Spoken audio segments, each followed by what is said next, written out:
My name is Susan Ashworth. I live alone in this old 2-bedroom flat. I rarely go outside.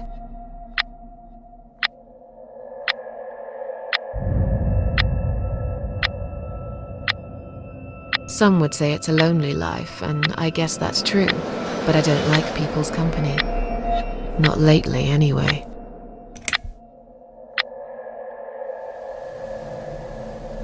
I only trust my cats these days, and I will miss them dearly, but they will understand, like they always have. Teacup stays with me till the end. He watches me, as if he knew.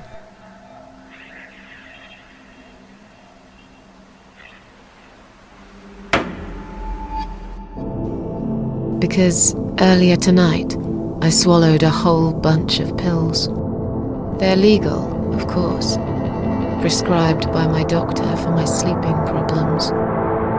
But I've taken 34 of them, all I could find in the cupboard, and now the room around me spins in a blurry tango as my heart slows down.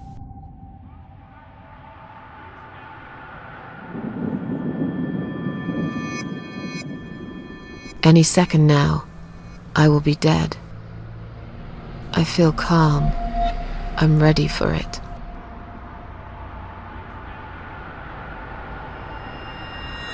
I've only got one thing to say now.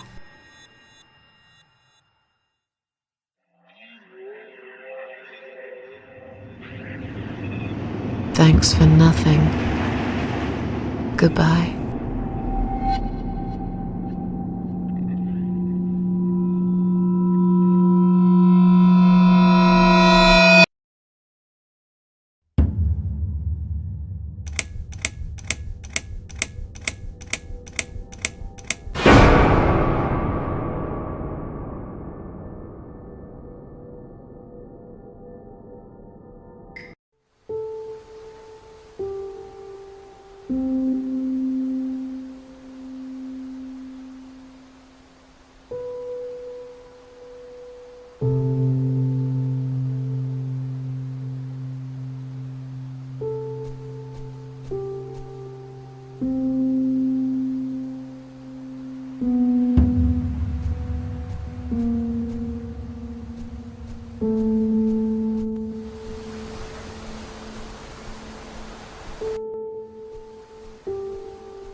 making that noise?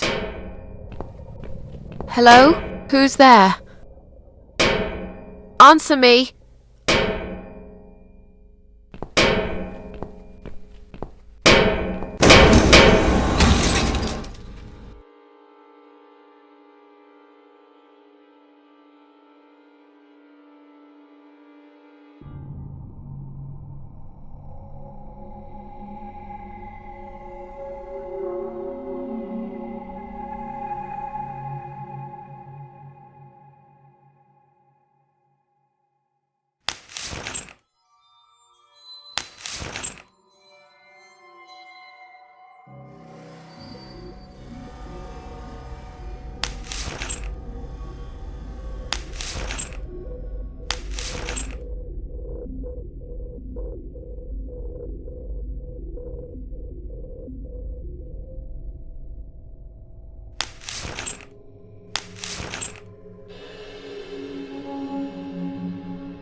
I can't remember this place.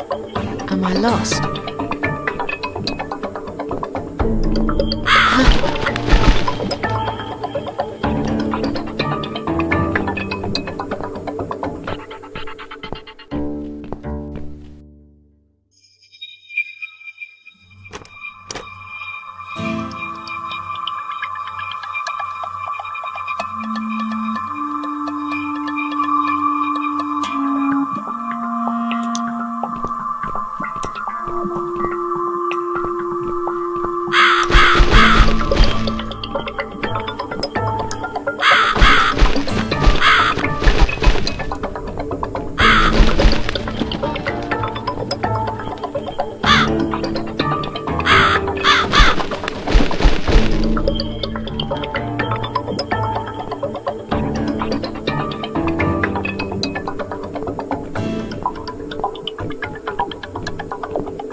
Welcome to my house, Susan Ashworth. I have been waiting for you, my dear.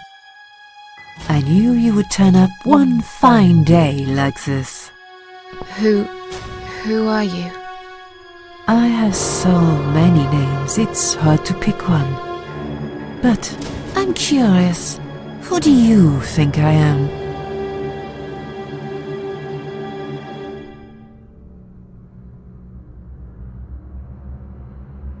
Death? Interesting. Yes, perhaps that's what I am. I come when there's something to take, but I never give anything back. I am doom, but I'm salvation too. I'm feared by most, but adored by some also. Some like yourself, Susan. Don't flatter yourself, old lady. I don't even know you. Well, that's not quite right. I've been around for a while, keeping you company. Always there, you know? Always there. So I was wrong. You're not death? No, I am not. Perhaps I am life. But then again, does it really matter? What is this place? This, my dear, is my humble kingdom, and this house is my castle. I rarely invite people in, just like you. I like my solitude. But you are a special guest, and I'm going to make an exception. Me? Special? I can tell you now that there's nothing special about me, lady. Don't bring yourself down, Susan Ashworth. Today you are my guest of honor. What will happen next? Depends on you, Susan. Inside my house, there are dark hallways that lead to places you don't want to see. But there is also something that will make you want to return to where you came from and cherish every single little breath you take. I'm going to make you an offer, Susan. It's a chance only a fool would refuse. Okay. An offer? What can you offer me? Let's come inside. It's getting cold out here.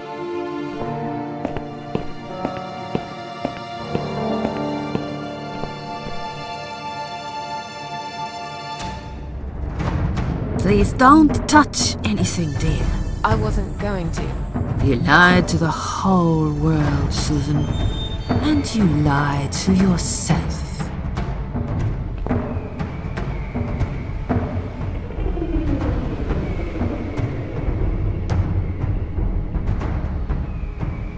Now we can talk properly, my dear. I still don't really know who you are. I go by many names. I've never paid much notice to what the living call me, but there is one name the fallen ones use when I speak to them. I find it most accurate. The Queen of Maggots. Is that what you are? Why, maggots? Because they feed on what's dead and gone. Dead and gone. I guess that's me. Will I be punished for taking my own life? Most people would be, but not you, Susan. You see, I watched you long enough to understand how you feel. I don't expect you to believe me, but I actually have sympathy for you. Who knows, I could be your only friend. The only friend in the whole wide world. So like I said, I'm going to make you an offer. I want to help you. I will give you back your happiness in exchange for a simple task. Your life will change completely. You will be yourself again. And you will soon forget the sadness that has consumed your heart for years.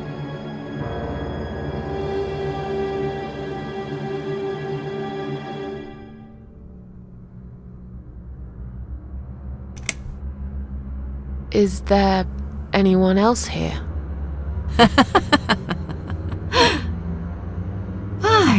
I thought you liked being alone.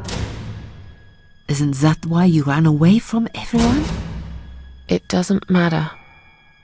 I was standing right behind you when you threw away all those photographs, you know? I brushed your hair every night you cried yourself to sleep. I saw everything. I know what you want, but it's not here. It's gone, and it will never, ever come again.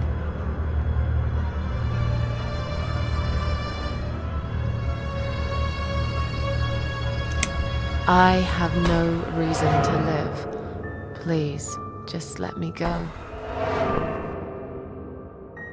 I tried. I really did. But it's never going to be okay. Who knows, maybe, but one way or the other. This isn't the end of your story. It's only the beginning, my dear, and there are great things waiting for you. Believe me. What do you want me to do? Yes, I think it's time to explain. But where are my manners? We're still in the hall.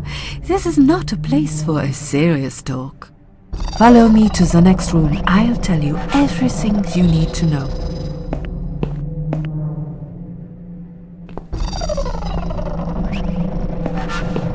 What's your offer then? What can you fix that life has destroyed? Susan, death can fix nothing.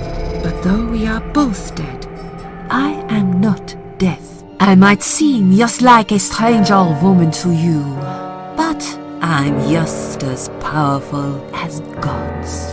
And I chose you, Susan Ashworth. I'll need you to go back and face 5 people. They're not ordinary people. They're very special, just like you, only in a slightly different way.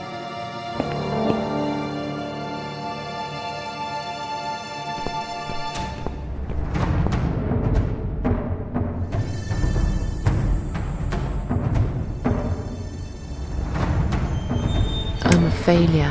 Why did you choose me? Aren't you afraid I will let you down, whatever it is I have to do? Most days, it's enough of a struggle to crawl out of bed. I don't see the point in anything. I just want to disappear. And I hate everyone else because they know how to be happy. Everywhere I turn, there are people filled with hope and will to live. Or people so pitiful, they make me ashamed to be alive. I don't want them. There's nobody there for me. I am alone. I just want to vanish.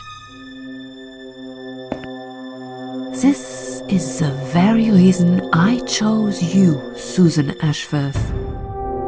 I know how you feel, because I felt like this myself for a very long time. You and me are very much alike. If you succeed, you will never feel broken again. Those 5 people, who are they? The parasites, that's what I call them. They don't know each other, but their destinies are bound together. You will have to keep your eyes open and be constantly on guard. Those people will want to get closer to you. They might even pretend they are your friends, but don't let that fool you. They have nothing but cruel intentions. They'll want to hurt you, Susan. They'll want to kill you. As harmless as they might appear, parasites are the evil scum of the earth, and they all deserve to die. Isn't my life bad enough without them? Don't be frightened. You will have a great advantage over them. They don't know that you know. Do you understand what it means? You will become my hunter, serving punishment for their sins. A tool of destruction. A dark angel walking through the river of blood. You'll find your purpose in life, and you see for the first time how satisfying it can be. But how will I recognize them? There isn't a great deal of people in your lonely life, is there, Susan? You will know when you see them. Bring those deceitful bastards in front of me, and we'll make them regret for everything they've done.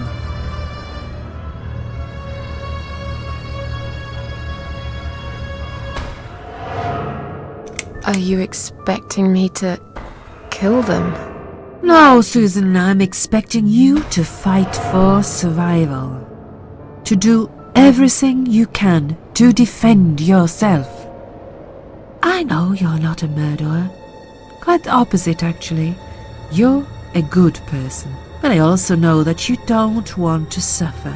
And those people will want to cause you pain. They won't hesitate. In the end, you might have no choice. Think of it as gardening. If there were weeds among the flowers, you'd pull them out, wouldn't you? You'd get rid of them without thinking twice about it. I'm not really a gardening type, but I see your point. I'm glad. And remember this, you are not the only victim. If you don't stop them, the killing will continue. Innocent people will die. You have the opportunity to make the difference. In the trouble. chance to save yourself.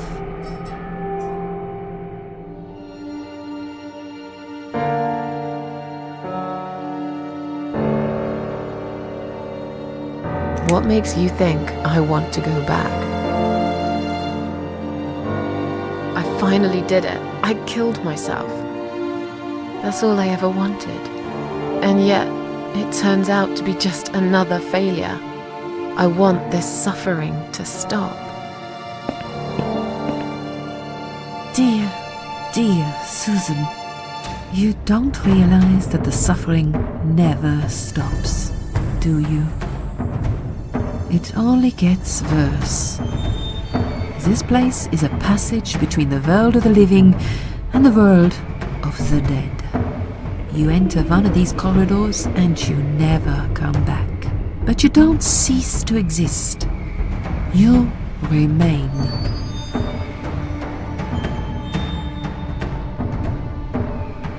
I can't do this. It's too much. Dealing with criminals is a job for the police, not someone like me. Indeed, you are weak. That's why I have prepared a special gift for you. Immortality. You cannot die, Susan. You will always return to life no matter what happens to you. What? This is the last thing I wanted. Please, can't you just let me die? I've made the decision. As long as they are alive, you cannot die.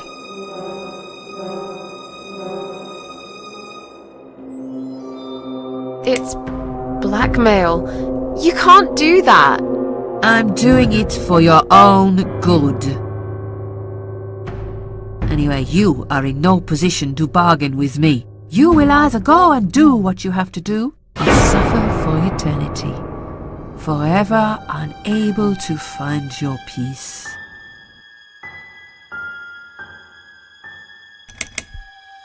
This all must be just a weird dream.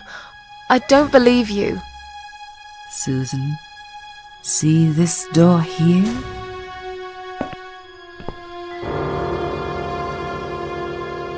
Let's go inside.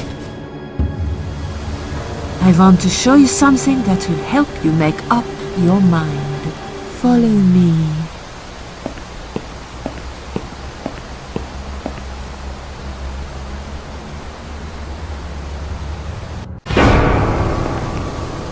Yes, it's you, Susan.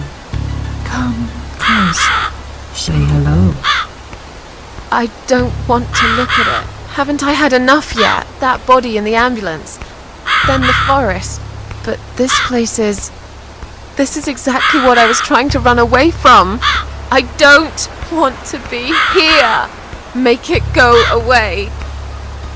I assumed it would be wise to give you a little taste of the suffering you'd endure. I want you to understand that you can keep going long after you can't.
Susan, it's time to to make a decision.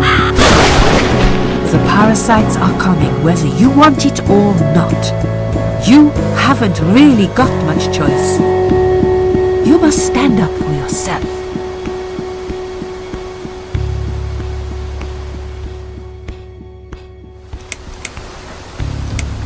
Can you tell me again about the parasites? Did you not listen, Susan? I'm sorry. It's a lot to take in, you know? Pay attention, Susan. Those people I call the parasites will want to get closer to you. They might even pretend they are your friends. But don't let that fool you. They have nothing but cruel intentions. They'll want to hurt you, Susan. They'll want to kill you. As harmless as they might appear, parasites are the evil scum of the earth, and they all deserve to die. That's why I prepared a special gift for you. You cannot die, Susan. You will always return to life, no matter what happens. Bring those deceitful bastards in front of me, and we'll make them regret for everything they've done.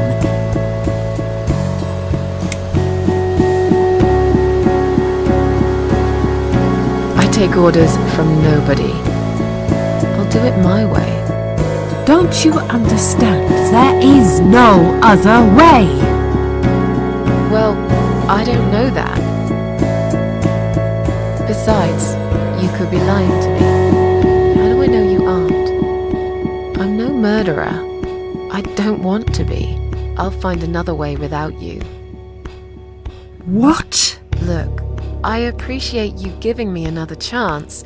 Don't get me wrong. I can see now that I've made a mistake, and I'm ready to try to fix my life. But I really don't like what you're saying. If there's one thing I learned in life, it's that people let you down all the time. If I don't rely on myself, I can't rely on anyone else.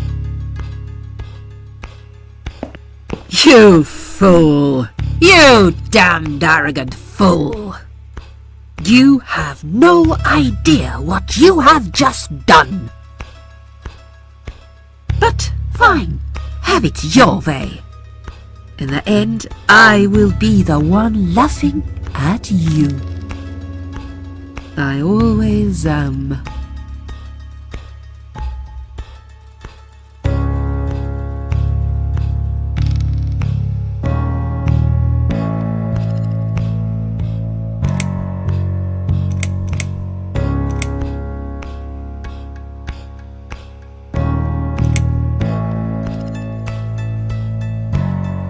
Yeah, don't laugh too hard, old woman. You might break something. When we meet again, you will beg me on your knees to give you a second chance. I don't really believe in second chances, so I might have to disappoint you again. Look, this is all just a bad dream. I want to wake up. I'm back in the house. Okay, it'll be fine. I don't need her. I'm sure I'll figure out what to do.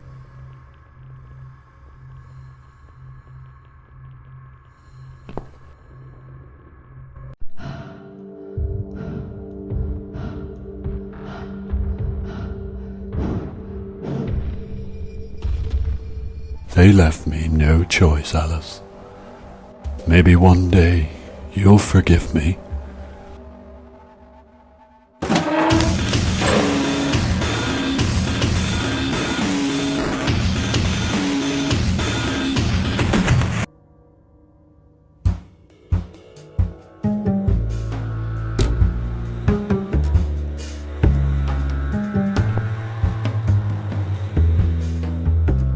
I think that's enough for now.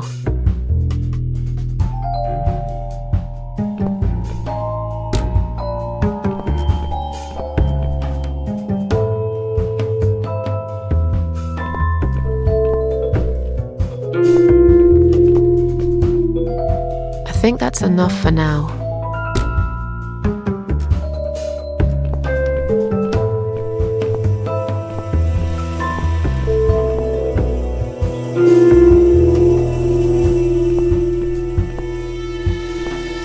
What the? How did I get back here?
Yes, I do enjoy fine art.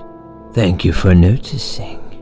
There's a certain raw beauty to it that modern painters often fail to recreate.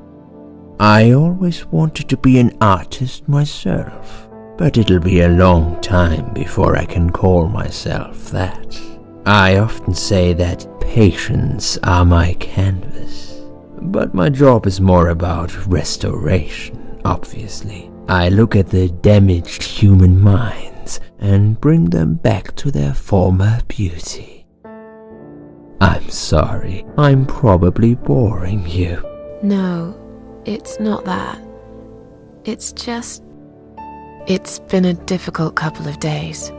I'd really like to go home. Of course, and go home you will. As soon as we've done this little assessment, okay? You probably know how it works. I've read in your file you used to be a nurse. Yes, I know very well how it works. You want to check if I'm nuts. Well, I wouldn't use that expression, obviously.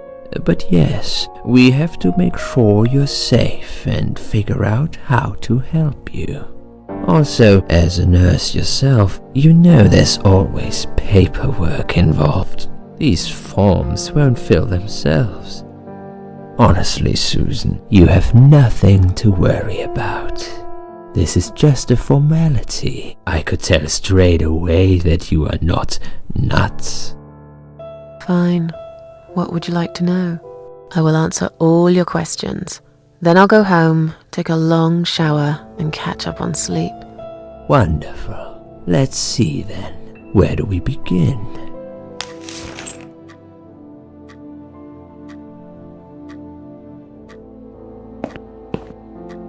She's awake, Doctor. Good evening. It's good to see you awake at last. You're in the Cedar Lake Hospital. My name is Andrew. I'm one of the doctors. Would you confirm your name for me, please?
Susan Ashworth.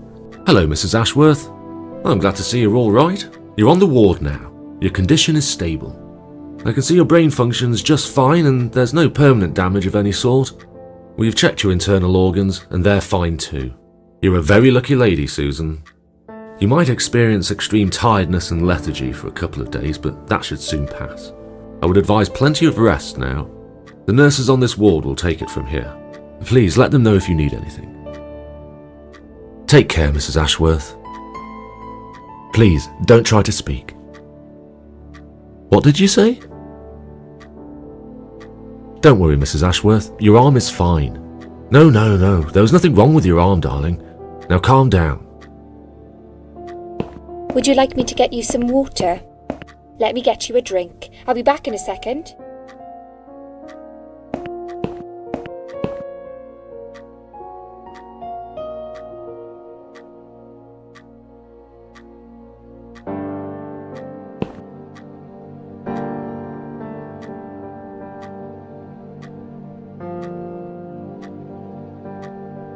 I'm sorry, Susan.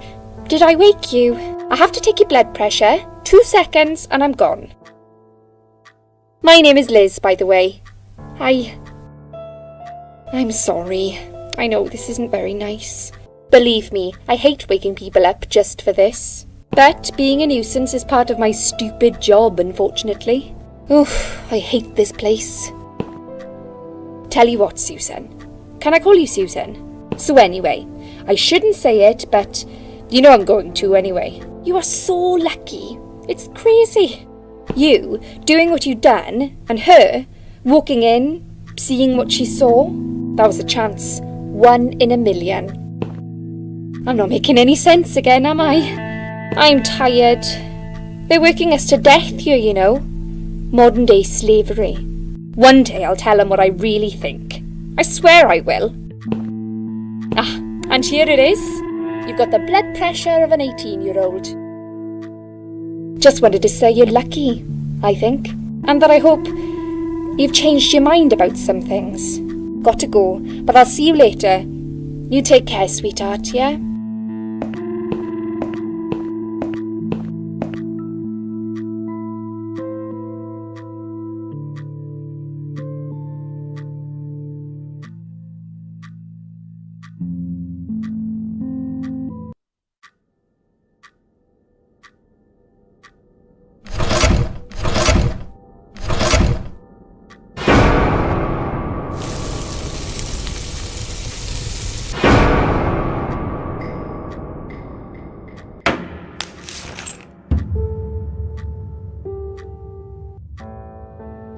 Bad dream?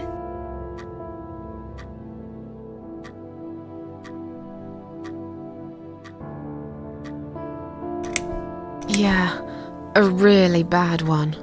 I knew it. I could see as soon as I came in the room that you were having a nightmare. I guess I shouldn't have woken you up.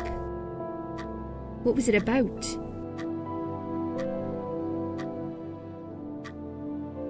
I was burnt alive. Actually, it reminds me of something that happened the other day. There was this woman on the emergency unit, and she really wanted to smoke, you know? But they wouldn't let her, of course. She wasn't well at all, not just injured, but not right in the head. She was on 10 litres of oxygen through the face mask. She had to stay in bed, she was told. But she wouldn't listen, of course, and as soon as they'd left, she lit up a fag. The whole room went up in flames, and so did she. I guess you didn't really want to know that, did you? That's just me and my big gob. Typical. I never know when to shut up. What happened to me? Well, how much do you remember? I took some pills, and I fell asleep in the chair. I remember how the room kept spinning around me slowly. I felt so calm, and then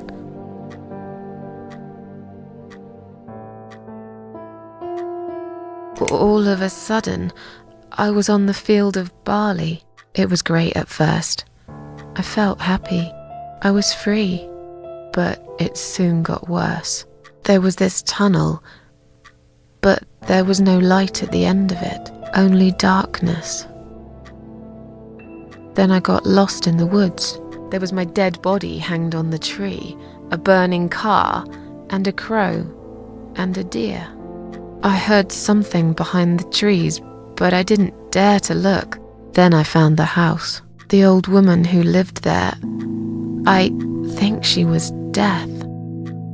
Or maybe she was the devil, I'm not sure. She said they call her the Queen of Maggots. She said I should go back, gave me another chance. And so, here I am. Weird dream, eh? Maybe it wasn't a dream. I really believe in that sort of stuff. It's not impossible. It felt real, but it was just a dream. Can you now tell me who found me and what happened? Well, your body went into a coma. You were lucky she came home and found you. I told you that before. What? Who found me? Your daughter, of course. She called an ambulance. If it wasn't for her, you would sure be dead now, Susan. My daughter? Yes. Why? Why'd you look so pale all of a sudden? Susan? I don't have a daughter. Whoever she is, she lied. But why would she do that? How should I know? I was in a coma, apparently. So she lied. It doesn't change the fact that you owe her your life. I was fine. I didn't ask for any help.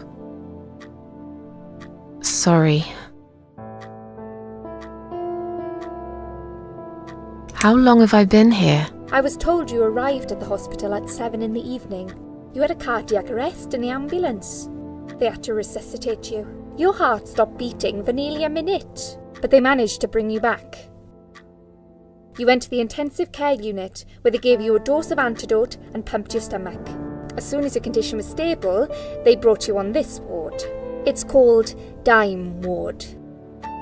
I call it Die Ward, because all the patients who come here want to die. It's a suicide watch unit. That's why it's so strict. You have to be careful. Nurses here are trigger happy with the sedatives. When will they let me go home? I'm not sure. Probably not today. Maybe tomorrow. Look, I shouldn't say that, but you seem like a nice person. I feel like I should warn you. There's this doctor here.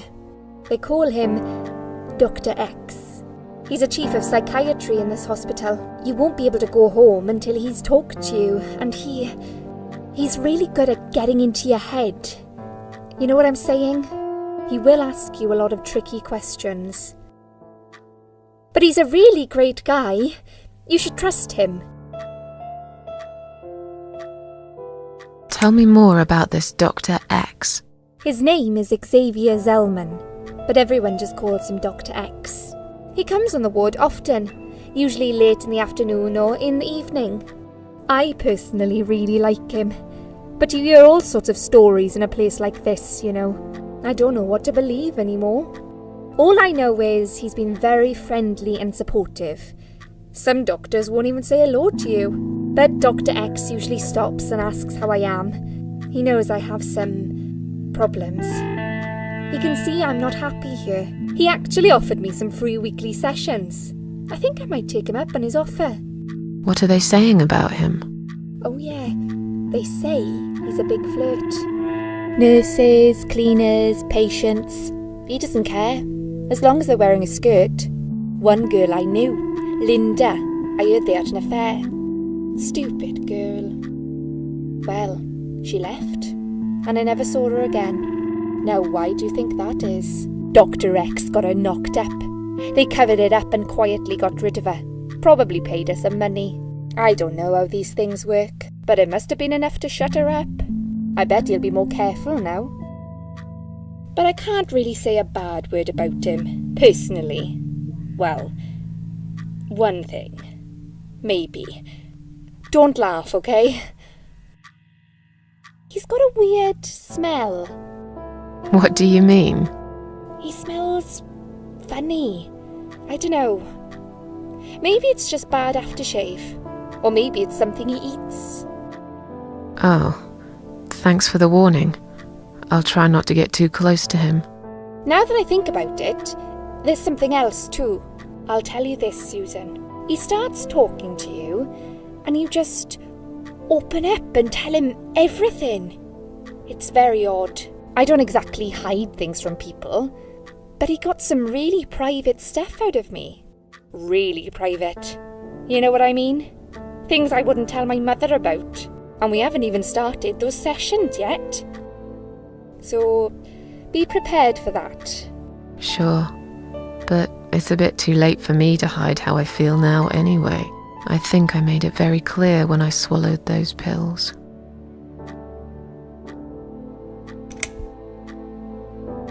Did you see this daughter of mine? No, sorry, Susan. Apparently she came in the ambulance with you, but then she remembered something and had to go. I think someone mentioned she went in quite a hurry. Of course she did. She was worried I'd ask her what she was doing in my flat.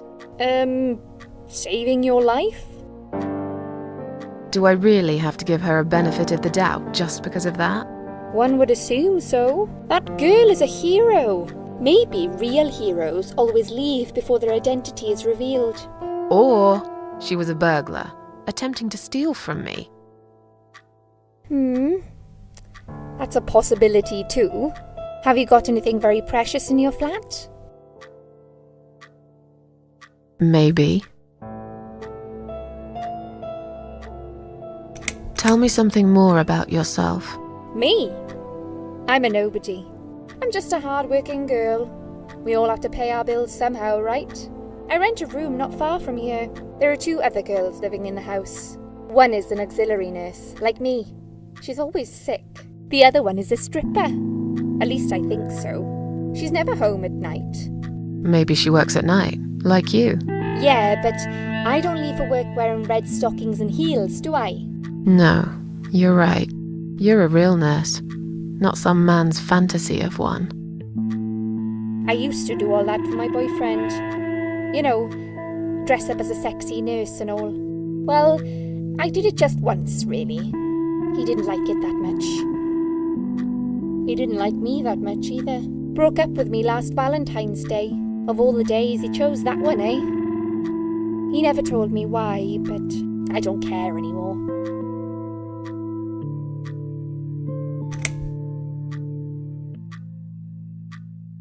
Tell me more about this Dr. X.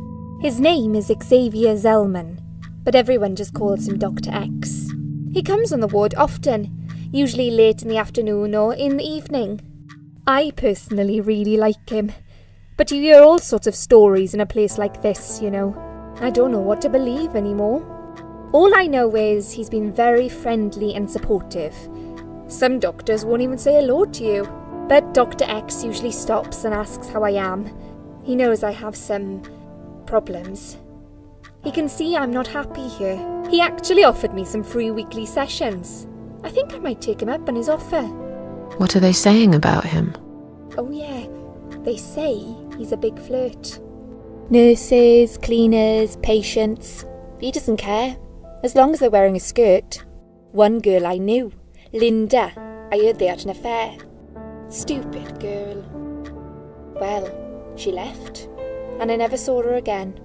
Now why do you think that is? Dr. X got her knocked up. They covered it up and quietly got rid of her. Probably paid her some money. I don't know how these things work, but it must have been enough to shut her up. I bet he'll be more careful now. But I can't really say a bad word about him, personally. Well, one thing. Maybe. Don't laugh, okay? He's got a weird smell. What do you mean? He smells funny. I don't know. Maybe it's just bad aftershave. Or maybe it's something he eats. Oh, thanks for the warning. I'll try not to get too close to him. Now that I think about it, there's something else too. I'll tell you this, Susan. He starts talking to you, and you just open up and tell him everything. It's very odd. I don't exactly hide things from people, But he got some really private stuff out of me. Really private. You know what I mean? Things I wouldn't tell my mother about. And we haven't even started those sessions yet. So, be prepared for that. Sure. But it's a bit too late for me to hide how I feel now anyway. I think I made it very clear when I swallowed those pills. I'm tired. Let me sleep now. Fine. I'll see you again. Be careful who you trust here, Susan. They will be watching you. How do I know you're not one of them? You don't. But do I really look like a bad person to you? I don't know. Maybe not. I'll see you tonight. Remember what I said. Dreams are just dreams. But when they turn into nightmares, it's good to have someone there to pinch your arm and wake you up, right?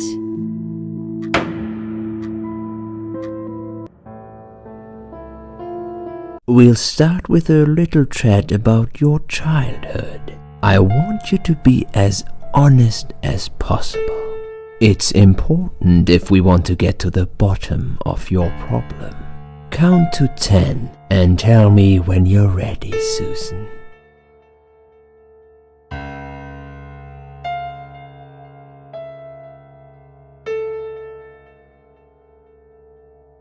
This isn't all about whether you're nuts or not, like we said before. It's about finding what has caused how you're feeling now and creating a working solution. In order to achieve that, I need to get to know you better. Can we talk about your childhood first? Your parents. When you're a child, your life revolves around them. What was your father like? Did you have a good relationship with him?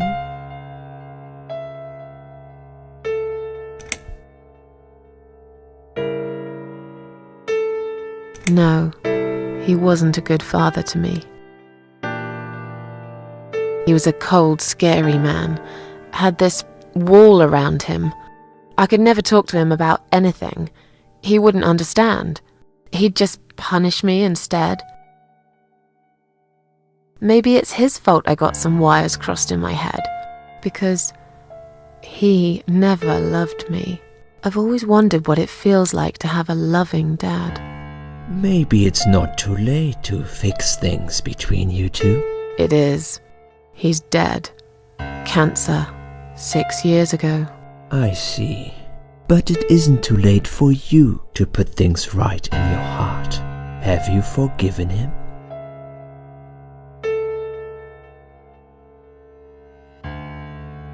Yes. What happened, happened.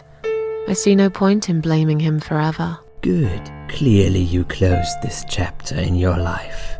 Holding a grudge against your father would be holding a grudge against yourself. How did you get to that crazy assumption?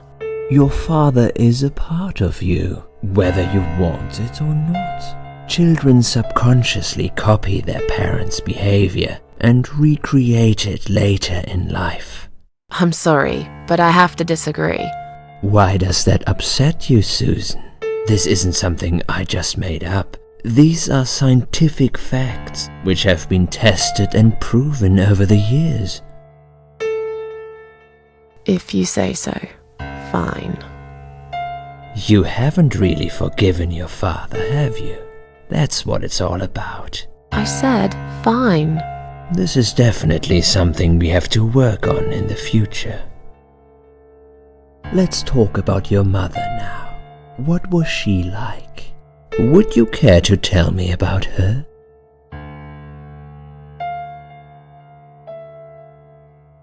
I can't complain. My mum was great. She brought me up well. Me and her, we were like best friends, like soulmates. We did everything together. She passed away 7 years ago. When Dad first got diagnosed with cancer, it was too much for her. He kept pretending he was fine, but she just couldn't take it. Her heart gave up. She died quickly. My father kept fighting it. Another 8 months of illness and intensive chemo finally beat him, though.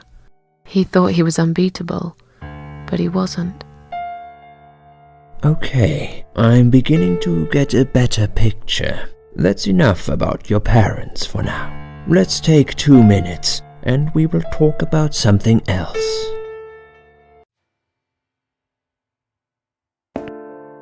I need to get out of this place. I hate hospitals. Besides, I really want to go home and forget all about this.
I've got enough gloves in my pocket. There's no need to take more.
Is Liz here? And who's Liz? That young nurse who was here last night. Black hair, very chatty. She said her name was Liz. I'm sorry, a lot of people come through here. I can't remember everyone's name. Can you return to your bed now, please? It's nearly time for your medication. I can't be chasing around after every single patient. Beg your pardon? Look, I'm very busy at the moment. I'll come and talk to you in a minute, all right?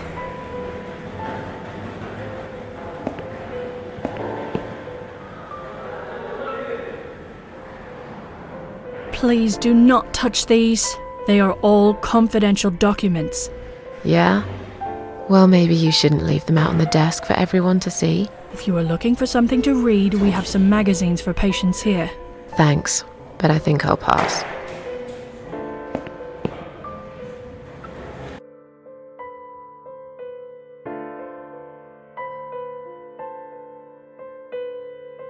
Excuse me, where's the exit? It's just down the corridor, ma'am. Thanks. I'll be on my way then. Can I see the discharge letter first? A discharge letter? What for? Some of our patients are under observation and aren't allowed out of the ward. For their own safety, of course. It sounds like we're prisoners here. It's for the patient's safety, ma'am. If you haven't been discharged by the doctors, I'm afraid I can't let you through. May I ask what your name is?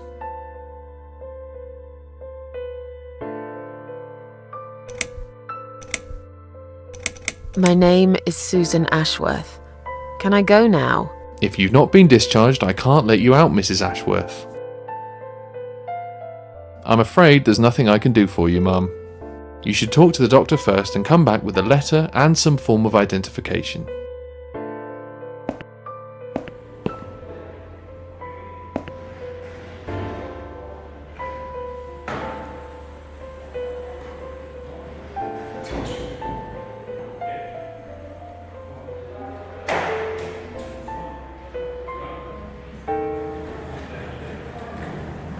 Please do not touch these. They are all confidential documents. Yeah? Well, maybe you shouldn't leave them out on the desk for everyone to see. If you are looking for something to read, we have some magazines for patients here. Thanks, but I think I'll pass.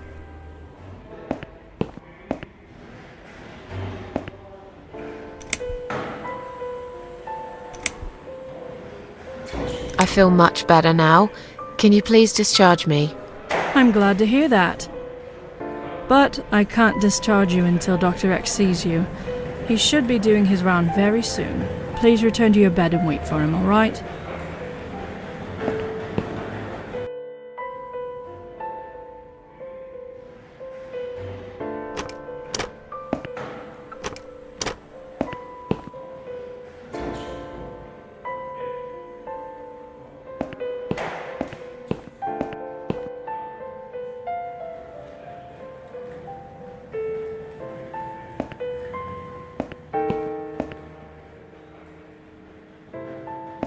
Hi.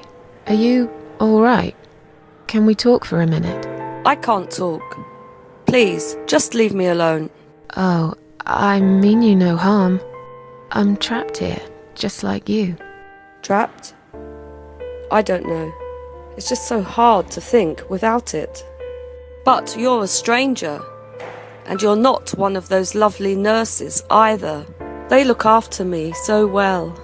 I trust the nurses like I trusted my mother. I just want to talk. I need your help. Unless it's Mother who sent you. Was it her? Please tell me it was her. Yeah, sure. I'm a good friend of your mother. I missed her so much. I can't remember you very well. But you should know this. If you really are a friend, you will know my mother's name. The name that haunts me. A beautiful name. Yeah, sure I do. Now, let me ask you. What is it? Oh, well... What is my mother's name?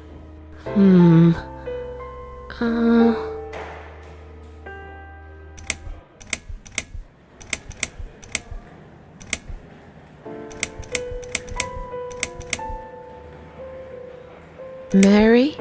No, you're wrong. Leave me alone. Please, just leave me alone.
someone is coming. Have you rang the bell? Is there an emergency?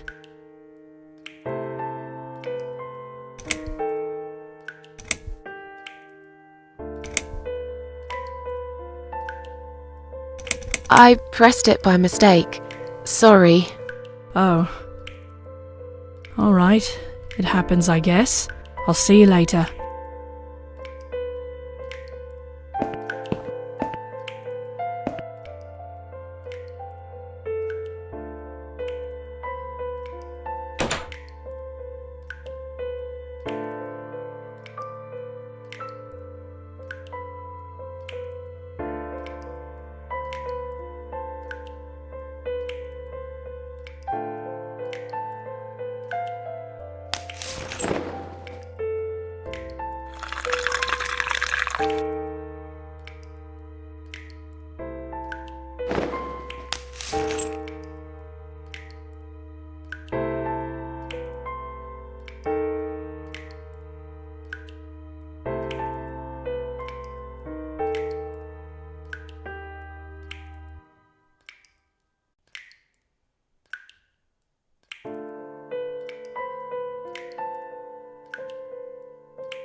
Please do not touch these.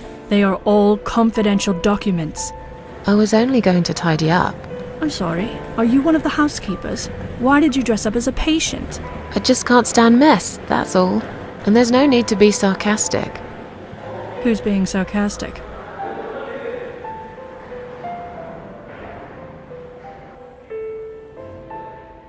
Please do not touch these. They are all confidential documents. I was only going to tidy up. I'm sorry, are you one of the housekeepers? Why did you dress up as a patient? I just can't stand mess, that's all. And there's no need to be sarcastic.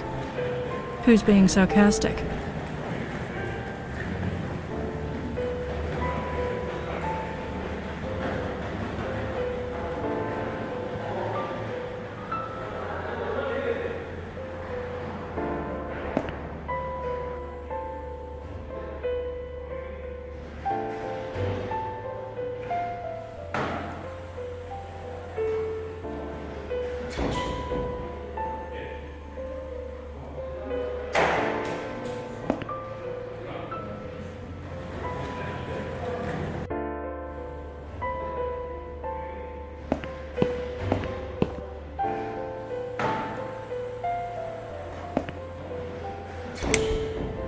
Can I make a phone call, please? Oh, yes, of course. But the phone's being used at the moment. Can you please come back in 5 minutes? Thanks.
If you really are a friend, you will know my mother's name.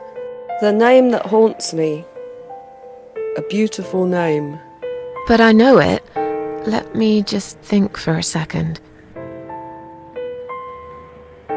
Joan.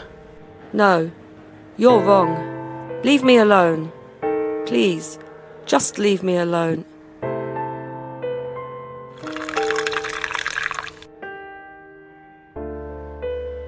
If you really are a friend, you will know my mother's name. The name that haunts me. A beautiful name.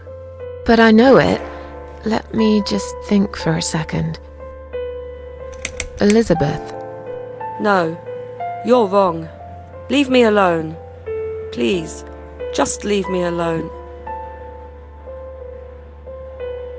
If you really are a friend, you will know my mother's name. The name that haunts me. A beautiful name. But I know it. Let me just think for a second.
Mandy.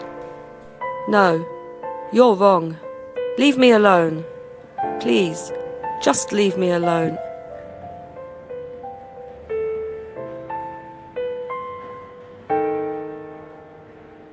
If you really are a friend, you will know my mother's name. The name that haunts me. A beautiful name. But I know it. Let me just think for a second.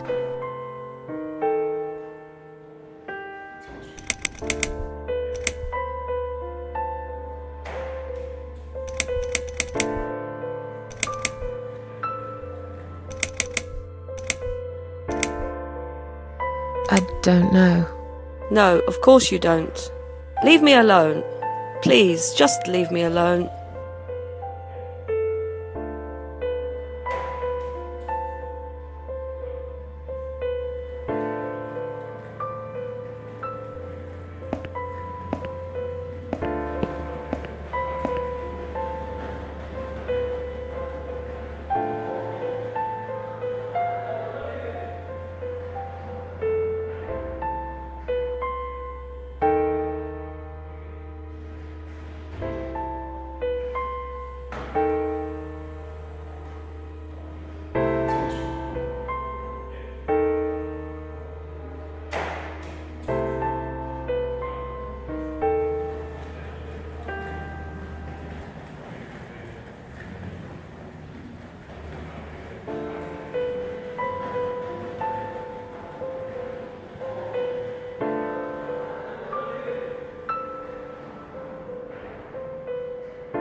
Is Liz here? And who's Liz? That young nurse who was here last night. Black hair, very chatty. She said her name was Liz. I'm sorry, a lot of people come through here. I can't remember everyone's name. Can you return to your bed now, please? It's nearly time for your medication. I can't be chasing around after every single patient. Beg your pardon? Look, I'm very busy at the moment. I'll come and talk to you in a minute, all right?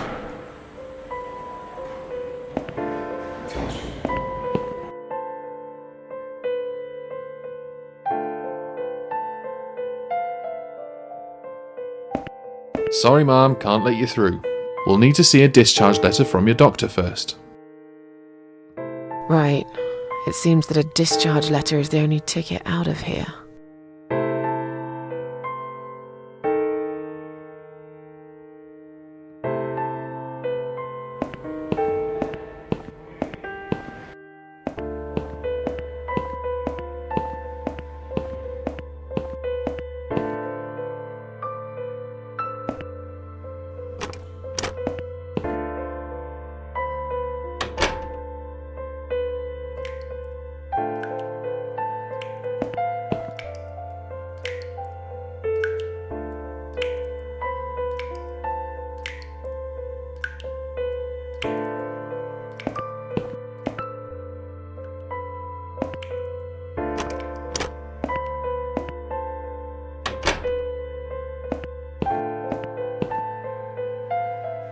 If you really are a friend, you will know my mother's name.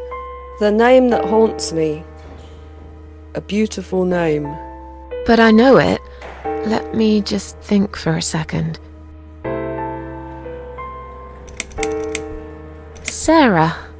No.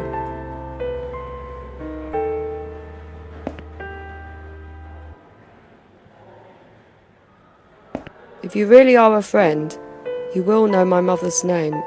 The name that haunts me. A beautiful name. But I know it. Let me just think for a second.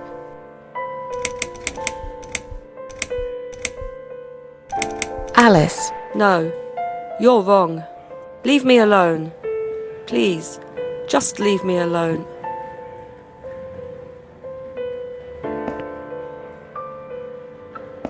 If you really are a friend, you will know my mother's name. The name that haunts me. A beautiful name. But I know it. Let me just think for a second.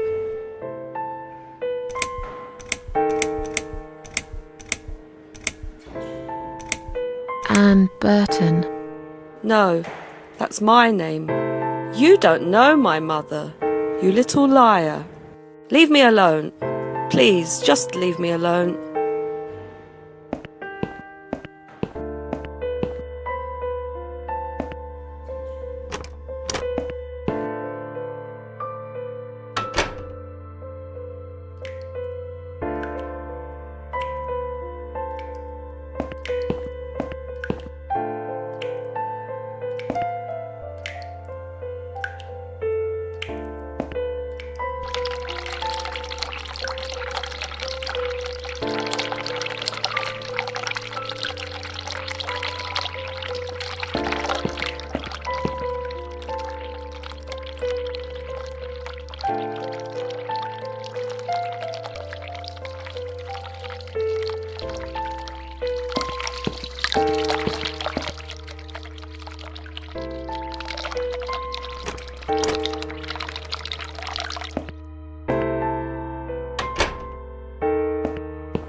Shall we swap our name bands? Mother always told me not to talk to strangers. I can't take it. I'm being good now. Only talk to my nurses and good friends.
Shall we swap our name bands? Mother always told me not to talk to strangers. I can't take it. I'm being good now. Only talk to my nurses and good friends.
someone is coming.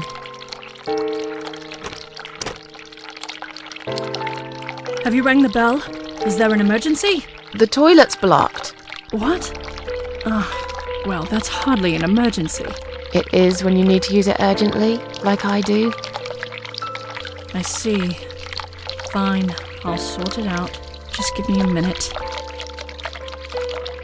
It's the gloves. Again! I guess I'll have to get my hands dirty since the cleaner's called in sick.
Sorry, Mom, can't let you through.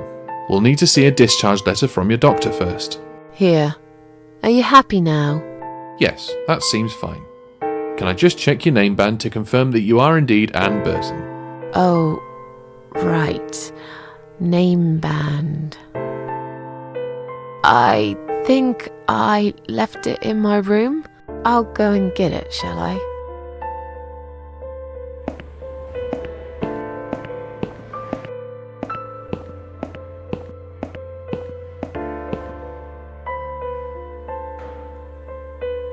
If you really are a friend, you will know my mother's name.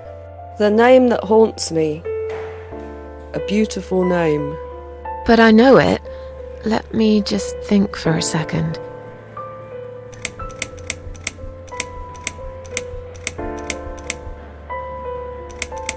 Sarah. No.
wasn't you who did it, was it? I don't know what you're talking about. Someone just stuck a bunch of... Well, I guess it doesn't matter. It's sorted now. I just hope it's the last time I've put my hands in that stinking toilet.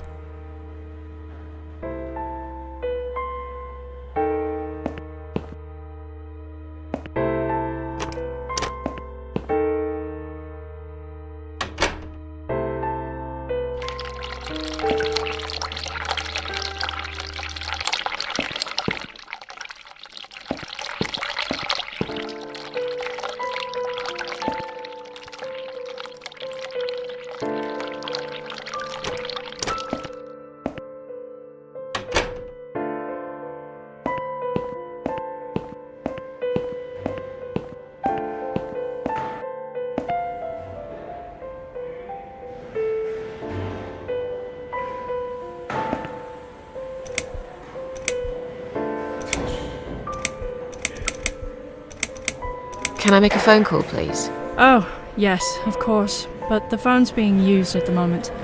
Can you please come back in 5 minutes? Thanks.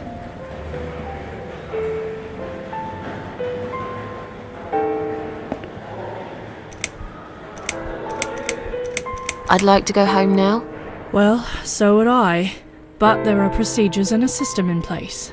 I can't just let you go like that. What? Look, I'm very busy at the moment. I'll come and talk to you in a minute, alright?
Please do not touch these. They are all confidential documents.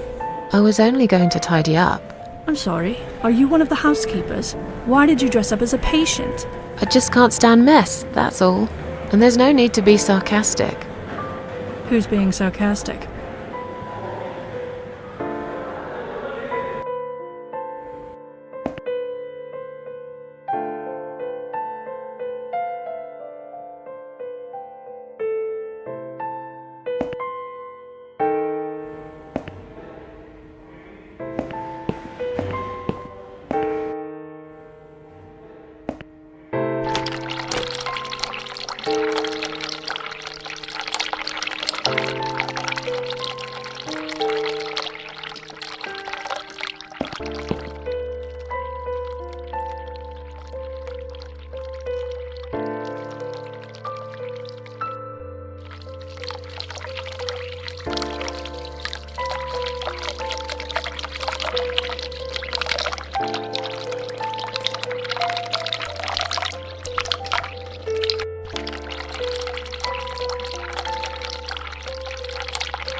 someone is coming. Have you rang the bell? Is there an emergency?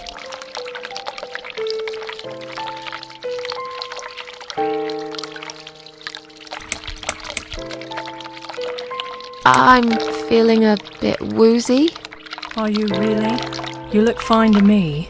No, I'm really not feeling well. Fine, I'll call the doctor for you. But I can't help it if he's busy and can't get here straight away. In the meantime, I know how to make you feel better. I think it's time we give you some medication. Can you please tell me your name and your date of birth?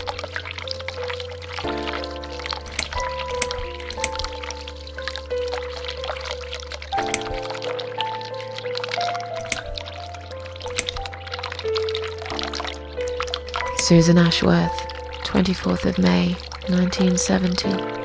I'm just going to check your name band now to confirm that. That's fine. That's fine. I'd like you to drink this liquid, please. It will help you relax. It will help you relax.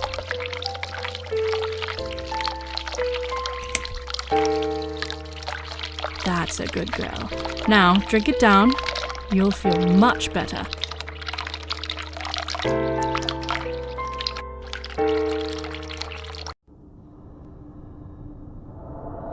Now, go back to your room and rest. You'll be able to relax and have a great sleep.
The drugs have worn off and I feel better now. But I can't let them do that to me again. I need to get out of here.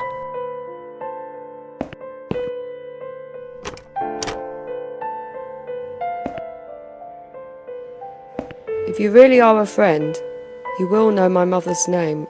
The name that haunts me. A beautiful name. But I know it. Let me just think for a second. Sheila. Yes, it was my mother who sent you after all. I'm sorry I didn't believe you, but my head's all messed up. So, let's have a little chat, sweetheart. Do you know how to get out of here? You're not supposed to get out. We must stay here. Do what they say. Take pills they give us. Sometimes, if I behave, they give me the red stuff. I wait for it. I'm being good. What is this red stuff? It's a drug. My favourite one. Red stuff takes the pain away. I must stay here. Good nurses have been most kind. They always remember They know I'm suffering. But it is not the same as the drugs I see in my dreams. On the other side of the mirror, there's a spider's heart full of drugs. I just can't seem to find it anymore. I see.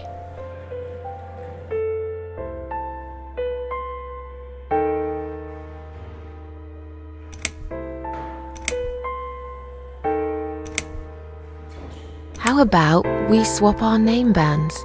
Oh yeah, I don't mind. But that would be like a favour to you, yeah? Well, technically, you wouldn't lose anything, because I'd give you my name band instead. Does that make any sense? Sure, yeah. I do want something better in return though. I'm not that stupid. I know you'll use it to get out of here. Oh, I never said you're stupid. I just really want to go home. Please understand. That's fine. I don't mind. I'll give it to you if you get me the red stuff. What do you say? I thought nurses give it to you anyway. No, not that. I'm talking about the real thing. Something you can only get in the world of dreams. Now that is something special. Is it safe? It's perfectly safe. Okay. I'll see what I can do.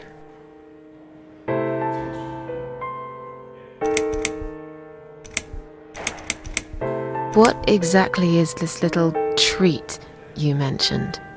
It's the red teardrop of pure happiness. They bring it, I drink it down, and my pain goes away. Without it, I just feel so angry. It's like I'm going crazy. It's funny, but I just get so fucking angry sometimes. I'm dying, I think. We're all dying, I heard. She said I'd go to hell for it, but I didn't do anything. I didn't know. Does he know? Who? Him! Right. Okay. No, probably not. I need the red medicine. I need it now. I must be a good girl. I must be a nice girl. Maybe I could get you some of that stuff. Do you know where they keep it? Oh, they have it hidden well. You can't get there. Or maybe you can. I see it in my dreams sometimes. It's where the nurses are. But in my dream, there are no nurses there. I see it, but I can't get it.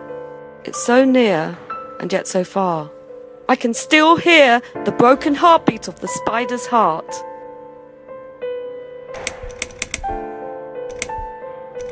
I'll talk to you later, yeah? Yes, go. Be careful. They're watching us. And remember, we must be nice to earn the red stuff. Always be nice. Poor woman.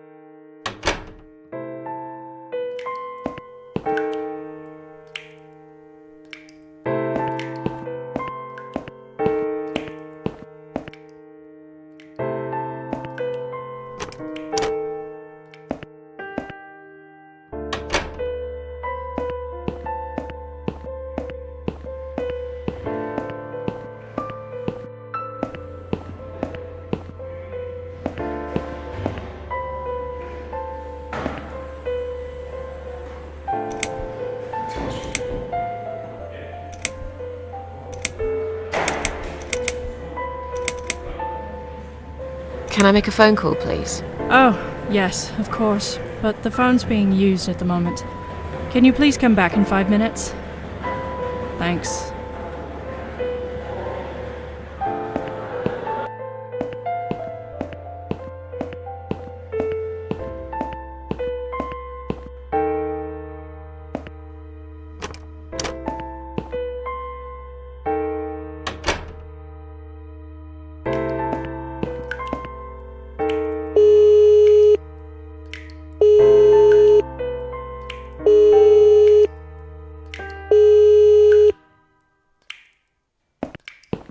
Someone is coming. Have you rang the bell? Is there an emergency?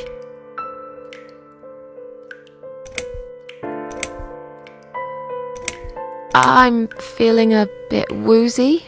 Are you really?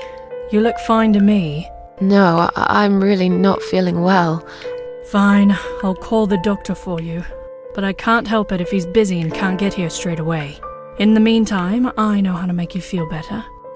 I think it's time we give you some medication. Can you please tell me your name and your date of birth? Susan Ashworth, 24th of May, 1970. I'm just going to check your name band now to confirm that. That's fine. That's fine. I'd like you to drink this liquid, please. It will help you relax. It will help you relax.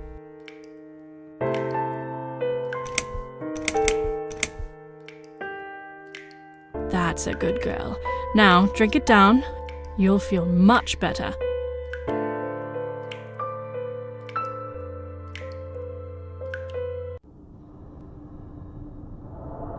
Now, go back to your room and rest. You'll be able to relax and have a great sleep.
The drugs have worn off and I feel better now. But I can't let them do that to me again. I need to get out of here.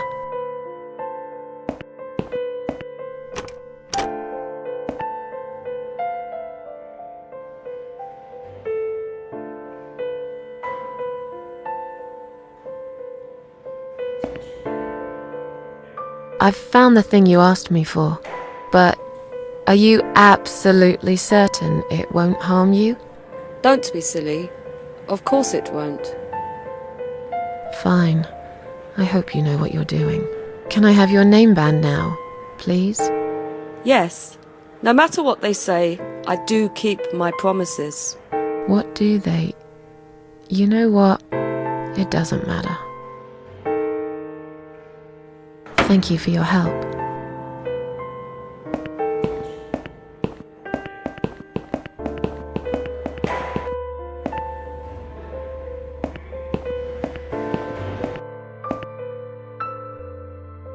Sorry, Mom, can't let you through. We'll need to see a discharge letter from your doctor first. Here. Are you happy now?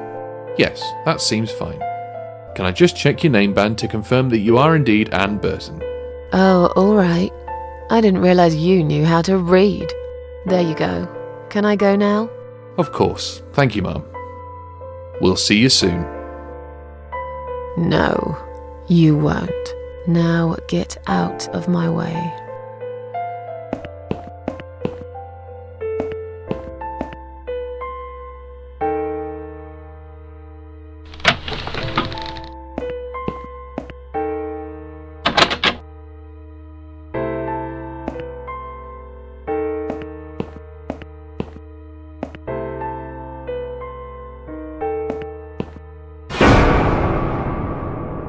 And you must be Susan Ashworth. Well, perhaps I am.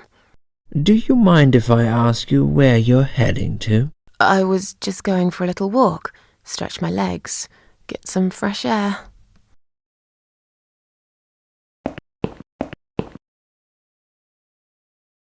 Give it a rest. I'm not going anywhere. Miss Ashworth, please relax. There's been a mistake. You have been prescribed wrong medication. I apologize sincerely on behalf of my team and the hospital, but luckily we managed to spot it on time. On time? You have no idea what I've been through? Once again, I'm truly sorry. I promise no more drugs will be given to you. I personally guarantee you will have a good, peaceful sleep tonight, and you can be discharged in the morning. Why can't I go tonight? I want to go now. I'm really sorry, but we can't legally discharge suicidal patients without a full psychiatric assessment. It's too late for it now, but I promise we'll have a chat in my office first thing in the morning, okay? And then you can go home. Is that all right? I haven't really got much choice, have I? Now I'd like to ask you some questions about your life, Susan. You might find them very personal, but it's important that you answer me as honestly as possible. Fine. Let's get it over with then, shall we? I'd like to go home at last. Of course, I understand. So, Susan, let's see. Are you living alone at the moment?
I live with a friend.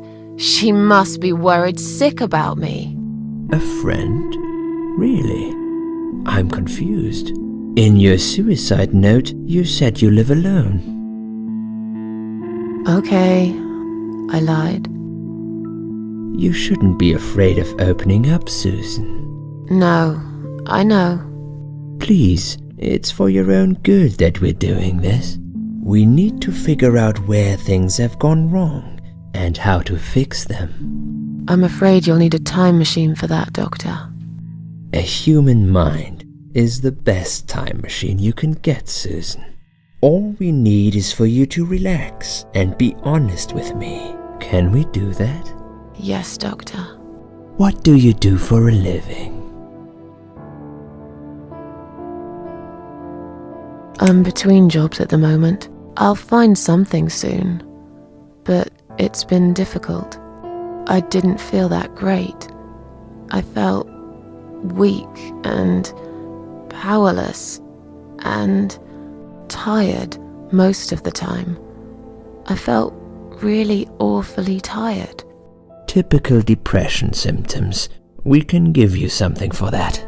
You'll feel stronger and motivated.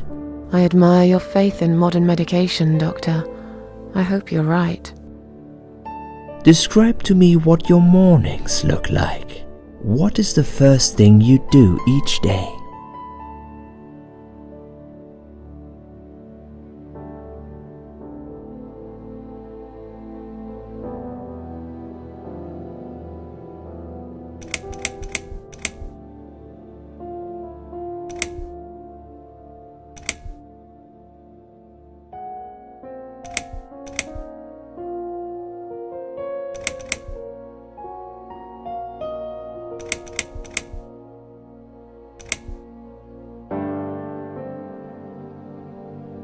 I lie in bed, awake. Can't bring myself to open my eyes. I see. I'm scared of the coming day. I know already what'll happen. And what's that, Susan? Nothing, really. Nothing at all happens in this stupid, empty life. Sometimes I wonder why I even get dressed. What for? For who? I hardly ever get out of the flat anyway. Would you say that you feel safer at home than outside?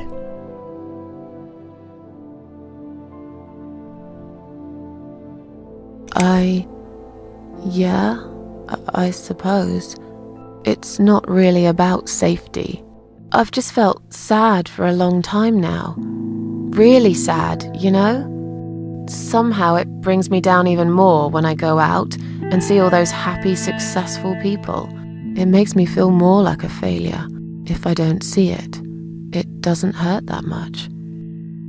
What do you think is missing in your life?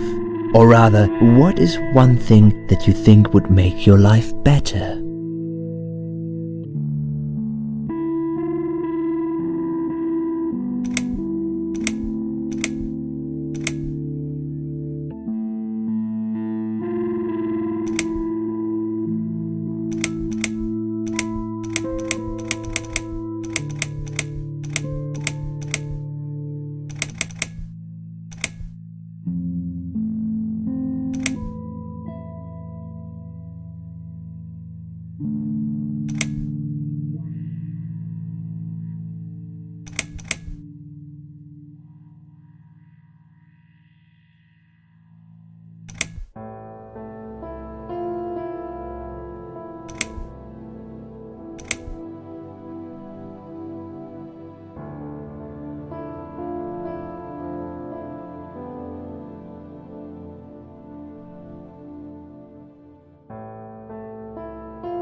It would be nice to have more money, I guess.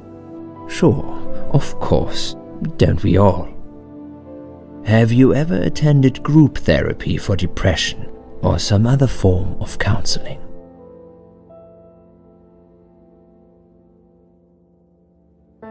Yes, it didn't help much, as you can see. Just something to think about. I can see you're really willing to open up and talk about your issues. That's a positive sign. I haven't really talked about my feelings for a long time. You're doing very well so far.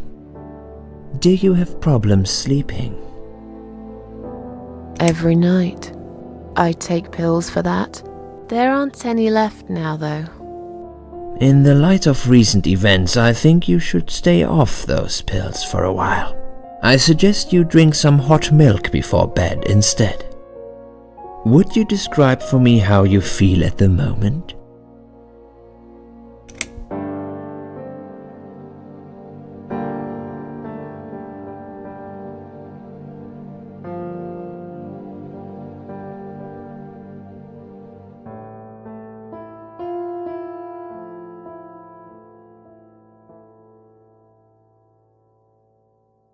Definitely better than before the accident. Good. Hopefully you can now move on from here. With a bit of luck you will enjoy life again. Suicide attempts often have that effect on people. Same as near-death experience. It makes you realize that you're not ready to die yet. Do you find it hard to concentrate? Yes, sometimes. Do you drink alcohol, Susan? Only sometimes. I'd suggest you don't consume any alcohol at all for a while. Does that sound like something you can do? Yeah, sure. I'm not a big drinker anyway. Sometimes when life gets too much and people feel sad or upset, they think about suicide. Do you often think about suicide?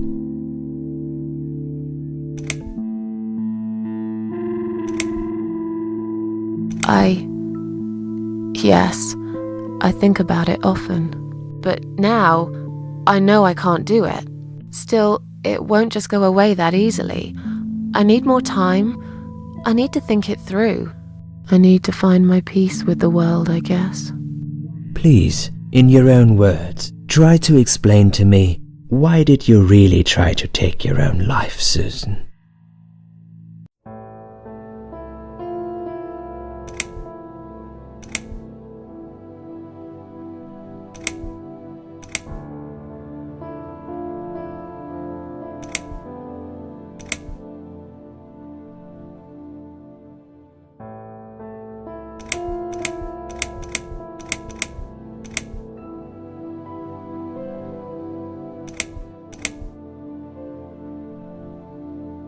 Nothing was making me happy anymore. There wasn't a single thing that would bring a smile to my face. I kept thinking, won't it be better if I just disappear? I tried. I really tried to find something. Took a long bath, picked up a book, watched some television, but I just couldn't get into anything. All those things seemed like worthless distractions, and I myself felt obsolete. Needless. It just would get worse and worse. By the afternoon, I realized I cried for the past 3 hours. I didn't even know I'd been crying until I went to the bathroom and saw my face in the mirror. I looked like a ghost. I looked like I was dead already, you know? And then I saw the sleeping pills. I thought, why not? And I did it. Do you feel as if you're a burden, or that life isn't worth living?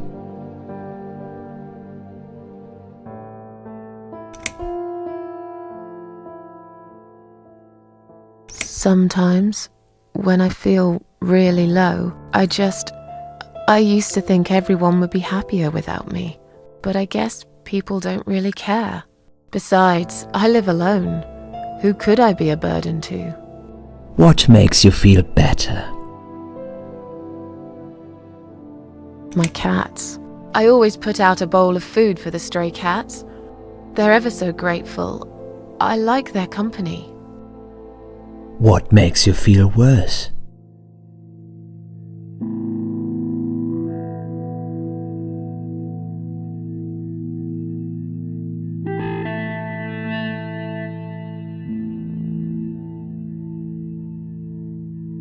People.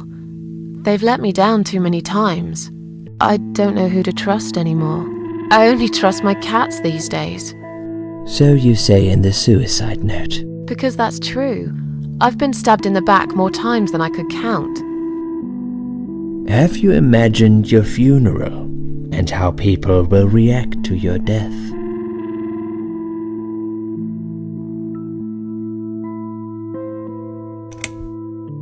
Probably nobody would come anyway. Can you imagine it? Now that's a sad picture. Loved by no one. Missed only by some cats. No tears shed for me. No flowers on my grave. But that's okay. I never liked flowers. I wouldn't miss that. Finally, I'd like you to tell me about Eric. Eric? Yes, your husband. I believe this might be important. What can you tell me about your relationship? What had happened between you two?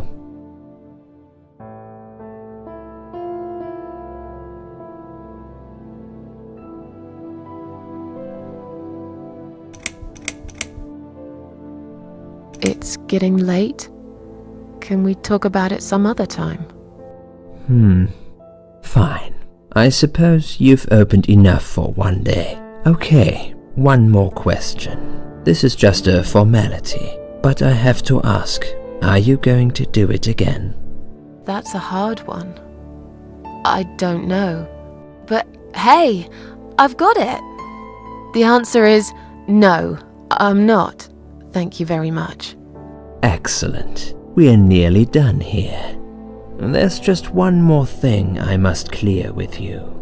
What exactly happened last night? Well, after I'd met you outside the ward yesterday, I went back to my room and fell asleep. I slept really well, considering what happened earlier. But then someone woke me up. It was the same nurse who was so friendly with me the first night. She said we needed to talk. We must go, Susan. You are not safe here. But Please, you must follow me, quickly.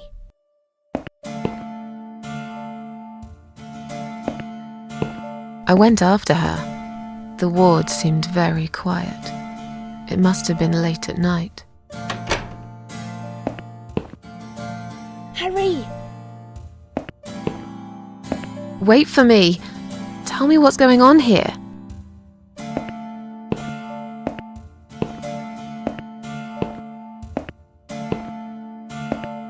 The security guys were gone. She pointed at the corridor and said, You go first. I'll explain everything in a minute.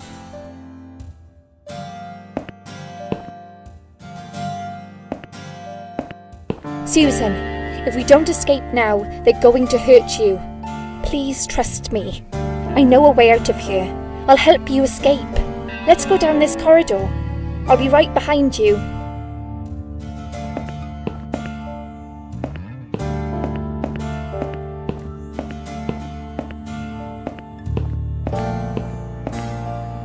I think I can hear someone coming.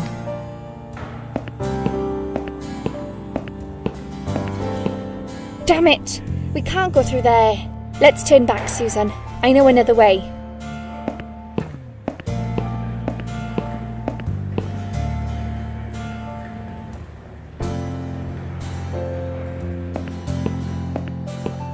Turn left here. We can use the maintenance lift to get us out of this place.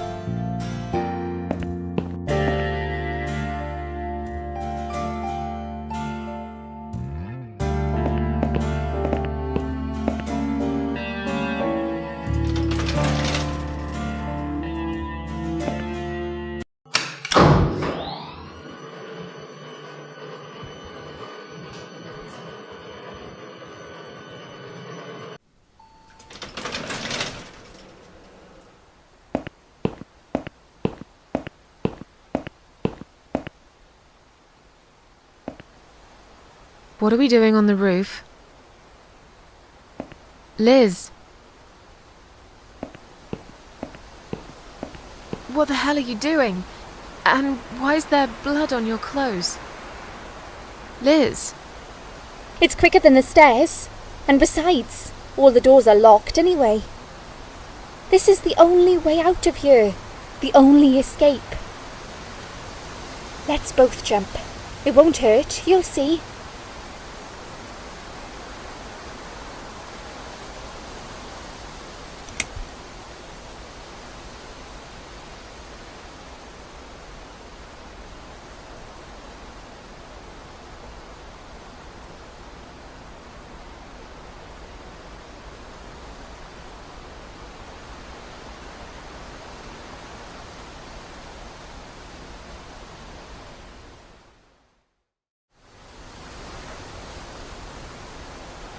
This is a bad idea.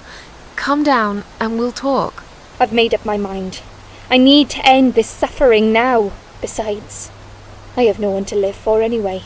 No one ever listened to me. No one ever cared. I listened. You're a nice girl. You have your whole life ahead of you. You listened. Did you really? Of course I did. You talk a lot, but I've always been a good listener. I liked talking to you. So do you remember that story then? The one I told you the other night? The one about the woman in A&E?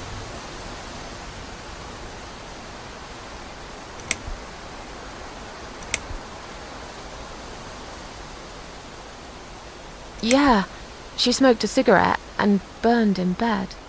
Okay, you have listened. Maybe you're right. Or maybe it was just a blind guess. But I must jump anyway. I have no choice. Wait!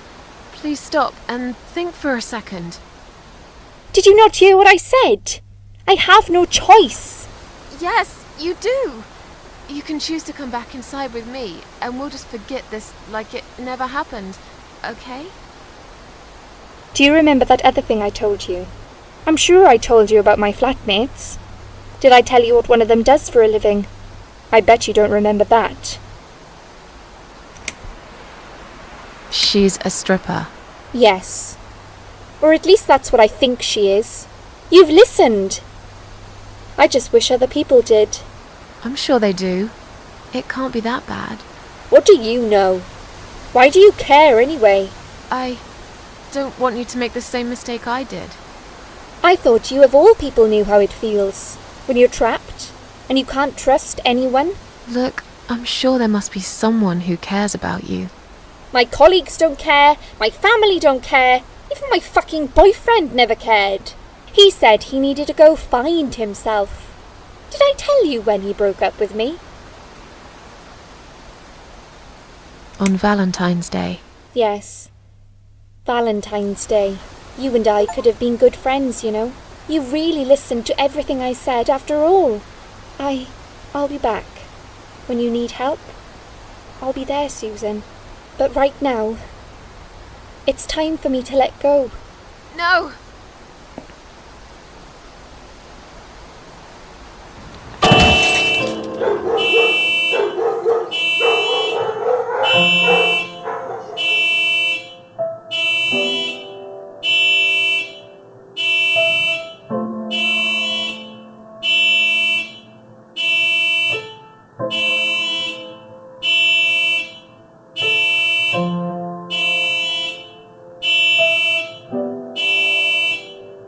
After that, I went back. I tried telling people about Liz, but they all thought I was crazy again and didn't believe me. And you were absolutely sure you saw Liz jump off this building? You know, it doesn't matter. I just want to finish this and get some fresh air. Susan, I know Liz well. She wouldn't do something like that. As a matter of fact, I saw her this morning. She's fine. I'd like you to come with me and see her. Say hi. Make sure she's alright. Stop treating me like I'm crazy. Fine, I'll go. I don't even care that much anyway. The door is locked? I plan ahead, Susan. I had a feeling in my gut, and my gut's never wrong. I feel like I really got to know you, though. I'm very sorry you've had such a difficult life.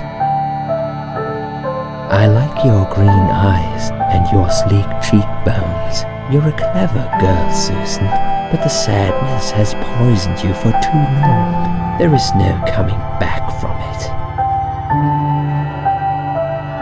For what it's worth, I would have let you go if it wasn't for Liz.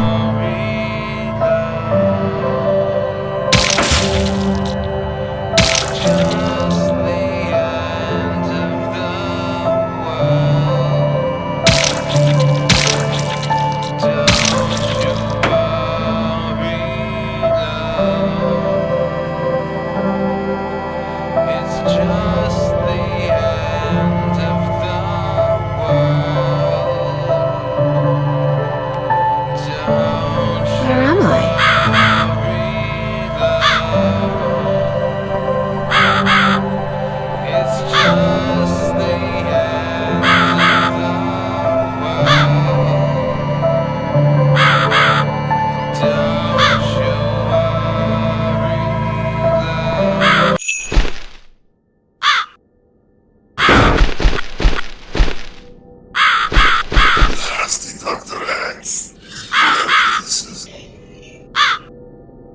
Who are you? I am the Crow, of course. I will get you out of here. But let's sit down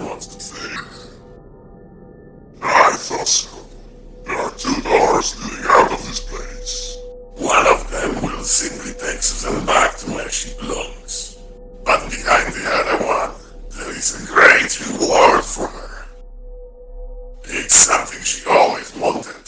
Something she longs for every single day. Where are those doors? I can't see them. Just walk back to the right side of the stage. Ideally, the Susan can't miss them.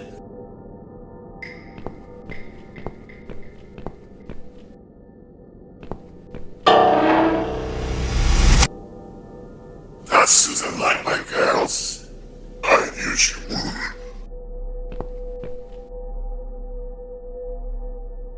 Whatever they are, tell them to stop staring. But they are here to guide Susan. They are the guardians of the doors. They know which door she should enter to get her rewards. But there is one problem. There's always a problem. I'm not even surprised. Which door should I go through? I will leave that to Susan's own best judgment. But this might be her only chance to find what she had lost. Waste it. And Susan will never get it back. Susan has one question. And she can only ask one of them. She must use it wisely. Fine, I can do that. But what's the catch? It's very simple. One of my girls always tells the truth, while the other one always lies. And I'm guessing you can't tell me which is which? It's something I've forgotten myself a long time ago, Susan. But does it really matter? One question is all Susan needs to find the right door.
Which door would the other doll point me to?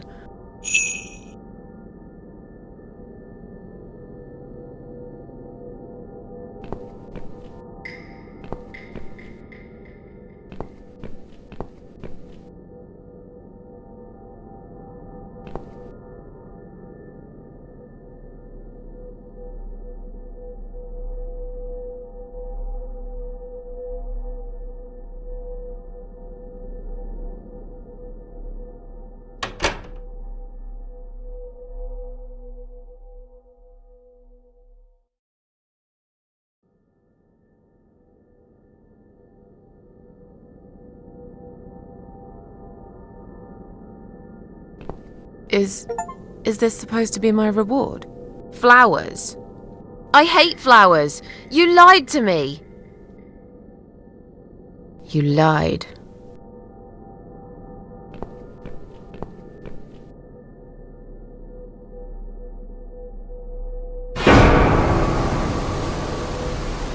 Did you really think the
You treacherous, dirty bastard. I opened my heart to you, and you stabbed me to death in cold blood. You'll pay for this. I swear you will. But this means the old woman was right. I can't die. I'm immortal. I think it's time to find out how very mortal you are, Doctor.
I can leave now and forever forget about this place and Dr. X.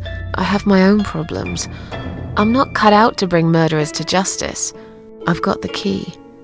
It's clearly been left here for me to find. Was it Liz who did it? If it really was her, it's clear she would have wanted me to leave. If she'd planned a revenge, surely she would have left me a fucking gun instead. On the other hand, this man is a serial killer. He murdered a lot of women. He murdered me. He will carry on killing if I don't put a stop to it. And I'm pretty sure none of those brain-dead idiots upstairs will believe my story. Just like when I told them about Liz on the roof. They'll never take my word over the doctor's. I'm just a fucked up loser to them. But the screaming. He's got someone in there. His next victim. It's probably too late to save her, but what if it isn't? I told the old lady I'm not a killer. Maybe I'm wrong. I've never tasted vengeance before. Not like this. What if it feels good? It's time to decide. Do I stay and fight? Or leave and carry on with my life like all this never happened?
You're gonna pay for this, you bastard.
I don't need eyes to enjoy your fear.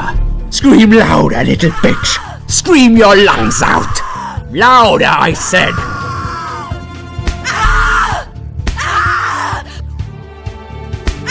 Yes, this is by far my favorite of songs. Would you like me to dance for you? Unlike you, I know all art needs to be appreciated. Your scream is like a poem without words.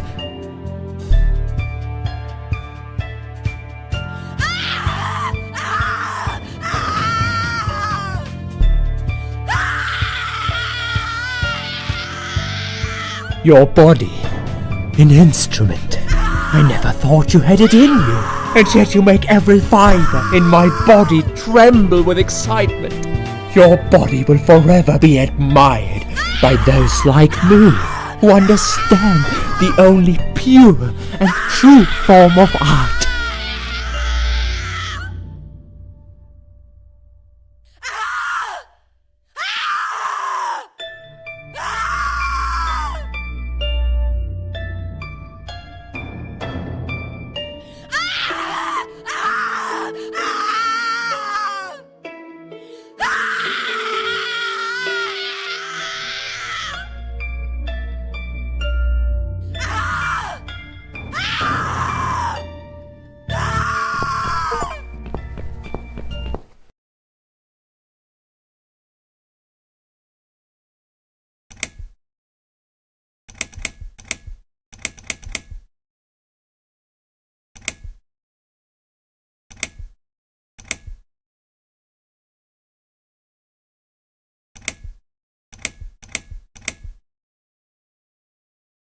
Do you believe in karma, Doc?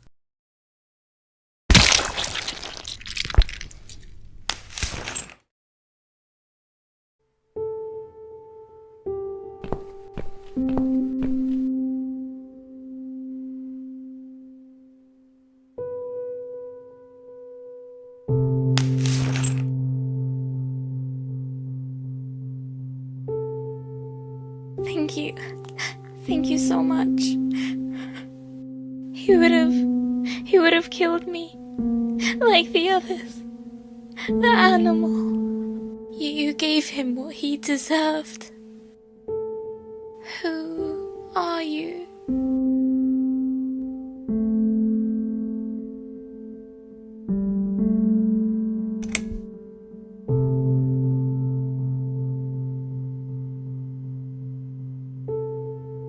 They call me the cat lady. Now get out of here. Call the police. I'm going home.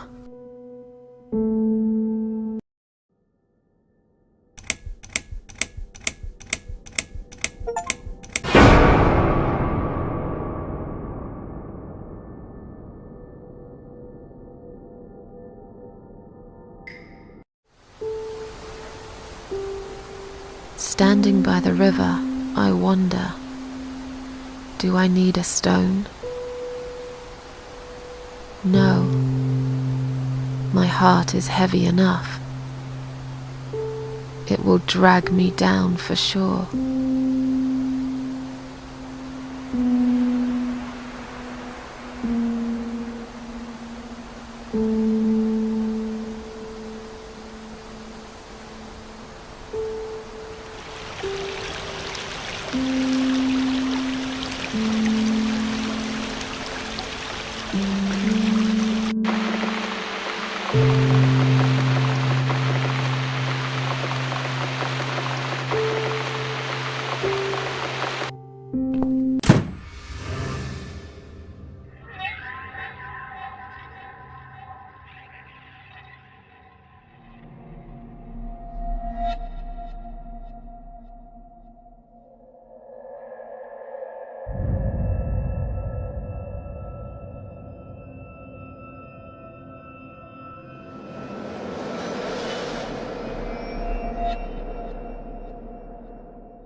What's this? Bills, bills, bills, and more bills. How can I afford to pay these? I wish I'd never got out of that hospital alive.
Standing by the river, I smile.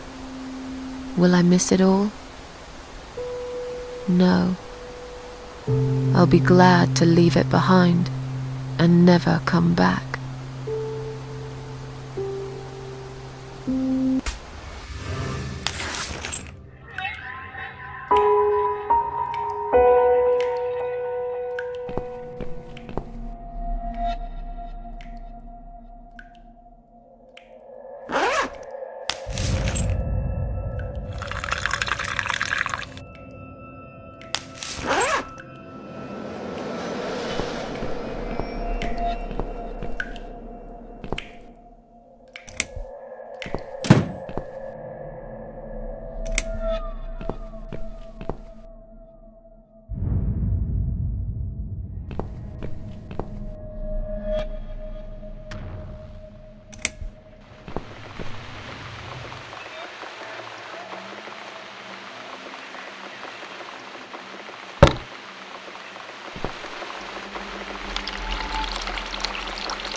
I should make a coffee first.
I don't need it right now.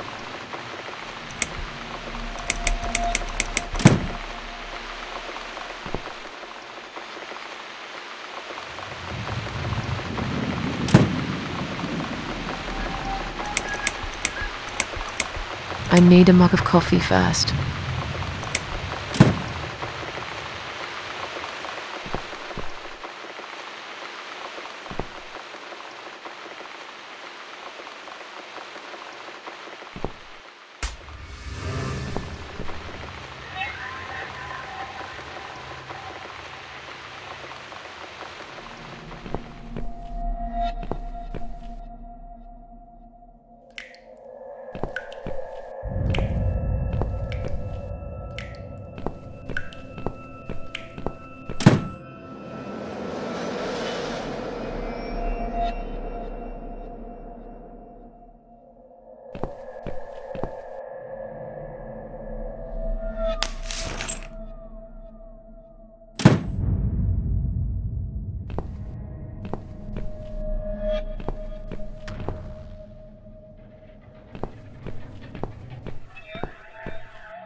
Now it's a perfect mug of coffee.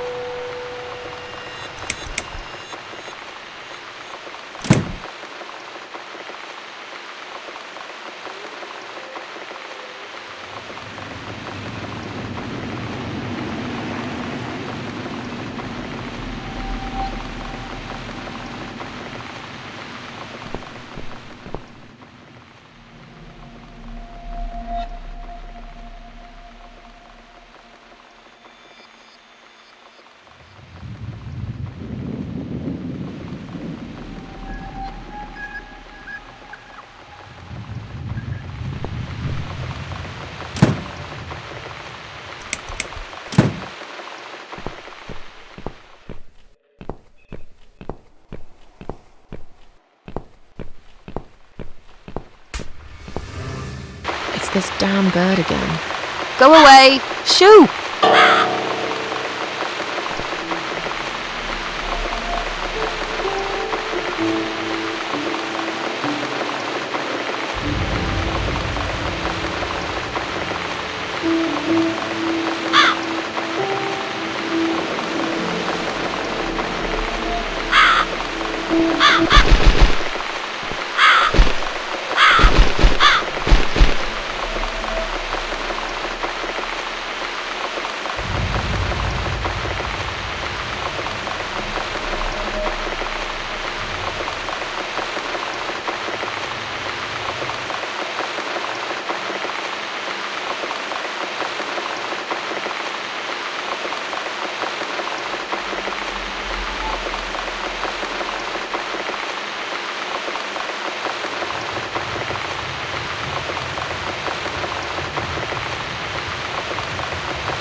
I need a mug of coffee first.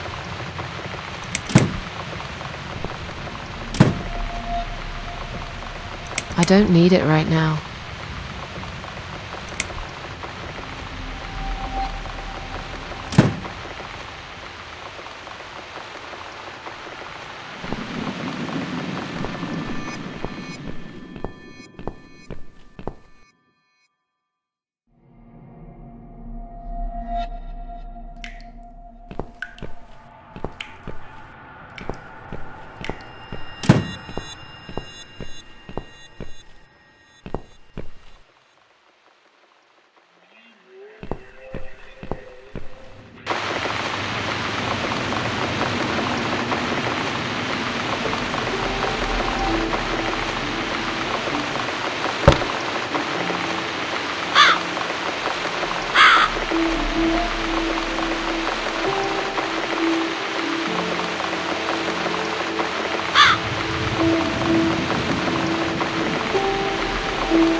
Right. And don't ever come back, you horrible creature. Miss Scarecrow here is going to guard this home from the likes of you.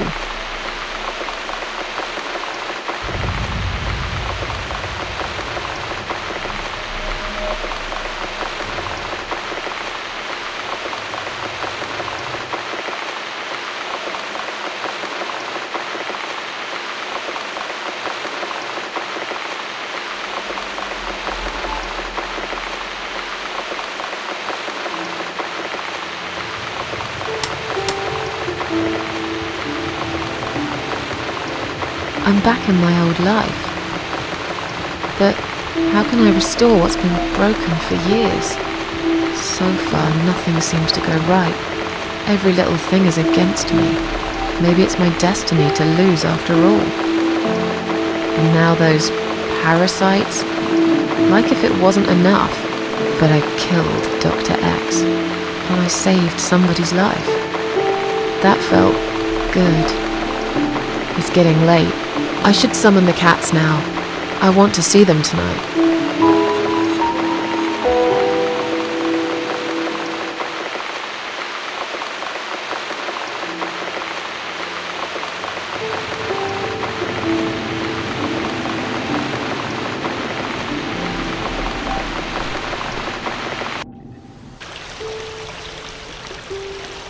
Standing by the river, I close my eyes. One jump, and I'm there.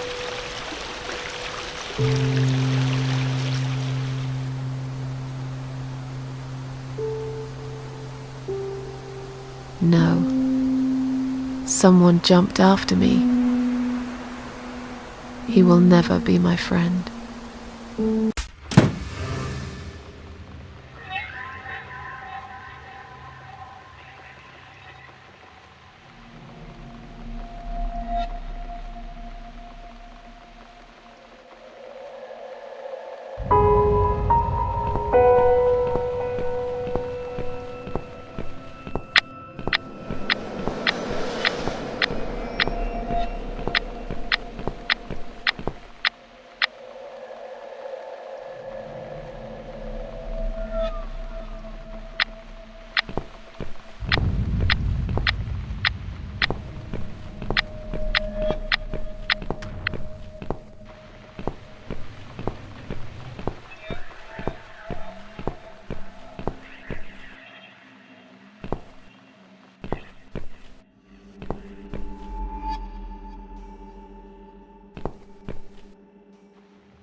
I don't need it right now.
inside, my darlings. I've missed you.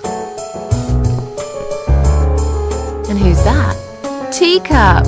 I bet you thought you'd never see me again.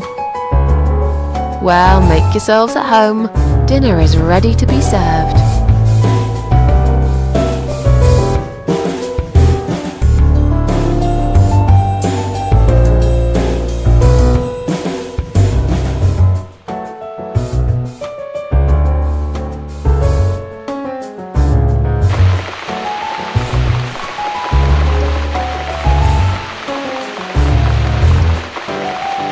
Come on, everybody. Gather around. It's time for dinner.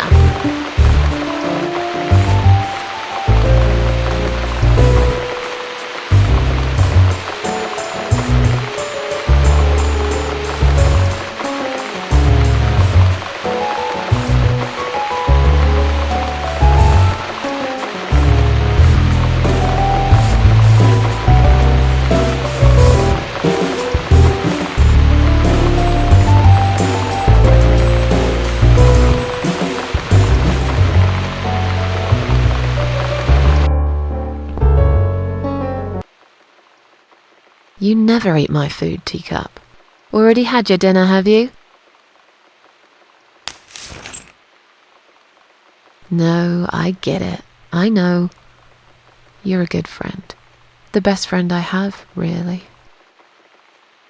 The only friend in the whole fucking world. You come over to keep me company and want nothing in return. I appreciate it. You should know. If you could know what I've been through lately. I've been to hell and back, my boy. But I'm here now. In my flat. Alive. And it's still the same mess that it's always been. I'm not sure how to deal with all this anymore. Don't know if I can. I wish I could be like you. At peace with the world. Always smiling. Someone's at the door. But who could it be so late at night?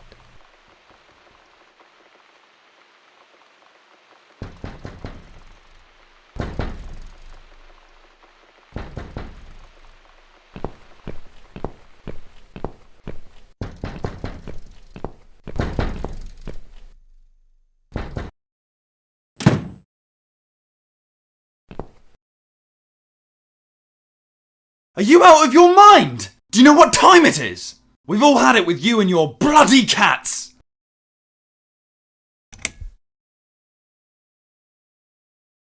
I suggest you change your tone right now. Don't tell me about my tone, I'll have any tone I like. If it's alright for you to play the fucking piano in the middle of the night, then I can bloody raise my voice if I want to. You think you own this place? You think any of us here care about your stinking cats? They are a bloody nuisance!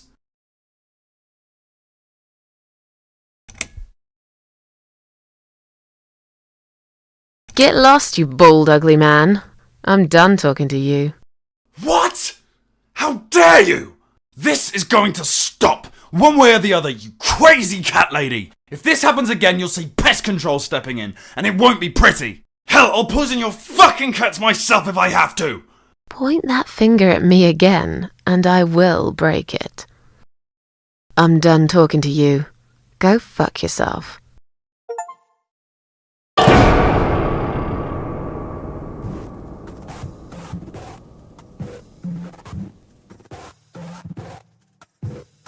In my head it's like hell, and I don't feel I've got the will. In my head it's so plain. God, please wash me with your rain. In my head it's so strange. I can't remember any names. In my head it's like hell, and yet you want me still.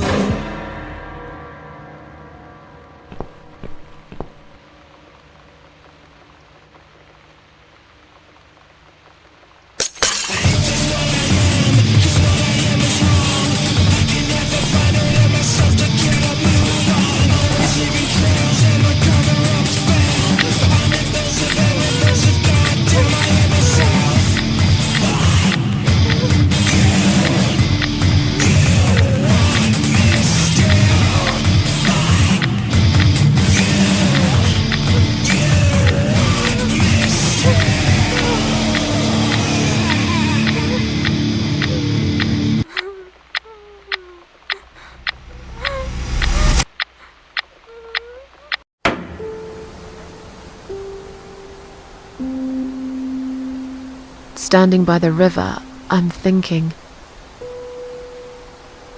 will I jump again? No. Behind the closed doors, I have fallen in love with the razor.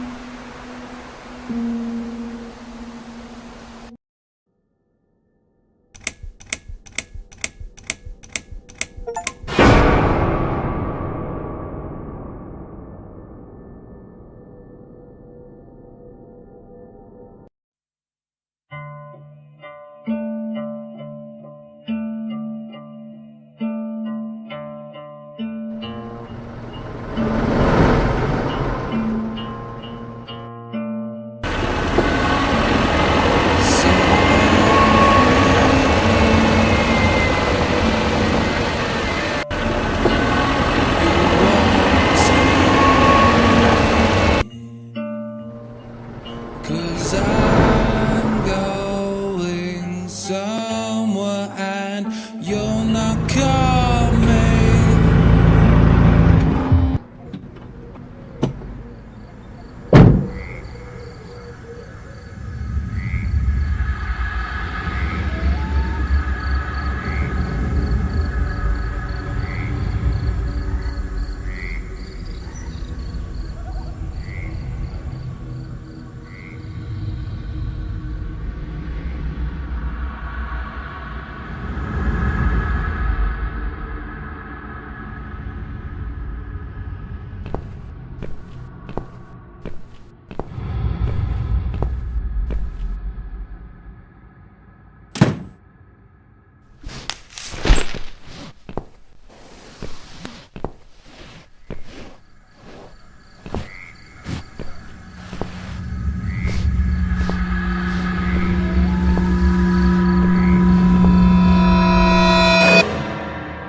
I've slept all night and most of the day.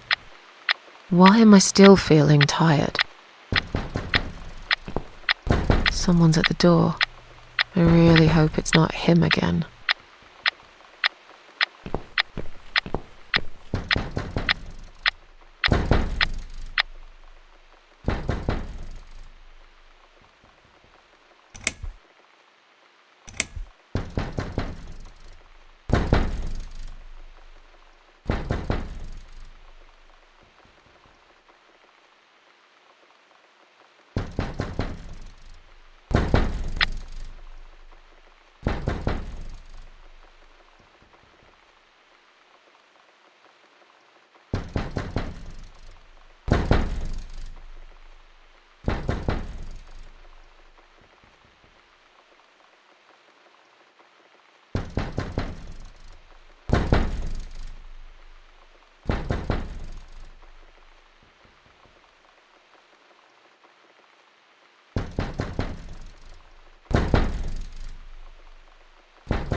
Hello, Miss Ashworth. How are you? Are you feeling better?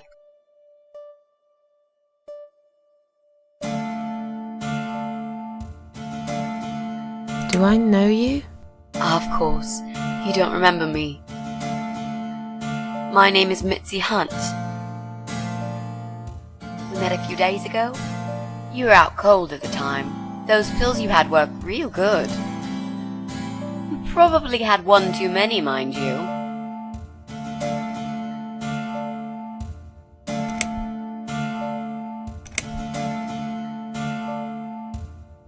So it's you. I had a feeling you'd turn up sooner or later. It is me, indeed. A girl who got in the way and fucked everything up. I'll understand if you're angry at me. It wouldn't surprise me if you blame me for calling the ambulance and saving your life, but I had other reasons for it too. Personal reasons. It's important. It's important. That's why I came here the other night. To talk to you.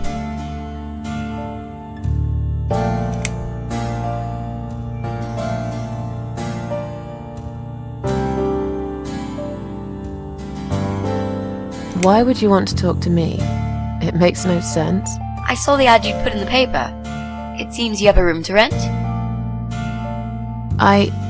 They still print that? It was months ago. Nobody ever called. I forgot all about it. I gave up on it, actually. Well, I'd like to be your lodger, Miss Ashworth. But you've got the room and I've got the money. Won't that work for both of us? I'm very tidy. I don't make much noise, and I promise not to spend too long in the bathroom in the morning. I don't really... I read your suicide note, you know. Sorry, but I did. I understand that you like your loneliness. You stray from people. I get it. But I won't get in the way. I promise I will give you your space. You won't even know that I'm here half the time. What do you think? Do we have a deal? Well, I guess I could do with some extra money, but... Great! Can I come in?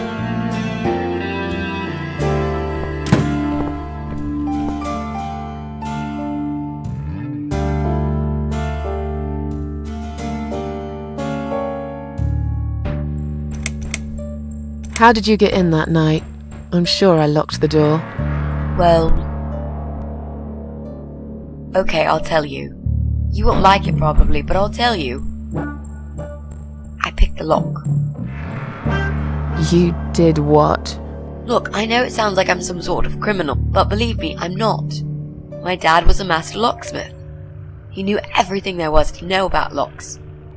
He taught me some of that stuff too. Look, I've got this little box. I always carry it with me. There are a few types of lockpicks in it.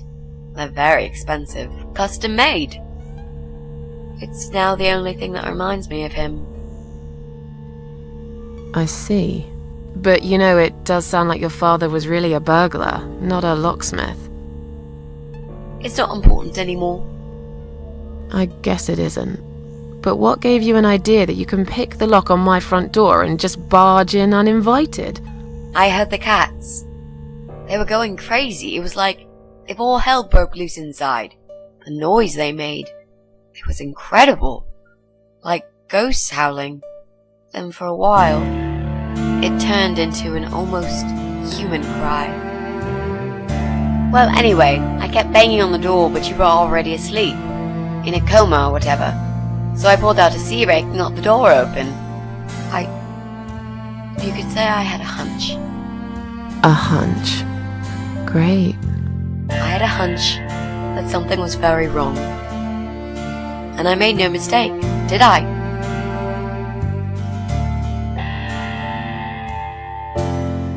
You said you were my daughter at the hospital. You're a little liar, aren't you? How can I trust you? How should I know you won't slit my throat when I sleep? Jesus, what's wrong with you? Slit your throat? Are you always so suspicious of people? If I wanted to do such a thing, I would never have bothered saving you, would I? Just think about it for a second. I was trying to avoid all the stupid questions. I didn't know what else to say. That seemed like an easy option at the time. Otherwise, they wouldn't have let me come in the ambulance with you. And I wanted to see if you've made it.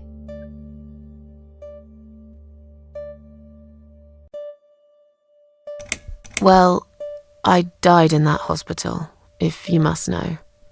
Oh. But not for long enough. It seems I must have been too attached to this shitty life I lead, and must suffer some more before I can rest. Jesus, Miss Ashworth. Why all this negativity? What in the world has made you think this way? Clearly the only thing you suffer is some nasty depression.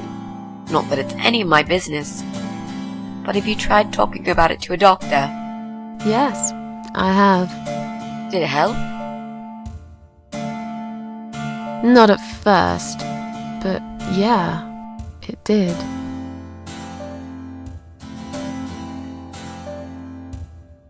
This spare room I have is pretty bad, you should know. I'm not fussy. It's not for long anyway. Just a few weeks, maybe. Anything is better than what I've got at the moment. Which is? I slept at the train station last night. There's a guy there who talks to rats. You should see him. Wait, can you even afford rent for the room? Sure. I'll pay you for 2 months in advance. Money's not an issue. Why not go to a hotel then? I hate hotels. More than train stations, with homeless weirdos and rats. Robbie? Oh no, he's cool. He's alright. And he kept the rats away. Why do you want this room so much? Let's face it, this flat's falling apart. It's cold, it's dark, it's a bit mouldy.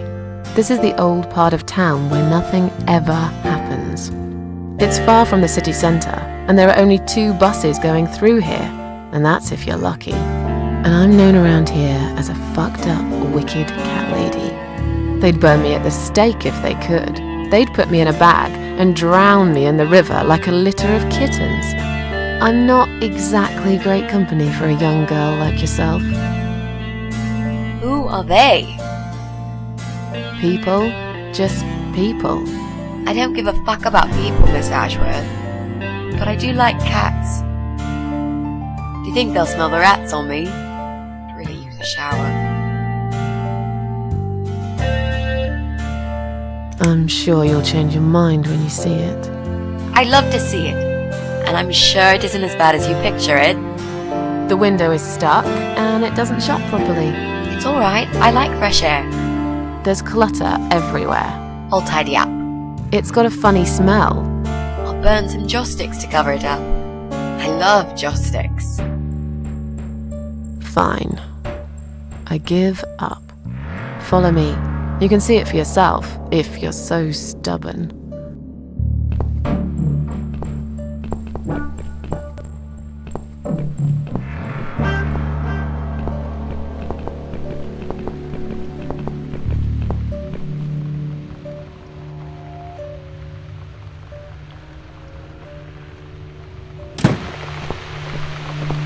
This room is perfect.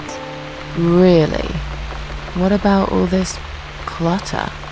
I'll move some stuff to the side if that's okay with you. But most of it I can use. All I really need is a bed to sleep and a roof over my head to cover me from that rain. And a power outlet so I can charge my laptop. Oh, and someone to watch too. You got a shower, right? I'm dying for a shower.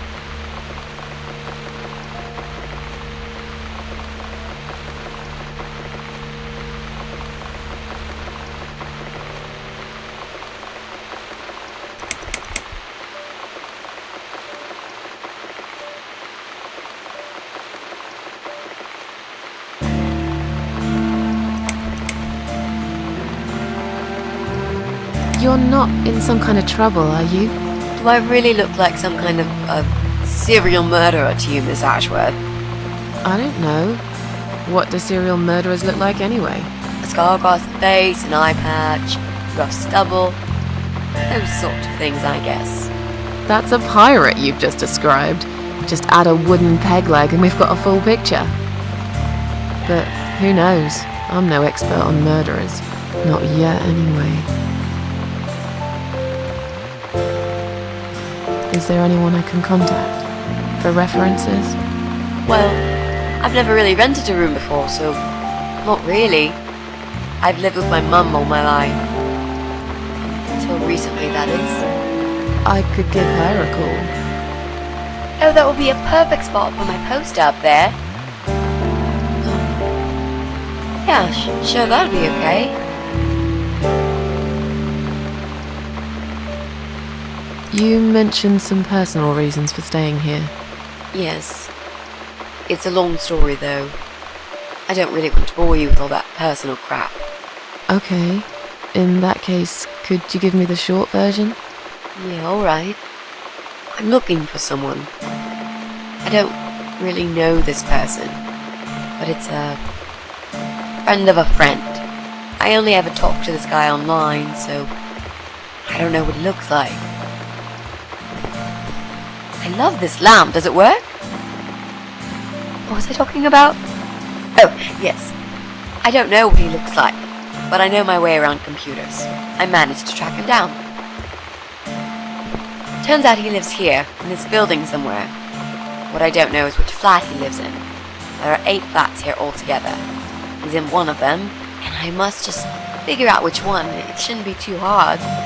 What do you want from this person? I just want to talk to him. He's done something really bad.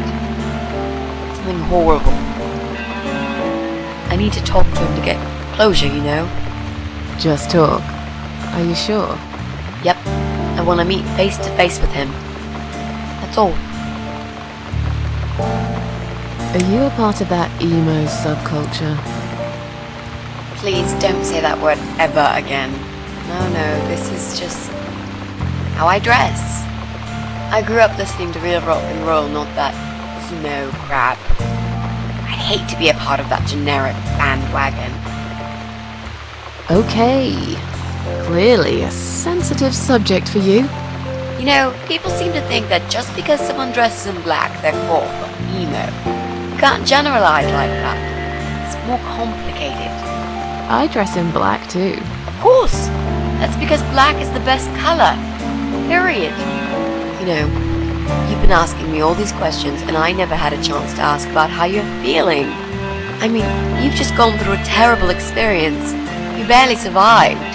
I suppose I might be out of line to ask you this, but I'm really curious as to why you tried to kill yourself. What made you do that? What did you feel?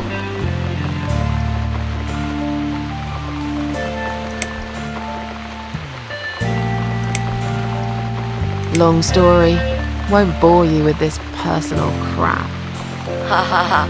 Right back at me, I guess. I did give you a short version, though. Yes, but somehow I can't help the feeling that you've omitted a few important facts. Just some details. Anyway, I suppose your story is the kind that can't be shortened. Still, if you feel like talking about it sometimes, I'd love to listen. I'll bear that in mind, Mitzi. Let's go back to the living room.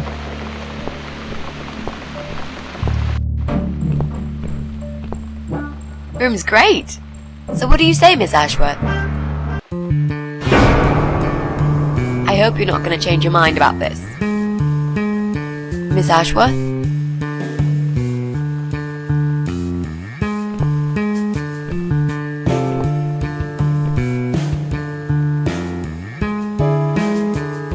What happened? Are you alright?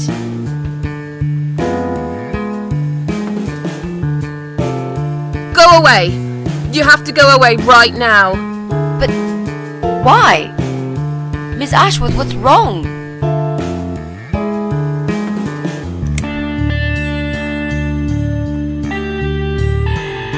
You're not safe here. You should leave. Now. Please, Miss Ashworth, I'd really like to stay. Don't throw me out now. Well, you can't stay. You can't. If you don't go, something terrible's gonna happen to you. Please, just leave me alone. I was perfectly happy before you came. I have my cats.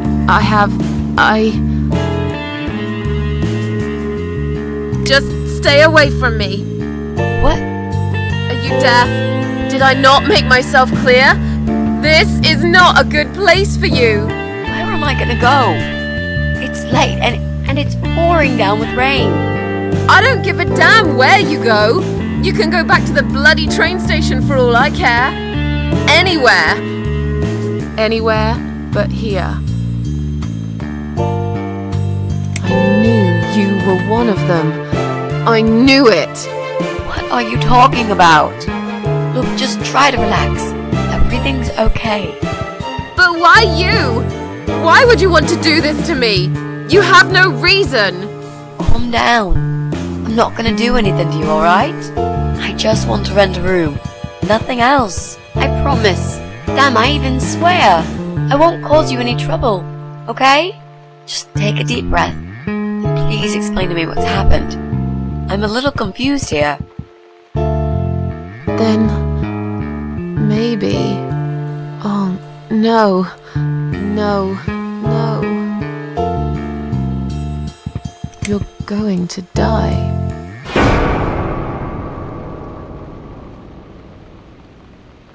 I know. Yeah. I know. But how did you know, Miss Ashworth? Are you some sort of a psychic? Do you possess some kind of supernatural mind-reading abilities? Or is it just so fucking obvious? What do you mean? I don't know how you're going to die, but call it a hunch if you like. That's cool. A hunch. Well, I do. I know exactly. It's already started, as a matter of fact. Do you want to see? I'll show you. Here, Miss Ashworth. Take a good look, 'cause I'm not going to do it again.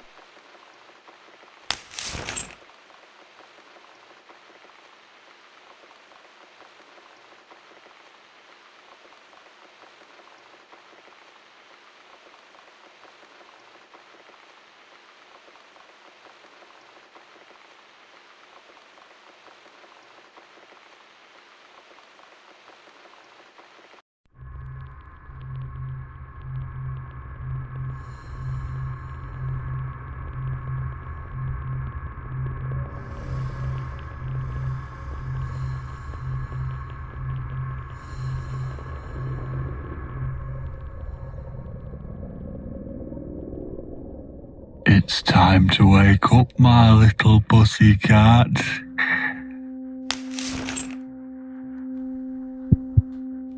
What's the matter, sleepyhead? Had a bad dream? Do you want me to give you a cuddle and a kiss?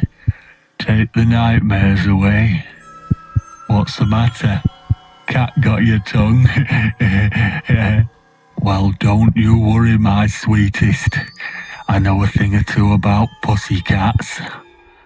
I can help. What do you say? Shall I take a good look at this pussy of yours?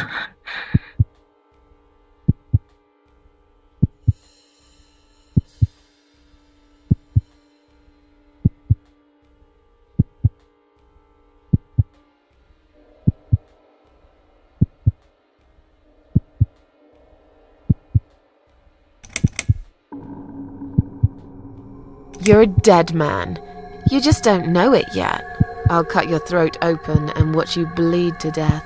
I'll feed your body to the crows. Oh, you're gonna regret this, pal.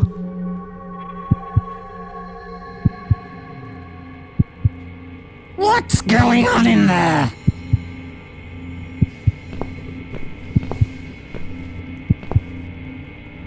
Who's this? Did you play with this little bitch behind my back? 'Cause if you did, I swear to God... Me? I'd never do that. You know me, honey. You're the only girl for me. This lady here will join us for dinner. That's all. For what? Take the goddamn mask off when you talk to me. You know damn well I can't stand it. And make sure you put it back in the van so you don't fucking lose it again. Okay.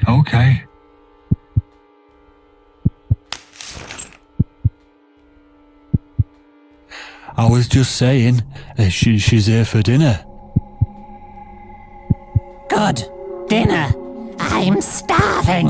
And I'm sick to death of them bloody cats.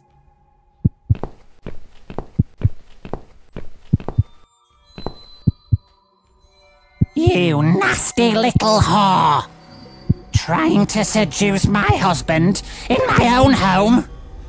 How bloody rude.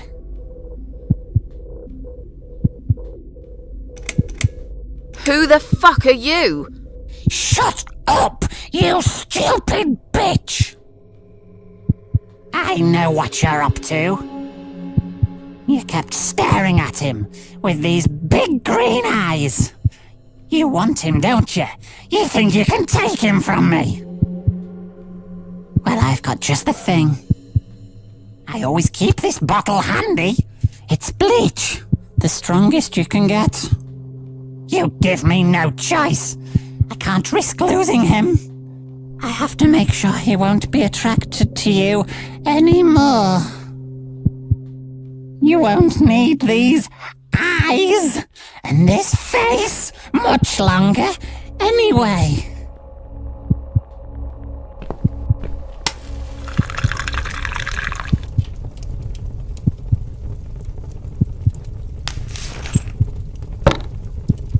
No one will do it right if you don't do it yourself.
Hey there, gorgeous. I see my old lady brought the bleach again. What a shame. I really liked your eyes. It could have been a start of something very exciting for us, if you know what I mean. She does that every single time. What do they call it? Trust issues, that's it. Well, never mind. Plenty more fish in the sea. I'm not too fussy, but even I have some standards. Ain't gonna touch a bird like you, I gotta be honest, girl. You look like shit. But I wouldn't want you to think I'm not a kind man. Plenty of time until dinner, and you're in pain, so I've brought something to end your suffering. Think of it as an option. I've got this gun here. It's one of my favourites. There's just one bullet in the chamber. Large caliber. You'd be long dead before you'd feel any pain. Sounds good, doesn't it? I mean, it's just an idea, you know, no pressure. Ah, of course. You can't see it. That bleach turns your eyes to nothing but jelly.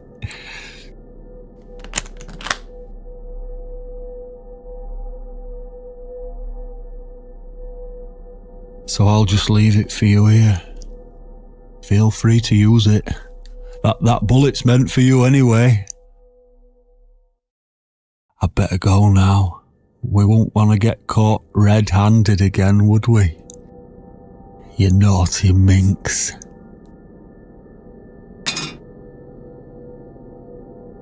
What was that? You can't reach it? Well, what did you expect? Life's a real fucker sometimes.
What?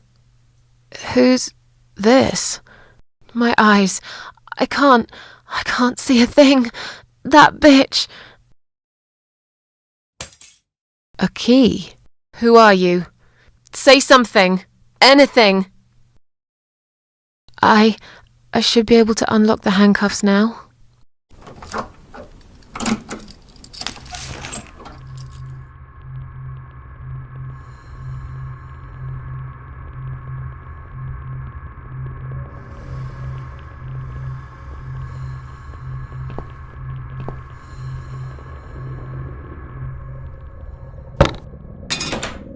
No! No! I dropped it. Where is it? Where the hell is it?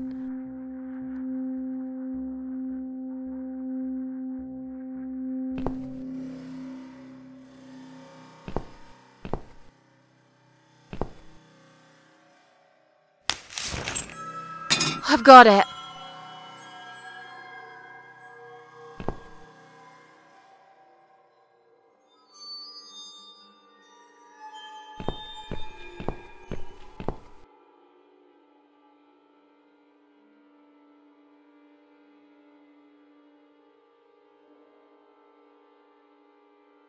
I'm sorry, Mitzi. I have to break my promise.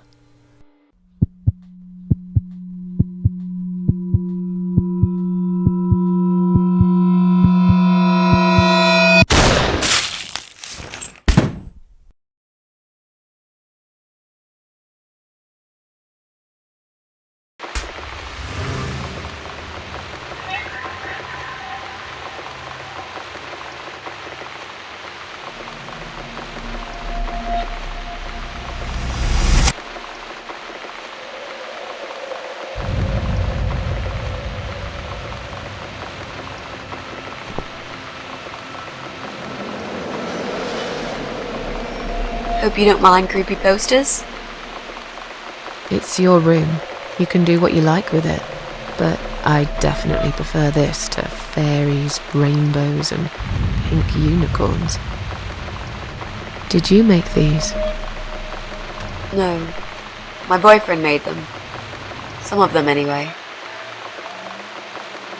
So, Miss Ashworth, I happen to have a bottle of wine in my bag. I was going to leave it to Robert, but I forgot all about it. Robert? The guy with the rats? Oh, yes. Of course. So, shall we have a drink then? We could get to know each other a bit more. I know, I promise I won't get in the way. And, I mean, you don't have to if you don't feel like it. But since we're gonna live together for a little while, it won't hurt if we talk to each other, will it?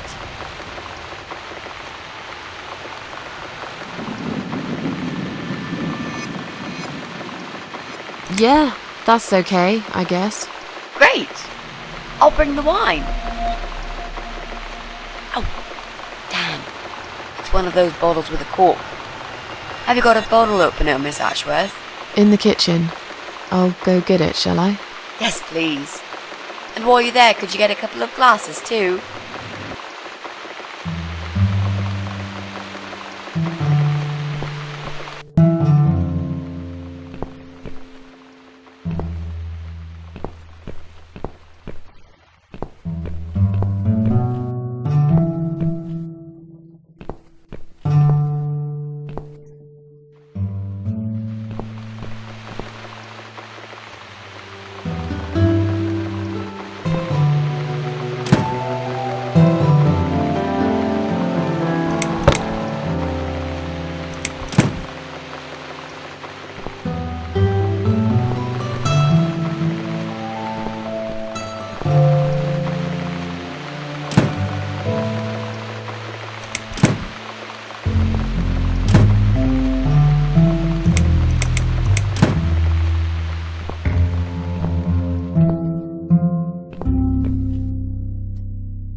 Have you found that corkscrew yet?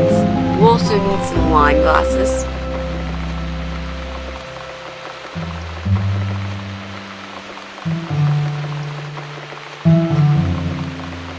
There you go. Let's get that bottle opened. Yeah, but we'll need glasses too. See if you can find some. I found some wine glasses. All right, that's all we need. Oh, and Miss Ashworth, I really must say this before we start. Yeah? I promise I won't cut your throat when you're asleep. Very funny, Mitzi. Oh no, I mean it. That's fine. But just so you know, I always sleep with my eyes open.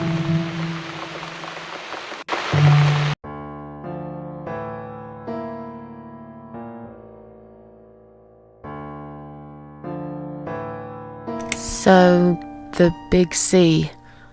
Want to talk about it? Well, to be honest, I didn't really want to tell you about it like that. I put you in a very difficult position, I know. It's just that I was really desperate to get this room. I hope you can understand. This is the last and most important thing I must do before my time is up. It's fine. You seem alright. It's just... I find it hard to trust people these days. Maybe it's time I opened my eyes to see others have problems too. Some, like yourself, even bigger than mine. What kind of cancer is it? Do you mind me asking? Brain tumor. Her name is glioblastoma. Haha. Yep, they're all girls, the way I imagine it. Just look at their names. Lymphoma, melanoma, myeloma, leukemia, sarcoma. Each of them a fucking goddess of death, beautiful and ruthless. You might just be right about that, Mitzi. I used to be a nurse. I know a few things about cancer.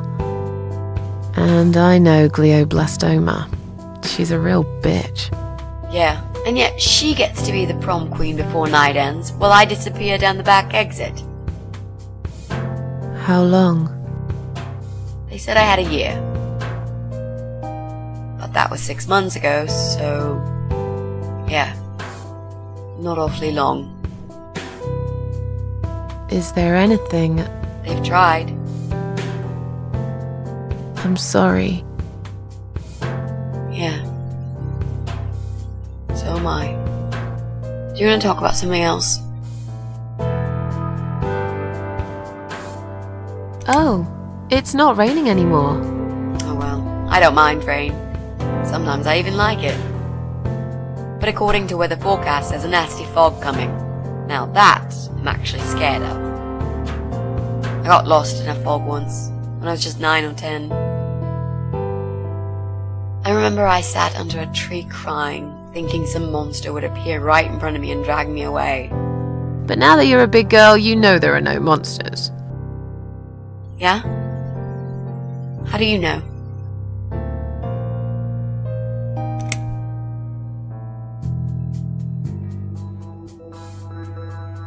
The only monsters are us.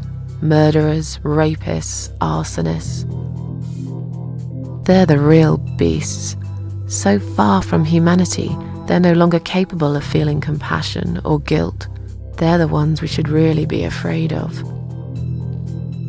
But whether they're lurking in the woods or fog or the darkness of our cellars, it's all irrelevant. You can't predict what happens. You can't do anything to stop it. There is only one way. You turn into a beast yourself, and like them, you show no mercy. Whoa! Where did that come from, Miss Ashworth? I just don't like murderers. They're nothing but... parasites. How are you planning to find this guy? I don't know yet.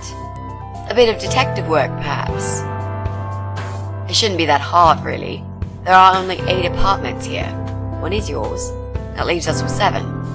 I was hoping that you could give me a hand, actually. You know some of your neighbors, don't you? Not many. I never really cared about them. They changed over the years, too. You probably also figured by now that this is not the sort of place where new neighbors are greeted with a freshly baked cake. You see a new face, you give them a blank stare as you pass them in the hall, and you forget about them a minute later. That bad, eh? Well, there's that bald guy who lives above me in flat 5. He came here recently to shout in my face. He's a nasty piece of work, but I really don't think he's the person you're looking for. What does he do for a living? I think he's a train driver. I can't imagine somehow that my guy would be a train driver. Okay, that's good. Leaves us with just 6. Anyone else you know? I'd have to think. You know, maybe not tonight. Let's just talk about something else, okay? I have plenty of time. There's no need to rush this. Maybe tomorrow we could sit down together and make a plan. I could draw a simple map of the building, and with your help, mark down who lives where. Sounds good to me, Mitzi. You mentioned a boyfriend. Tell me something about him. Yeah, okay. Let's talk about him. His name is Jack. He's dead. Oh. Miss Ashworth, are you sure you want to listen about my miserable life? I don't want to bring you down. These aren't happy stories. And I'm not a happy stories kind of person. I'm sure you've noticed by now. I guess so. Anyway, I suppose I would have had to tell you about Jack sooner or later. After all, he is the main reason I'm here. I just don't know where to start. Tell me how you two met. Oh, we knew each other for forever. We grew up on the same street. It's funny how we seem to be made for each other. Perfect match. I always knew he was the guy for me, and I'm sure he never doubted that either. Jack was absolutely crazy about me. We thought one day we would marry, have children, be happy. I never had many friends because I had Jack. I didn't need anybody else. You know, if there's one thing I'm really grateful for in my life, it's that I got to experience this pure, perfect love. Some people go through a lifetime without knowing how it feels. I guess I've been very lucky. But all luck runs out sometimes.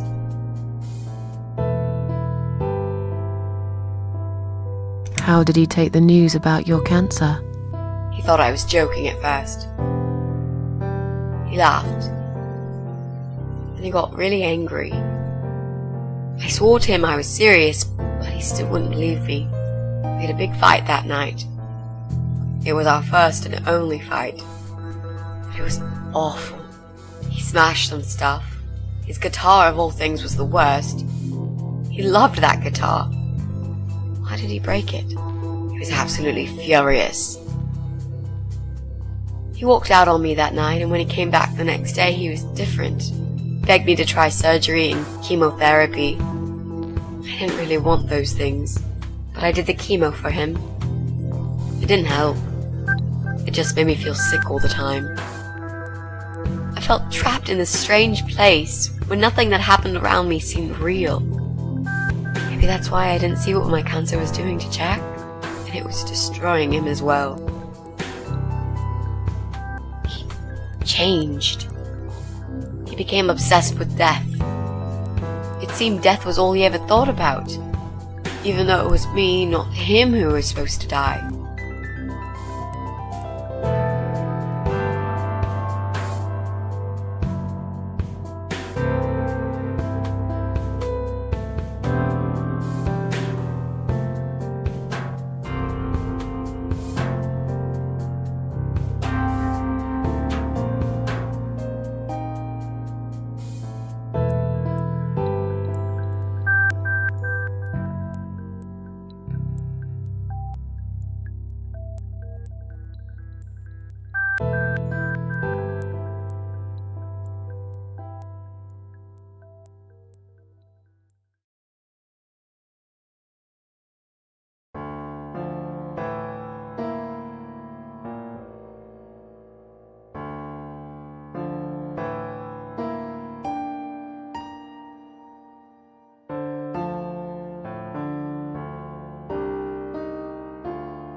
Jack made those pictures on your wall.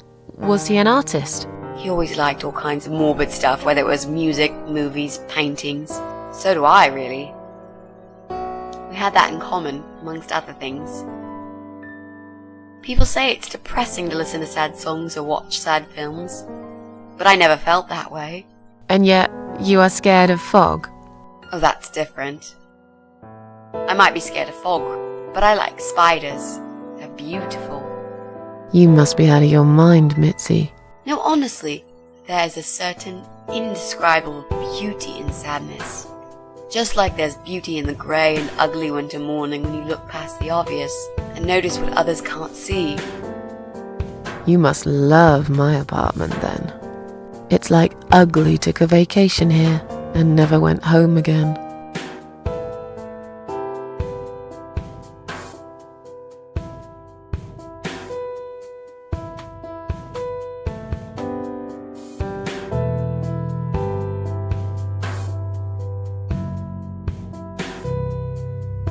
How did he die? How did Jack die?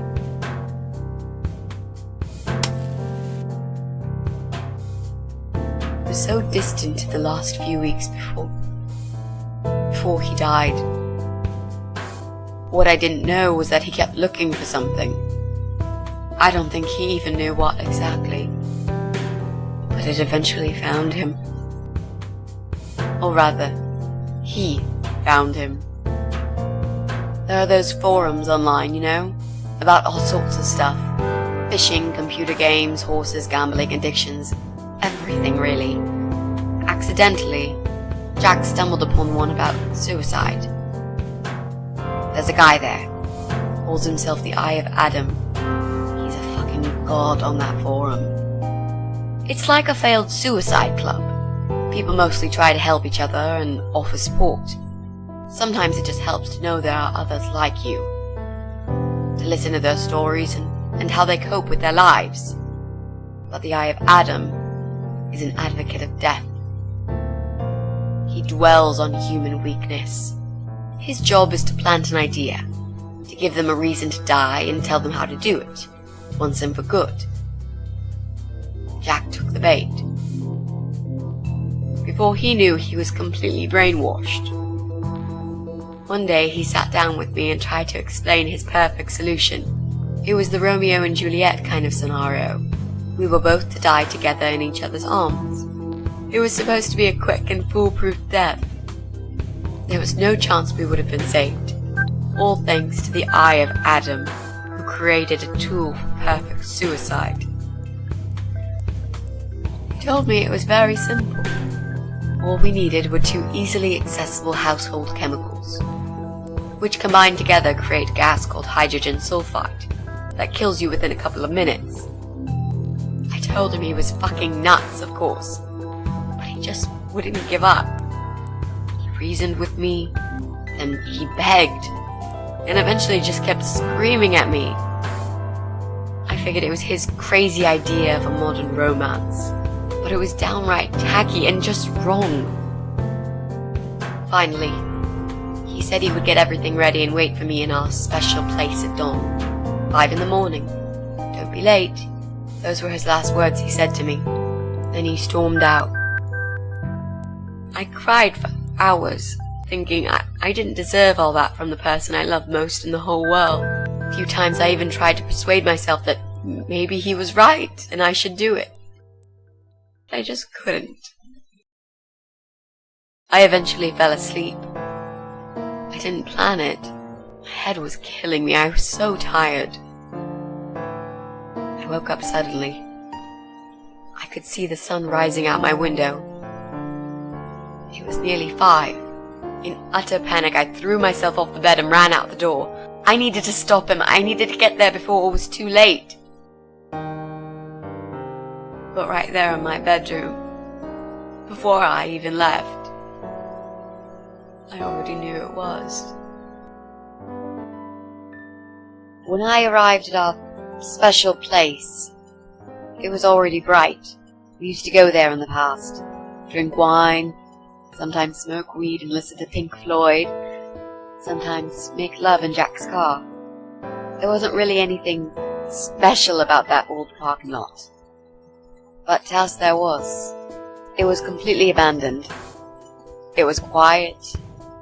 It was safe. After that day, I've never gone there again.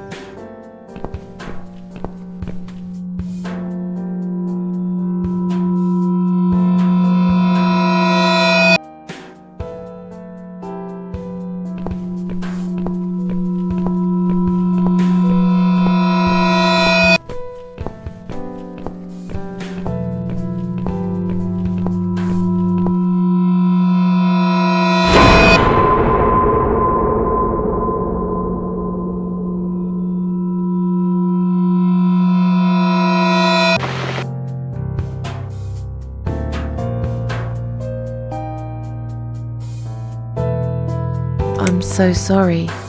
I think now I understand. He loved you so much, he couldn't bear the thought of living without you. And that guy, the Eye of Adam. I'm not surprised you want to find him. I know I would. I'm not sure if I should believe that you only want to talk to him. But hey, that's none of my business. I wouldn't know what I'd do if this happened to me. Good to know. But I really just want to talk. I want to face Jack's killer and tell him what he's done to me. You know, the funny part is that he actually told me where he lives. He wants to meet me. Would you believe that? How come? Well, this kind of thing he does is called trolling on the internet.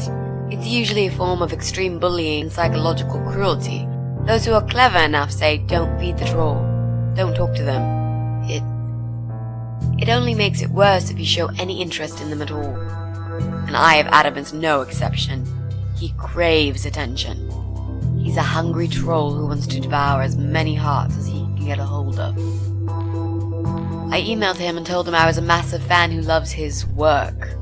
He wouldn't believe me at first. But trolls are always hungry, and I was prepared to serve him a meal fit for a king. What do you mean? I fed him so much bullshit that he really believed I'm a suicide preacher just like him. Great. I wish he'd given you his door number, though. It's all a part of some sick game he's playing. Sooner or later, I'll find him. There were signs on the car windows. Warning signs, yeah. I found on that forum that the Eye of Adam doesn't want any accidental deaths. So we posted this poster design for people to print. It turns out there's a whole sick ideology behind it. Fumes from the car could hurt anyone who opens the door, and that's not the point. The idea is to die willingly and with clear mind, to prepare for it, to embrace it. Jesus. You'd think the police would investigate the whole thing. It sounds almost like a sect. This guy knows how to hide. The police can't be bothered to make an effort. It took me 3 months to track him down. Now I'm finally so close. I can almost smell that fucker. What are those two chemical products?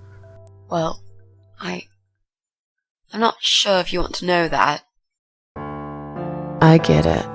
You don't want to tell me because I'm a fucking suicidal maniac. Is that it? No, Miss Ashworth. No, I didn't mean it like that. Okay. Maybe to some extent. Just replace maniac with victim and fucking with recovering. You've only just come back from the hospital. Whatever it was that made you do it, you proved you are capable of going through with it. I don't know you long enough to tell you if you're completely over it now.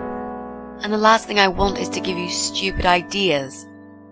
It would be just like what the Eye of Adam does. I would never forgive myself if anything happened to you because of me. I mean, how could I?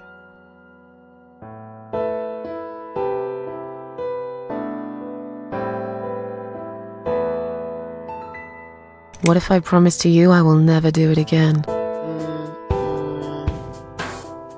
Okay. Alright. But if you don't keep your promise, Miss Ashworth, I'll find you in hell and kick your lying ass for breaking my already broken heart. You can't kick my ass when I'm dead. I'll soon be dead too, Miss Ashworth. So, yeah, I swear I will do it. I don't think so. You'll go to heaven, you muppet. The recipe for this deadly cocktail is very simple. Any good housewife can make it in a blast.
Well, well.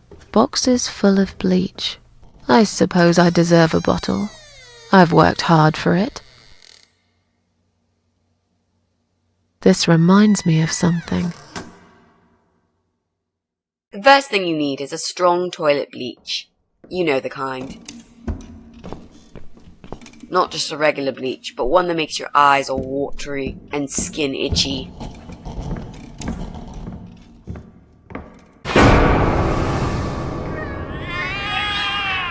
What's going on? Something is wrong, Mitzi. The cats are alarming. That's exactly like when I found you, Miss Ashworth. We've got to check what's going on. Oh, I'm really sorry, but there is no way I'm going out in this fog. Fine. I'll go on my own then.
heavy fog.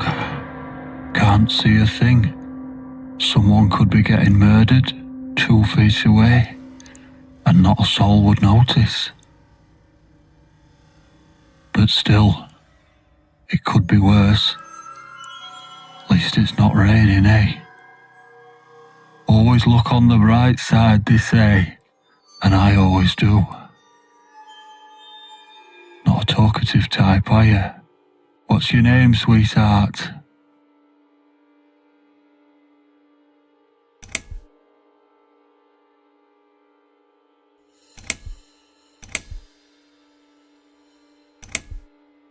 Susan. That's a lovely name. I like it. You see, I'm just here on a job, sweetheart. Nothing more. I had a call, you see. There's a cat problem. And apparently, some crazy cat lady keeps making it worse for everyone. A crazy cat lady called Susan, I was told. Now, you ain't gonna like it, sweetheart, but I'm taking you for a ride.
Well, look what the cat dragged in.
Oh no.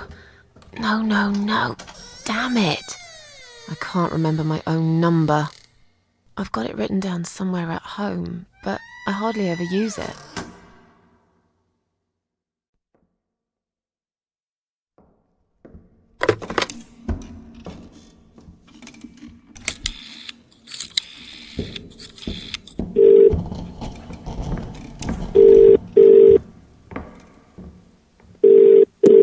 Police emergency line, how can I help you?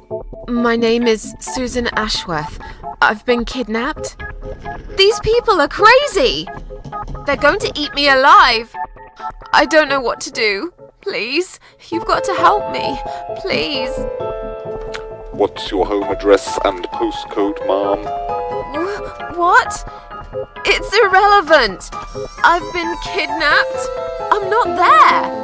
I'm afraid I need your home address to confirm your identity, Miss Ashworth. It's flat 4, 12 Helen Street, EX4422DL, okay? Now please, do something, for God's sake! Calm down, ma'am. Who's kidnapped you? I don't know who they are. They didn't tell me their names. No, but wait. He's an animal control guy. Drives a white van. He's got a wife. She poured bleach down my face. Bitch. They're just mad. Won't stop at nothing. I'd run away, but there's this fog, and I have no idea where we are. You have been kidnapped by a married couple, is that correct? No, not just any married couple. Don't you understand what I'm saying? These people are fucking serial killers. There's blood and bones everywhere. I mean, some of it is cat's blood, but there's human blood too. I told you, they eat stray cats and dogs, and they eat people. They're sick. They make me sick. Is this a case of family disturbance, ma'am? What? No.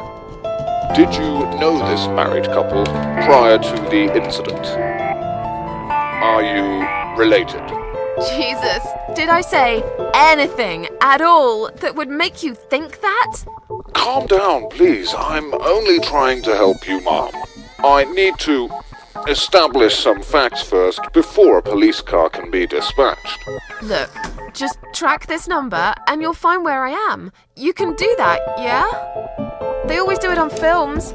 I bet you've got my number displayed on the screen already. Just do me a favor and send a police car, will you? Of course, ma'am. Stay on the line.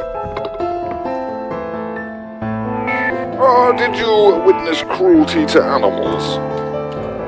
What? You mentioned cat's blood. Was this married couple cruel to animals? If so, I will put you through to Animal Welfare Services for this area. Would you prefer that, ma'am?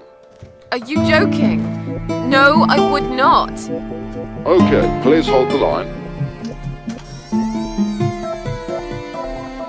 Hello? Miss Ashworth, are you still there? Yes, of course I'm still here. According to our records, you've recently discharged yourself from the hospital. Are you currently undergoing treatment for any mental health problems? No, it's not like that. Miss Ashworth, please listen to me very carefully. I can connect you with the on-duty doctor at the RCW Hospital's mental health unit where you received care recently. They can help you. You just have to talk to them and explain what's on your mind. I'm not fucking crazy. So, that's it. You're just not going to help me. We are not qualified to provide psychiatric help, ma'am. It's best if you contact your doctors. Would you like me to give you their number in case you'd prefer to call them yourself? Oh, don't bother. I'll take care of it myself. Thanks for nothing. Goodbye.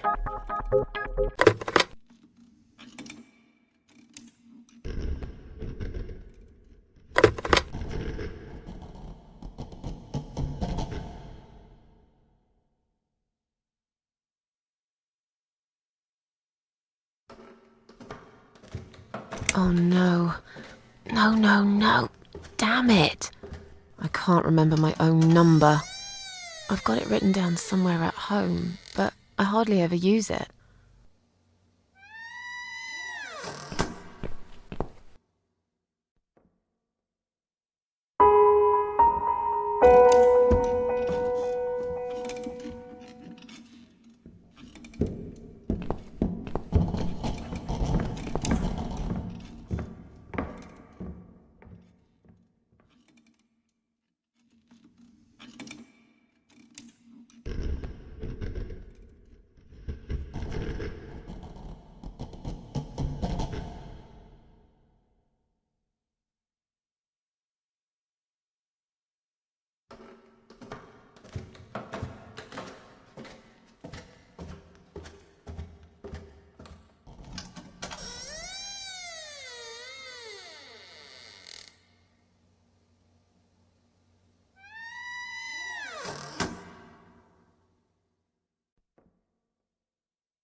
Oh no. No, no, no. Damn it. I can't remember my own number. I've got it written down somewhere at home, but I hardly ever use it.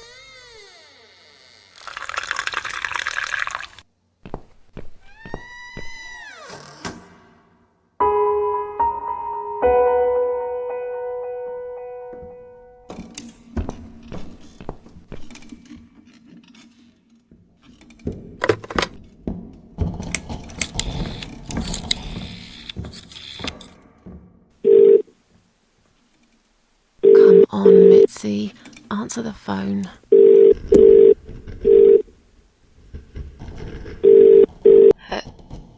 Hello? Oh, thank God. Finally. Mitzi, it's me. I need your help. What's happened? Where are you, Miss Ashworth? I've been kidnapped by some psychopaths. What? How did that happen? You only went downstairs to check on the cats. Look, it doesn't matter. I'll explain everything later. These people are maniacs. They're killers. It's either me or them. I have no choice. I've found some bleach. It reminded me of this gas you were talking about. I could get rid of one of them with that gas and get a hold of a gun. You said it was fairly easy. Miss Ashworth, no, you can't. Listen to me. This guy is a fucking murderer. He's nothing but a parasite. No one will miss him. Trust me. And I could really do with a gun here, you know? But... What's the other chemical, Mitzi? Tell me! Now! Okay, fine, I'll tell you. It's no rocket science. You just need some pesticide. Pesticide? Didn't you say it is something everyone's got at home? Well, you wouldn't use it. You live in a flat high above the ground. It's for people who own houses. Or like, mansions. You can pick up these things at any supermarket anyway. Fine. What do I do with it? Just mix bleach and the pesticide together. Make sure there isn't much ventilation. And wear some protection. A gas mask or something, yeah? Right. Bleach. Pesticide. Got it. And a gas mask, got it? Yep. Thanks. You have to call the police. Yes, of course, I will, Miss Ashworth. But, wait. What should I tell them? Do you know where you are? No idea. Out of town? Somewhere? Have you tried talking to the police yourself? No, not yet. You're right. I should try that. I'm just not sure if they will believe me. Okay. Thanks. Wish me luck. Be careful, Miss Ashworth. I'll be fine. I'm a tough old girl. This will be like a walk in the park.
Well, look what the cat dragged in. Again. This one just keeps coming back for more.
Well, look what the cat dragged in.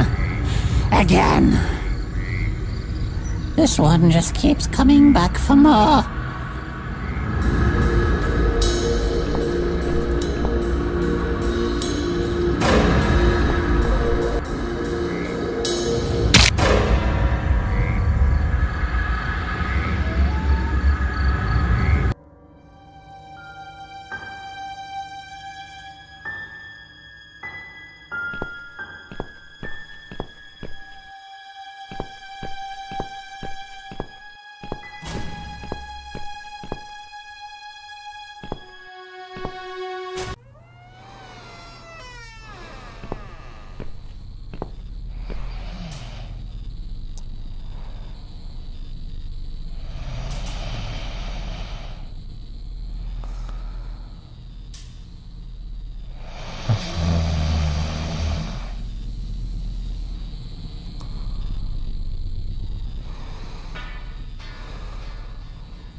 I've been? Do you know what I've seen? Do you know where I've been? I've been for the broken machine.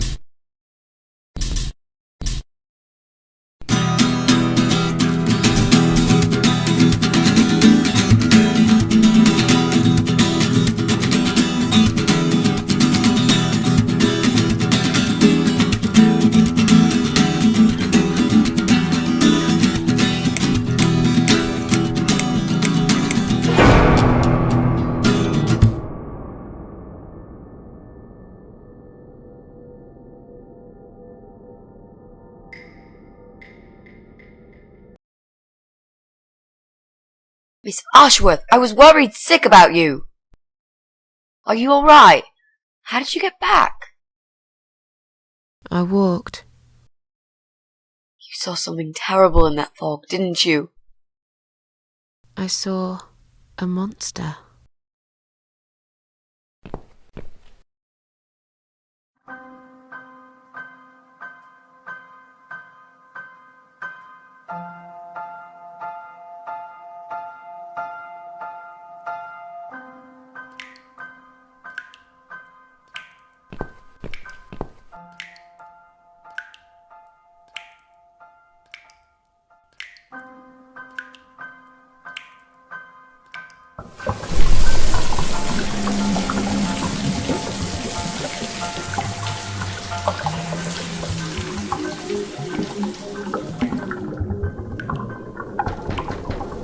Miss Ashworth, I need to ask you something.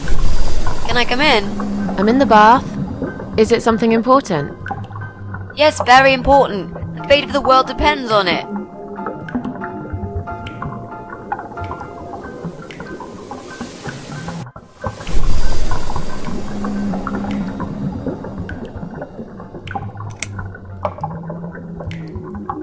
You can come in, if you promise you're not a lesbian. A lesbian? I told you I had a boyfriend, Miss A. Both girls shouldn't get embarrassed of each other. Where do you get ideas like that? I don't know. It seems everyone is gay these days. Now, that's okay with me, don't get me wrong.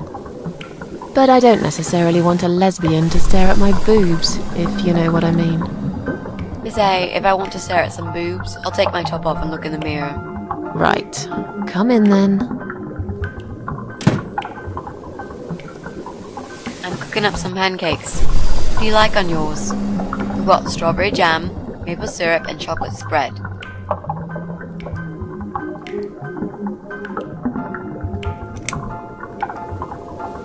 Oh, nice. I like pancakes. I'll have one of each.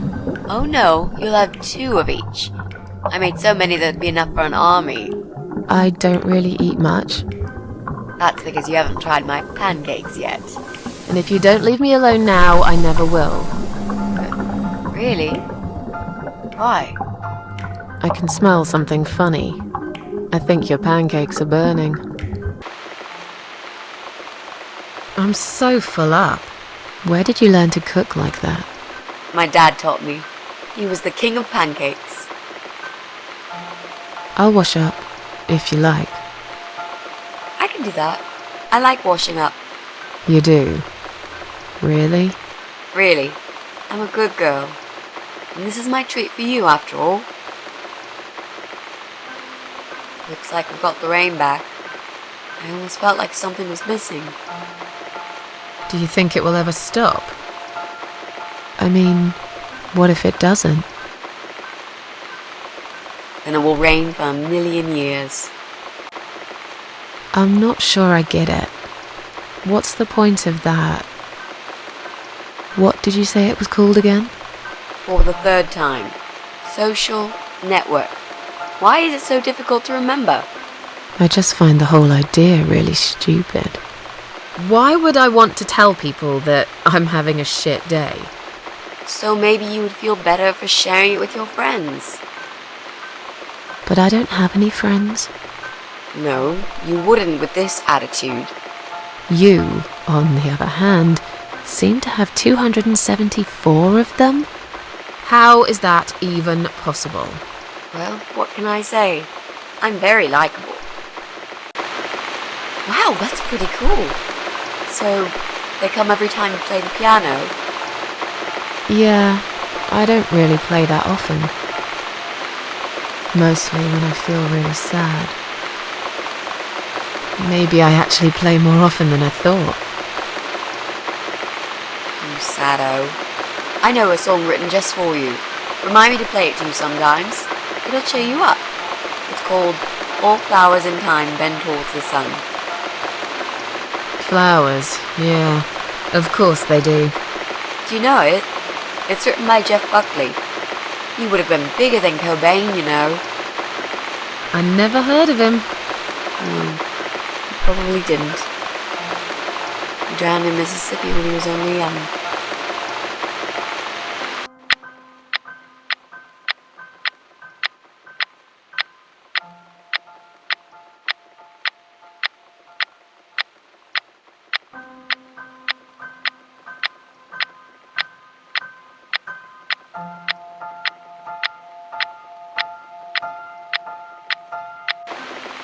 I've created a profile for you. Maybe now you'll learn how to use it.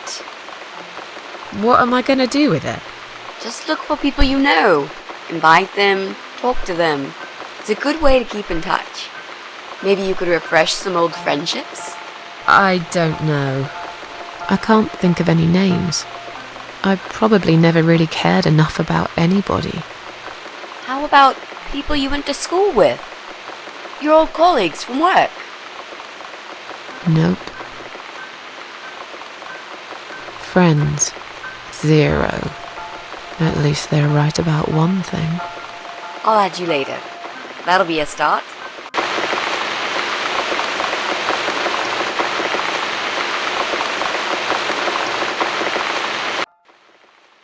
I made us some coffee.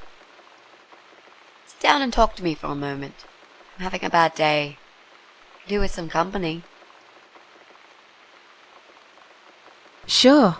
Coffee sounds great.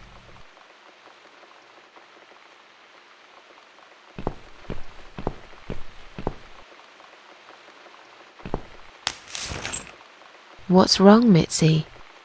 Well, I'm not sure how to get started with this thing. I've been thinking about it the last few days and I just don't seem to get any good ideas. Maybe I've been a fool all along, deluding myself that I could find where that sick bastard is hiding. Maybe I can help you. I have lots of free time, you know?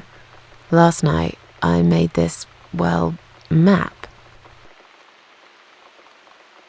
I made a map. This is our building, all 4 floors.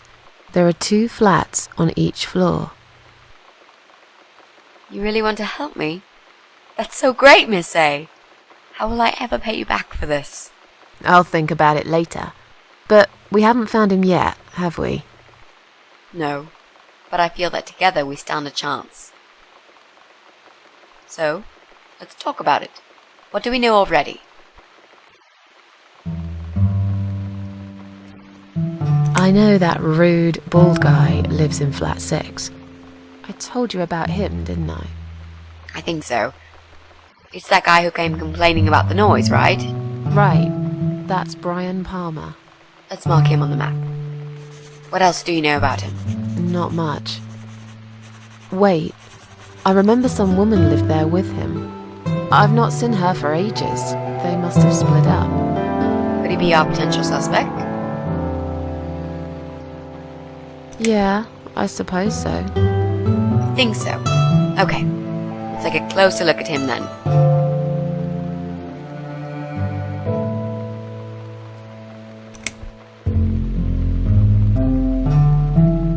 There's an odd married couple that lives next door. Yeah? What do you know about them? Well, the man is called Joe Davis. He seems nice, quiet type.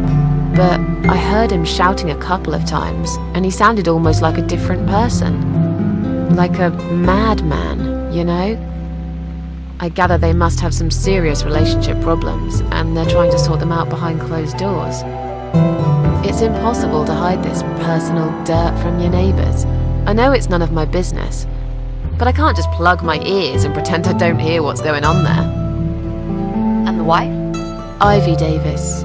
Or is it Sophie? I can't remember now.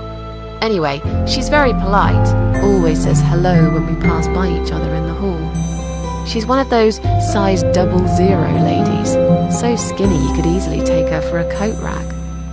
A walking skeleton. I bet she only eats a leaf of lettuce a day, or nothing at all. She looks quite ill, actually. Anything else? They used to have a cat, Lucifer. I often wonder what happened to the poor little chap.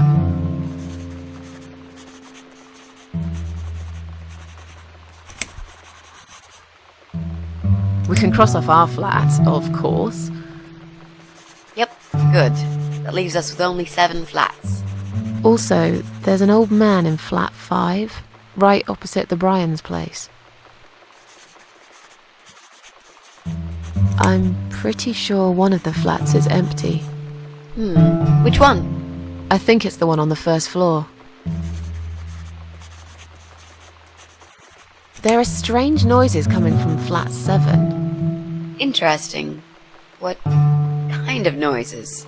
Like screaming, explosions, guns. Then there are threats and insults shouted very loudly at someone. I think I might know what's going on there, but it's worth checking anyway. Do you know the person who lives in that flat? No, I don't. It's the top floor. I have no business going up there. All I know is what I overheard from neighbours' gossips. Sometimes I hear a dog barking on floor 1. First floor? Well, you said one of the flats was empty. Yes, which means the owner of the other flat keeps a dog. I hate dogs. Tell me about it. Noisy, smelly creatures. Can you imagine the Eye of Adam being a dog lover? Can't see why not. In that case, it might be worth looking into.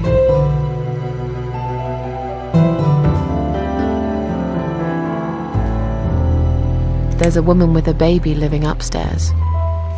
No husband? I'm not sure. I hardly ever see her. When I do, it's usually in the hall, when she's pushing a pram with a baby inside. She always has tons of shopping hanging from it.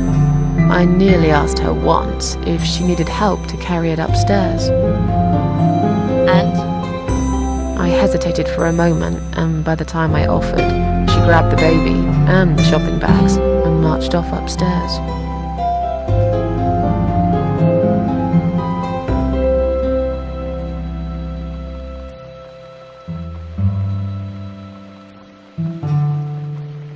Okay, I think that's all that we know at the moment.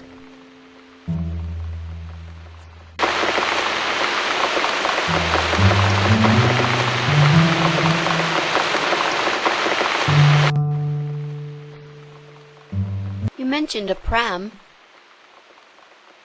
This reminds me, I found an old baby pram in my bedroom among all the stuff.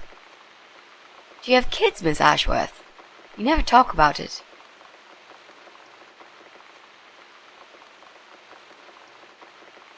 No, I don't have children. But you did, didn't you? Come on, Miss A, it's all right. You can talk to me about it.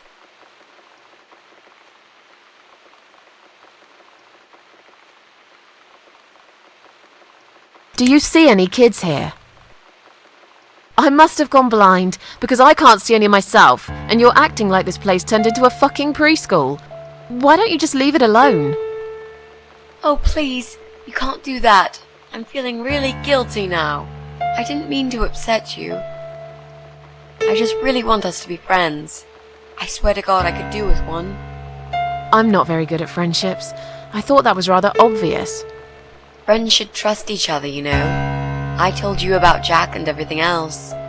Why can't you just do the same? You told me about Jack because you wanted to. I didn't force you, did I? My private stuff is nobody else's business. Why does everyone want to remind me of this all of a sudden? Isn't 10 terrible years of suffering enough to let go and never bring it up again? Even... even for me?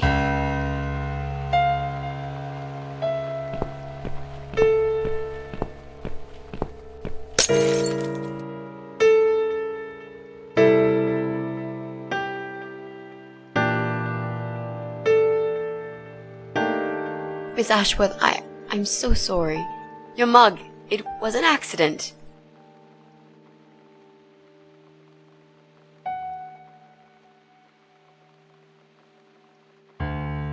You know, just leave it. I don't even care anymore.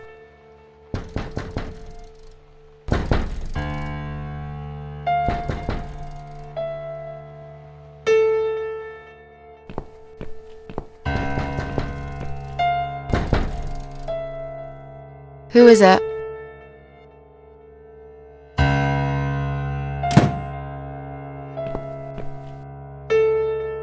Flowers.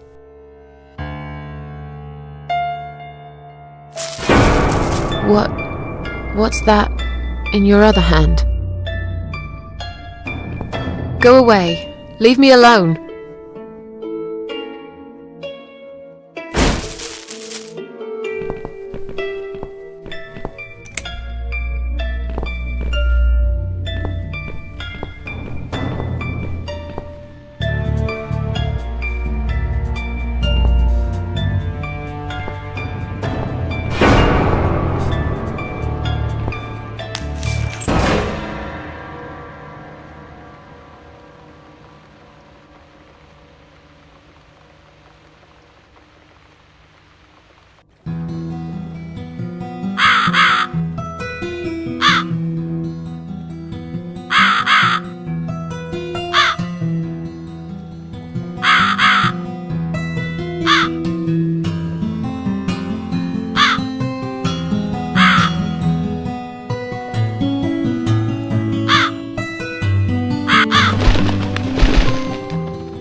Now I'm finally here. What have I won? Where are you, my dear? Oh no, it's dead. Oh no, what's this? Not a single sound. Goodbye, other world.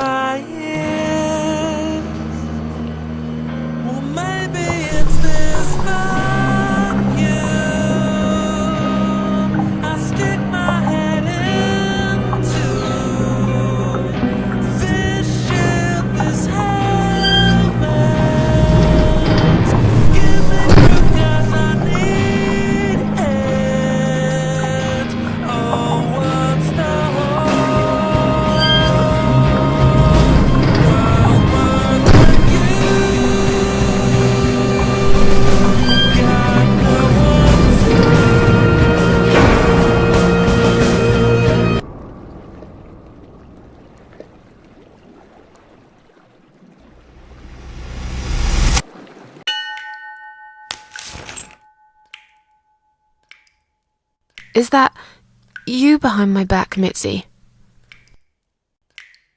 Miss Ashworth, I thought you were dead. I saw that man hit you right in the head. Me? Dead? No. No, I'm a tough old girl. You can't kill me that easily. Stop asking stupid questions. We have no time for that. Let's calm down, yeah? Yeah, okay, I can do that. What's this? Duct tape? Yeah, he had loads of that stuff. Maybe we can break this tape if we pull really hard? It won't hurt to try.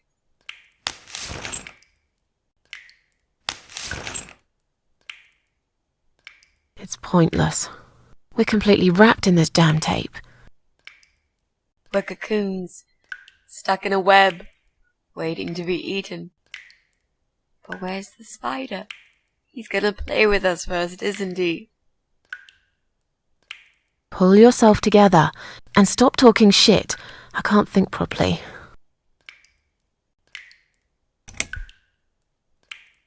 How about those lockpicks that you always carry with you? You know, the ones you got from your dad and used to break into this place? But we aren't locked in a room, are we? We're wrapped in duct tape in case you forgot.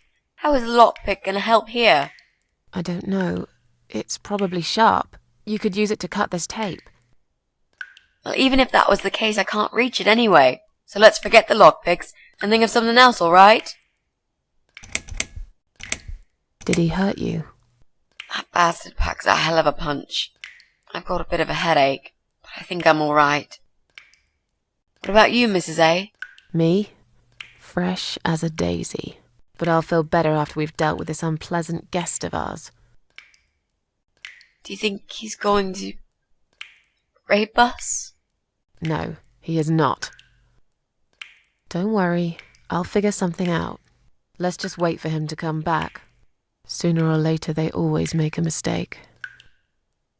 Miss A, I'm sorry I had upset you. I shouldn't have pushed you so hard.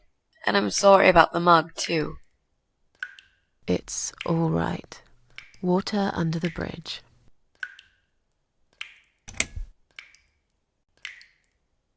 Let's use this sharp knife to cut the tape then, shall we? What? You've got a knife? Yeah, but I'm sorry. I just remembered I can't reach it. So let's forget the knife and think of something else, yeah? Oh, you are a nasty piece of work, Miss A. I really believed you had a knife. You shouldn't joke about it, you know. It's cruel.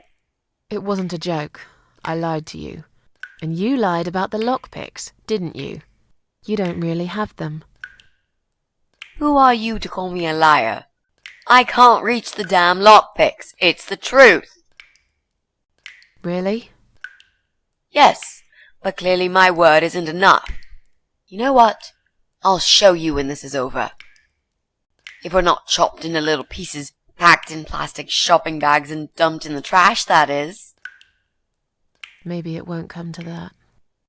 He might just throw our bodies in the river, or bury them in the woods. Maybe there won't be any shopping. Always an optimist. So, any ideas? Not that many, really. None at all, actually. I'm sorry. And you? What do you think we should do? We should kill the fucker. With what? We're tied up. Are you going to headbutt him to death? I will, if there's no other way. Come on, there's got to be something more sensible we can do. I'm not gonna die here. Not like this.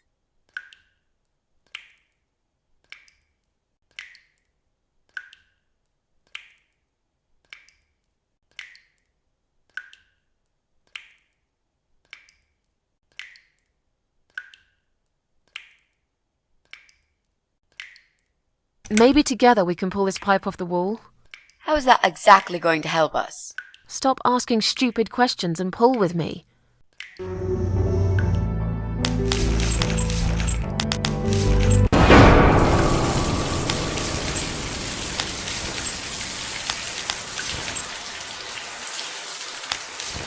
Great, that's just what we needed. A cold shower. I used to like flowers, you know, like everyone else, or even more. There was this guy. I should have told him from the start I wasn't interested. But I didn't. Maybe I was interested. In a way, probably. Flattered would be a better word. It was 10 years ago. I can hardly even remember him now. He did that thing every week, because he knew Eric was at work, and I was in the so every Friday night I'd get flowers delivered by a courier. Who's Eric? Your partner? My husband. He was a taxi driver, worked every weekend, and I was still on maternity leave. Zoe, our little daughter, was only 6 months old at the time. Well, 5 months and 28 days exactly. She would be 11 now. Anyway, that one Friday evening's courier had delivered a big bouquet of the most beautiful lilies. Usually, I would have thrown them away, but I really liked them, somehow. They were extraordinary, absolutely stunning, and looked very expensive. I stood there looking at them, mesmerized. I didn't even hear the phone ring at first, but then I heard it loud and clear, as if I'd woken up from a strange dream, and I knew it was him calling.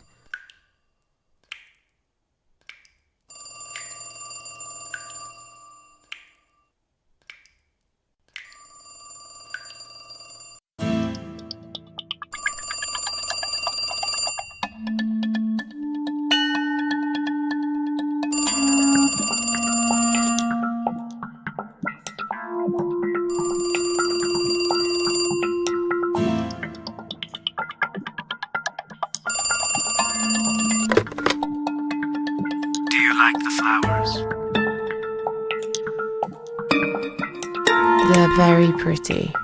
I knew you'd like them. Lilies. They're beautiful, but not nearly as beautiful as you, Susan.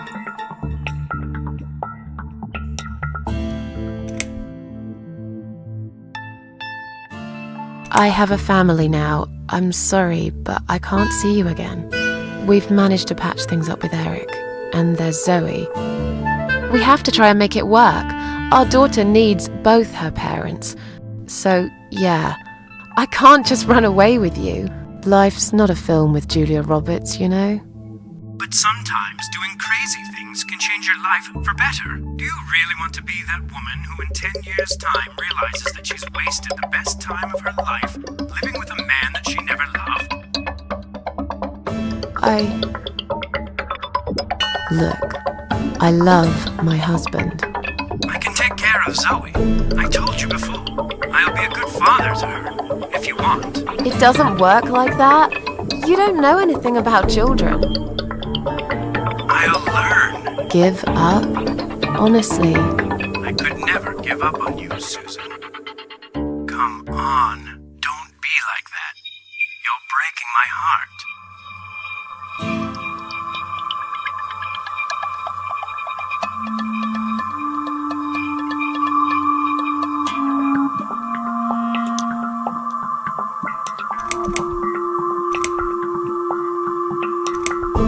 Oh, shut up. Just shut up, alright? Yeah, okay. I'm sorry, Susan. I got carried away. But please, just think about it. I have time. I'll wait. Listen, I have to go. It's getting late. Wait. Yeah? When I call you again next Friday, you will answer the phone, won't you?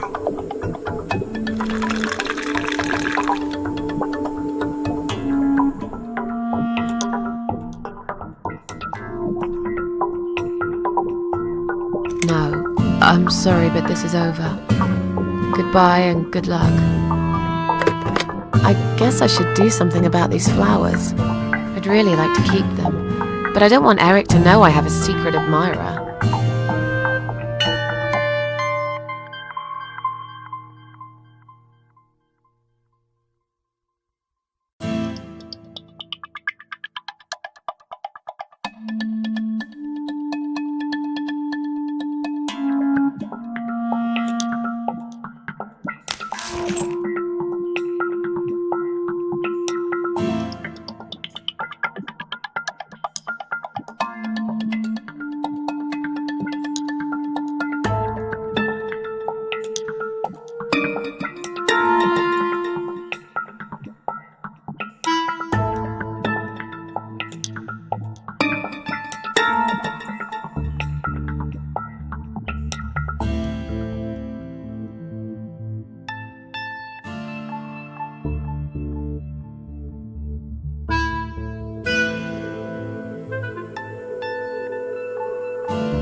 Now I can tell Eric that Mandy had brought them for Zoe. It seems like a pretty innocent lie. I doubt he'll notice anyway.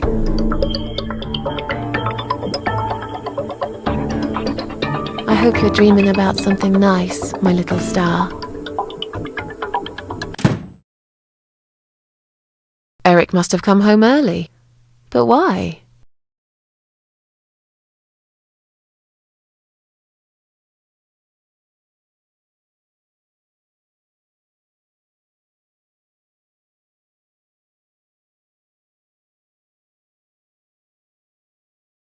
You're back early. Is something wrong? Yeah, well, let's think about it for a minute. Is something wrong? Yes, Susan, there is. Didn't you watch television? Listen to the radio? Didn't talk to anyone today? What happened?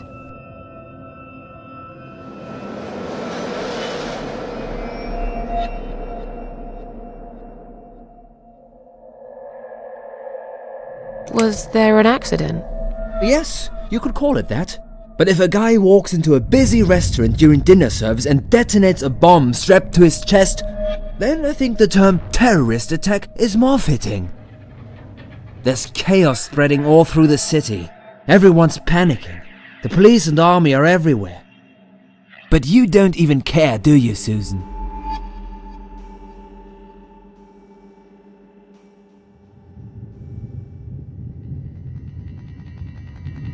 Of course I care.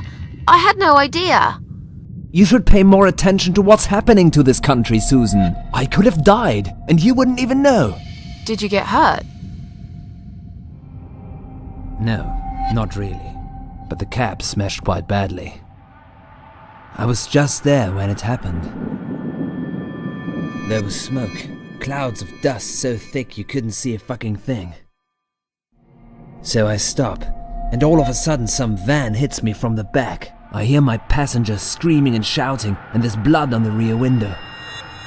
And just then another car drives right into us, and we're all stuck in that mess. Nobody knows what's going on, but imagining this might just be the end of the world.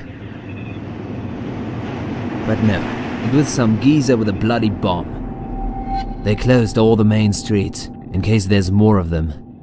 What time was that? Around 7 p.m. I spent another 2 hours trying to get someone to tow the damn cab to the garage. Would you believe? Our insurance doesn't even cover this sort of thing. You should have called me. I did! 4 times! You didn't answer. I must have been... Yeah. You were busy with the baby. Every time it's the same old story. We've still got that wine in the fridge, haven't we? Get some glasses, Susan. I need a drink.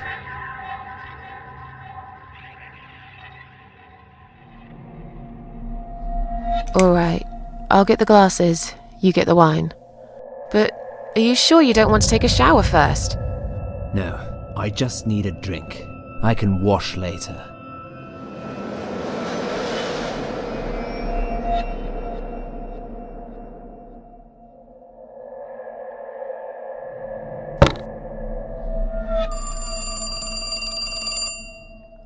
Are you gonna get that? If it's Jerry, tell him I'm not here. I don't want to talk to them tonight.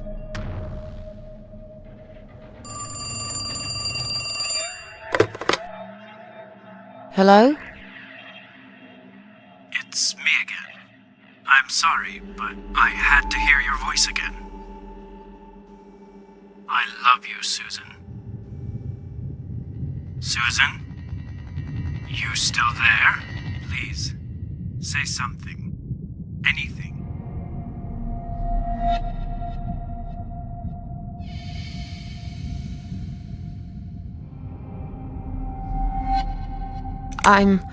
I'm sorry, but he's not home.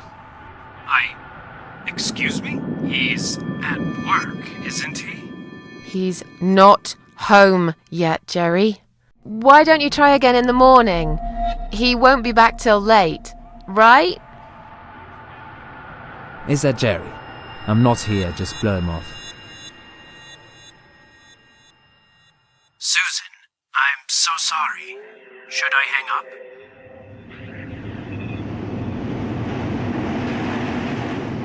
Alright, take care then.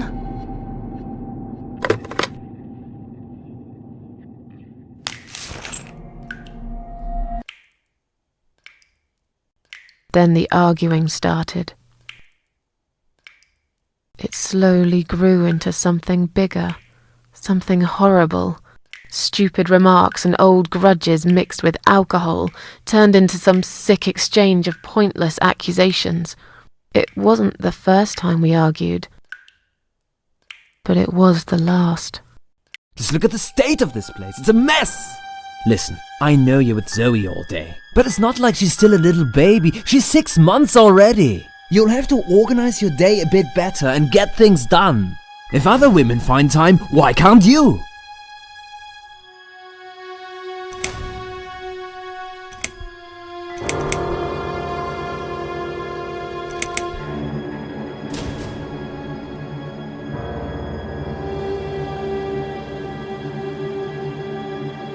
I'm done talking to you. Of course you are. That's what you always do, isn't it? You run out of arguments, you stop talking to me, then you lock yourself in the bathroom and fucking cry. I'm sick of repeating the same old thing over and over again. Then why won't you give me a break, for God's sake? You're acting like I've done something terrible. I don't even know what your problem is. Is there something you're not telling me, Eric? You'd know if you listened to me. But you never listen to me, do you? Not to a single word I've ever said. Right, here we go. It's not you, it's the alcohol speaking. I shouldn't be taking any of this seriously. I know that tomorrow you'll be apologizing to me for it. It was just a couple of glasses and you had some too! I'm not drunk! I wish I was. Maybe then I could laugh at this shitty life and not care so much. That's a good one. You really care so much, Eric. You should get a medal or something. I thought you said you weren't gonna talk to me no more. You are full of shit, Susan! Full of shit! Eric, you're drunk. Get off my case, alright? Look, I understand you've had a very bad day, but it's not my fault that the bomb had gone off and your car was damaged. I'd really like you to calm down now. I'm sure we can sort everything out. We always do. Well, that's what you think. Yeah? And what do you think, Eric? What do I think? So it matters all of a sudden what I think. Well, I'll tell you. Sure. I think you're lazy, Susan. You do nothing all day, while I keep working my ass off to provide for this family. I think you're trying to shift the responsibility on me, like you always did. I think you use the baby as an excuse for everything. I think you're an asshole. How dare you accuse me of such things? It only takes one look at the flat to see it's all true.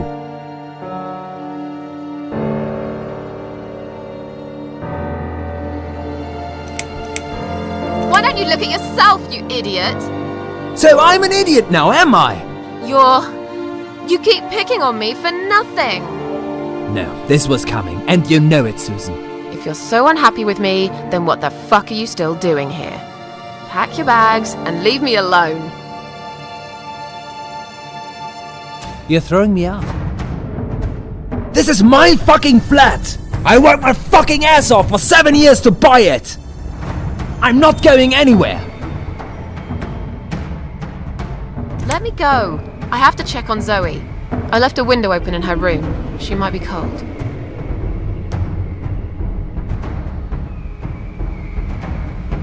That's right, just walk away. That's all you do, Susan. You can never finish anything. If there's one thing I don't want to finish, it's this stupid conversation.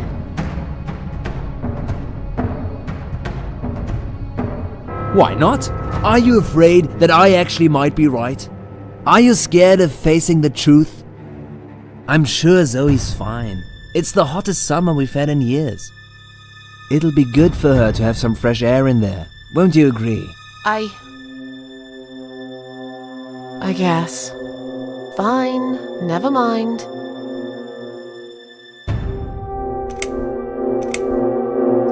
Don't be nasty. I'm doing all I can. Are you really? Okay, doing all you can. You obviously care about your husband, coming home after a hard day's work. He's gonna be hungry. But wait, where's his dinner? Oh, let me guess. You didn't make it because you were too busy changing nappies, and singing, and playing, and washing. Yeah, I think so. And I'm not going to feel guilty about it. If you'd spent more time with our daughter yourself, you'd know how important these things are. So pardon me, there's no dinner for a hard-working husband. From now on, he's gonna have to cook for himself. Because, you know what? The wife is working just as hard, and she's really tired of being treated this way. She better get used to it, cause this is just the start. There's gonna be some changes around here. I'm fed up of being pushed around by you. I put the bread on our table, don't I? I'm the man in this family! I will make the rules, and I'll get the respect I deserve. I haven't done anything wrong. Of course not! Because you're fucking perfect, aren't you? That's not what I said. Well, if you're so perfect, yeah? Then why are we here now, fighting? This is all messed up. You're behaving like a 5-year-old? What the hell is wrong with you? You, Susan! You always knew which strings to pull. To tip me over the fucking edge! How can you talk to me like this? You're treating me like dirt. Didn't you forget something? I'm your wife. I'm the mother of your child. Doesn't that mean anything to you at all? A wife and a mother? Why don't you start acting like one? When was the last time you showed me that you care about me? All you ever talk about is the baby. I love her to bits, I swear I do. But I want to have a wife too. When was the last time you even kissed me? I'm not even talking about sex. I knew it. Is that what bothers you so much? Is it? Of course it fucking bothers me. Does it not bother you that we never have time for each other? Look, we are new parents. It's always hard. All couples go through it, I heard. Well, fuck this. I heard different. Stop it! Stop it, Susan. I've only just started. We should finally say to each other what we really think, right?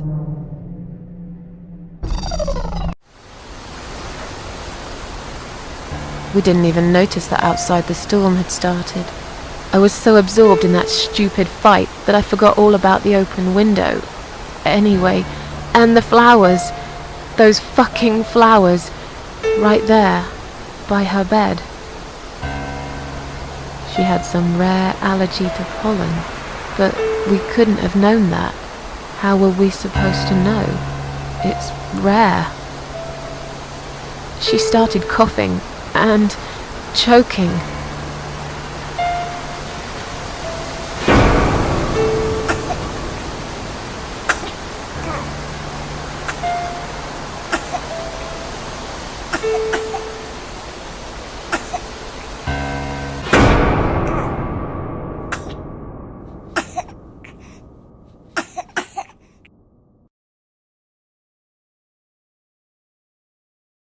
The next time we saw her, when we found her, she was...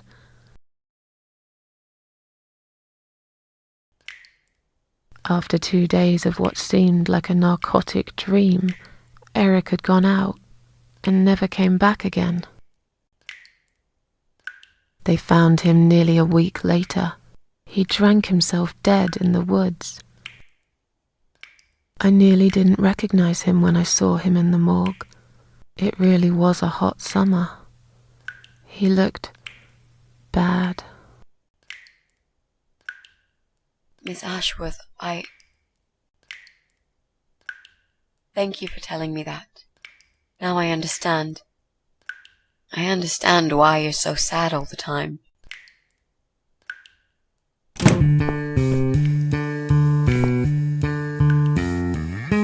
What do you want from us?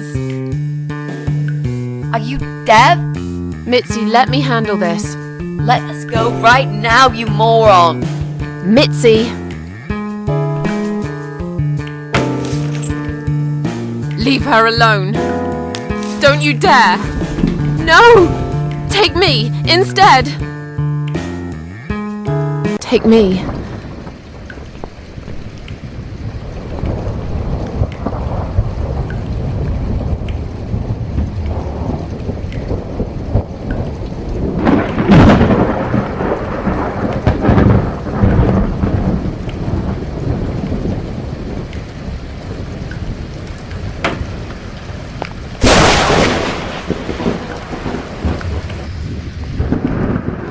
You hurt my friend.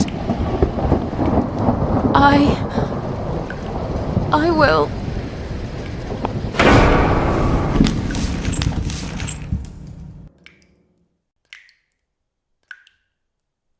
What?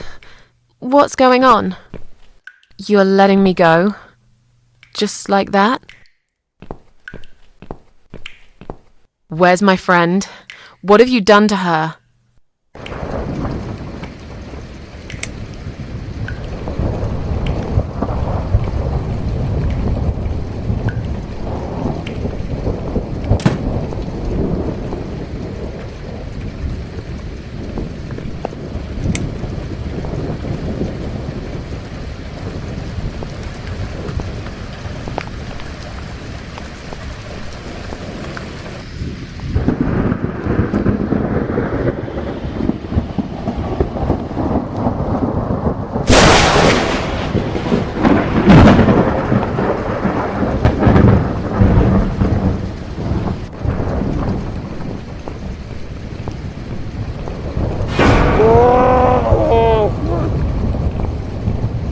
You sick son of a bitch.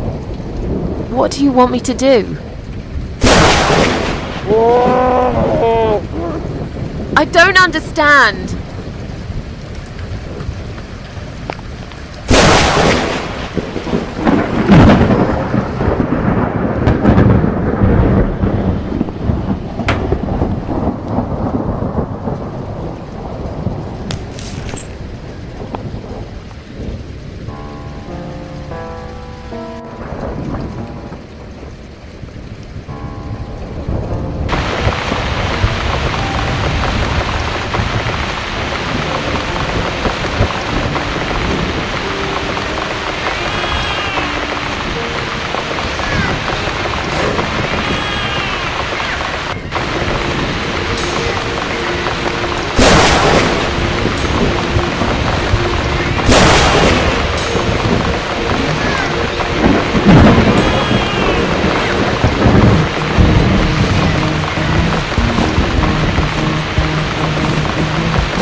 Stand still, Mitzi. I'm gonna be right back with a knife, and I'll cut you down, alright?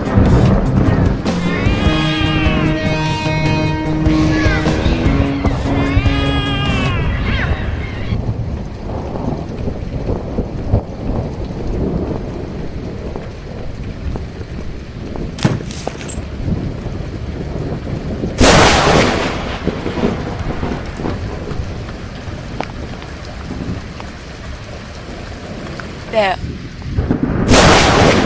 eating you. This is...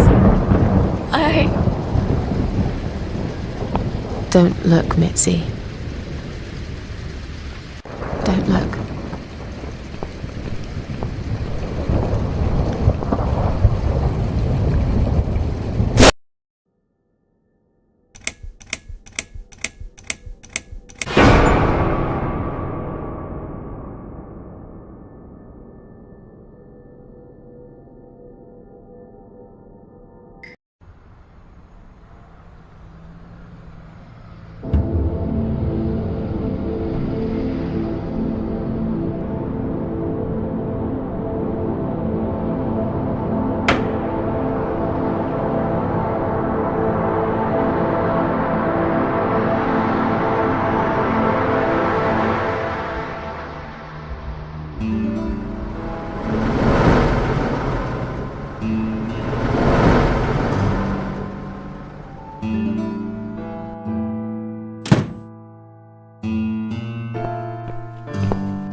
We're really going to do it, aren't we?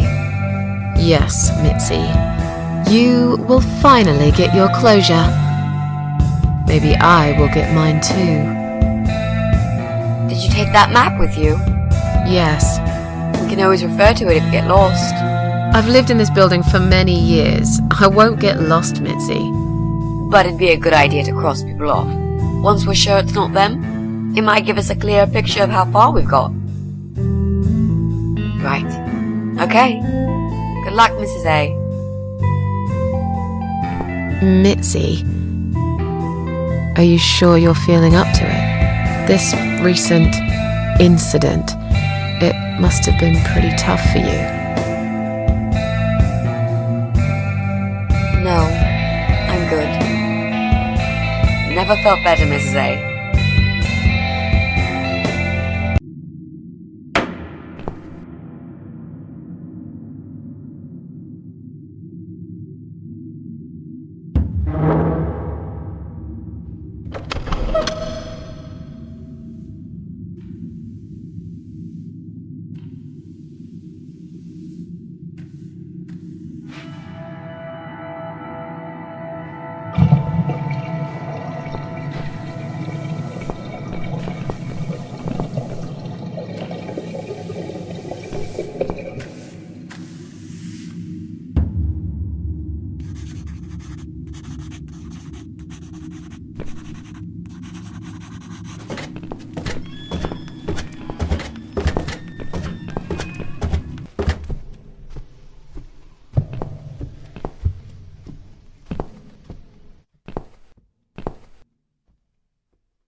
Would you like to try your famous lock-picking skills on this lock here? Let's see. A young child could open this lock with a piece of wire. That's fantastic. Have you done it yet? No. I can't work when you're looking over my shoulder. Do you mind? No, sure. I'll just walk away for a minute and stare at the wall if that's what it takes to get this done. Thanks.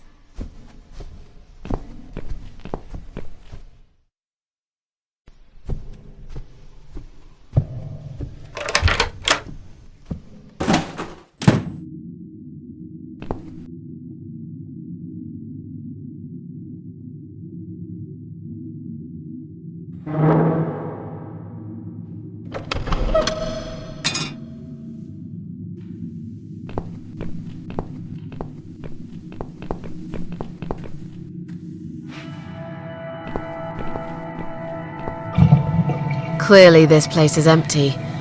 I reckon we can cross it off the list.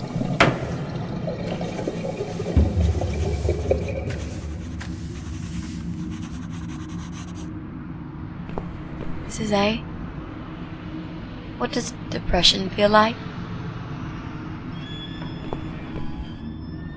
Well, it feels like all I want is to die, but I have to live. That's funny. Most of the time I feel like I want to live, but I have to die.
Can you unlock this door for us?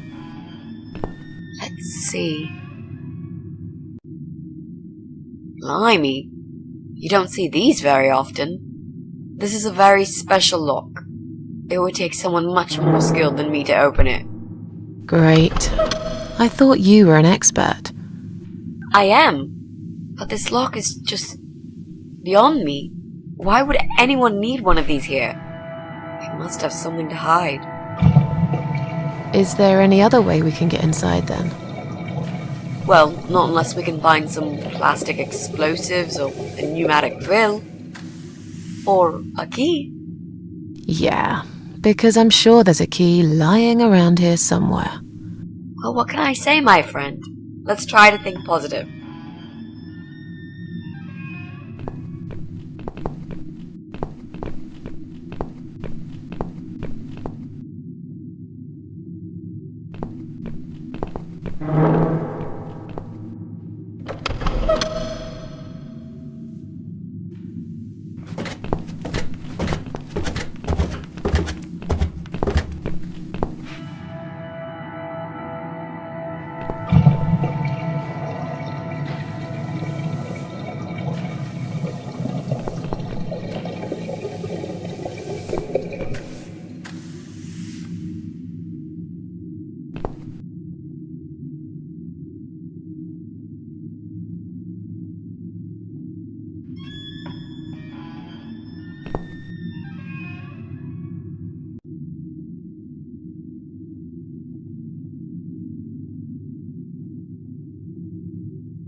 Would you like to talk to him?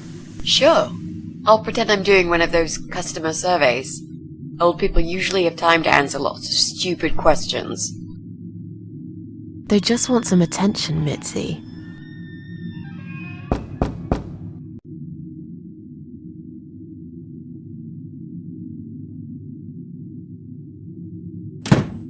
Hello there, sir. If you could spare us just a few minutes of your time, we'd like to ask some questions about your internet service provider. I'm not interested. I don't have any money. Go bother someone else. Oh. But we're not trying to sell anything. It's just a little survey.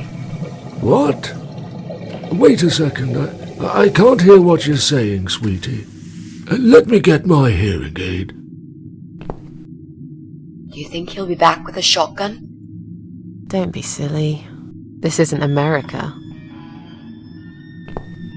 I thought I heard someone. What did you want?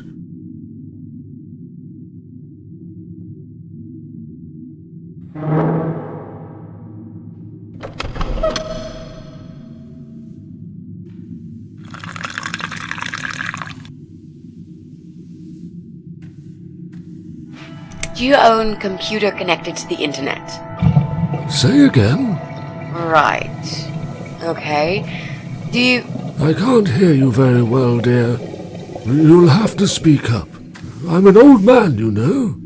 I'll be 85 this year. Do you live alone?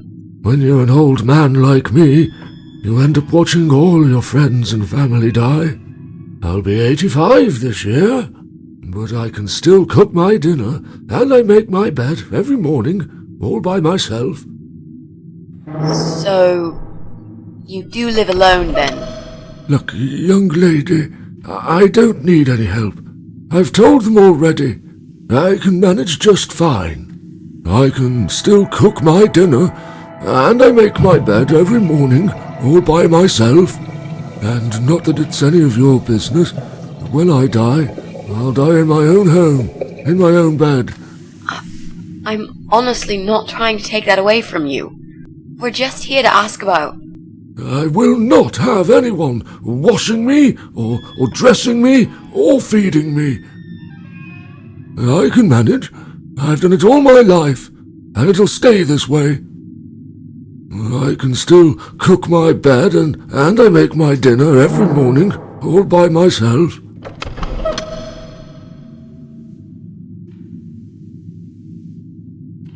Do you have a computer? There's no need to shout. I've got my hearing aids. I can hear what you're saying. Sorry. A young, pretty lady like yourself wouldn't understand about old age. We live in two different worlds, dear. And if you're here to make fun of me, why won't you just go ahead and be done with it? No, with all respect, I just wanted to ask if you by any chance own a computer. Pardon? A computer! Wait a second, dear. I think I need to change the batteries in my hearing aid. I must have forgotten to switch them off last night. I'll be right back. No, wait! Jesus. I don't think I've got enough patience for this, Mrs. A. To be honest, the chances that he's our guy are pretty slim. I think we should go. Yeah, this is pointless. Even if he did have a computer, he probably wouldn't even remember how to switch it on. Let's say goodbye quickly and try to look elsewhere.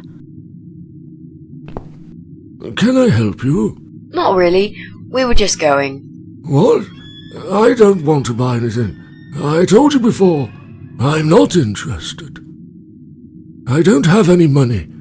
Go bother someone else. Sorry to have bothered you, sir. We'll go now. I'll see you later, ladies. Next time I'll do the talking, yeah? He's tough. Wouldn't answer a single question. But he can't possibly be an internet whiz. Yep, he's just a lonely old man. Let's cross him off the list.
It's just a tripped fuse, don't worry.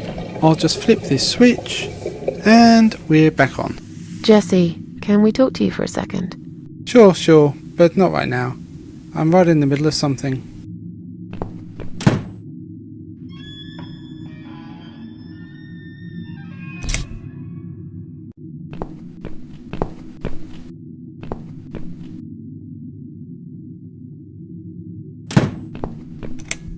Damn fuse, just keeps tripping.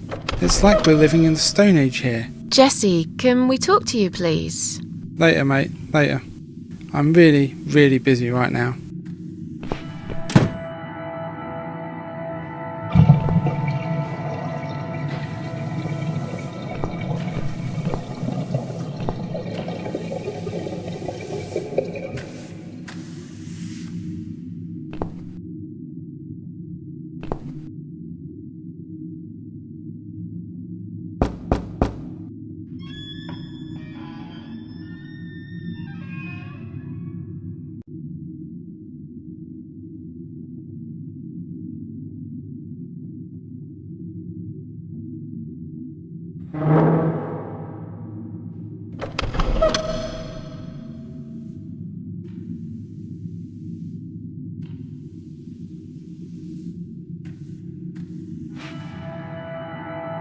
Are we breaking in? Bad idea, Mrs. A. Rule number 1. Never break in when the owner's home. I see. So, there's a whole rule book for amateur burglars? No, just 2 rules really. What's rule number 2? Never take cynical cat ladies on a job with you. They will put your every action into question, make fun of you, and eventually put you at risk of getting caught. Should I go home? No, please don't. I can't do this without you. That's better.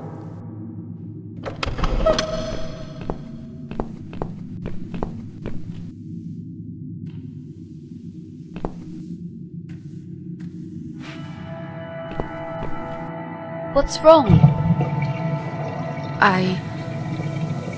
I really don't feel that comfortable around babies, you know? Yeah, I can imagine. I'd talk to her, but I'm not quite sure how to approach this. I'm hardly an expert on babies myself. If only we had some good reason to talk to this woman. What do you mean? Something like, I don't know, something to talk about. We can't just knock on her door and talk about the weather. Let's go somewhere else then. We can always come back here later.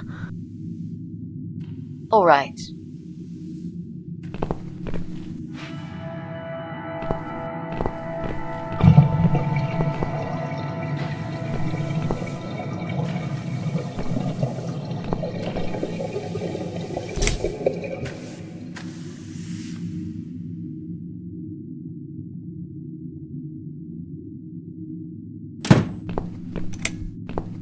This Fuse and me, we're playing a dangerous game.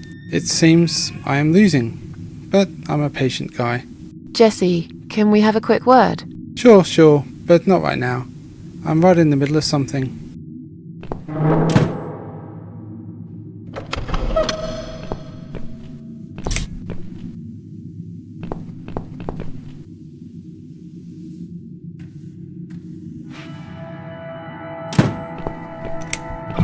This Fuse and me, we're playing a dangerous game.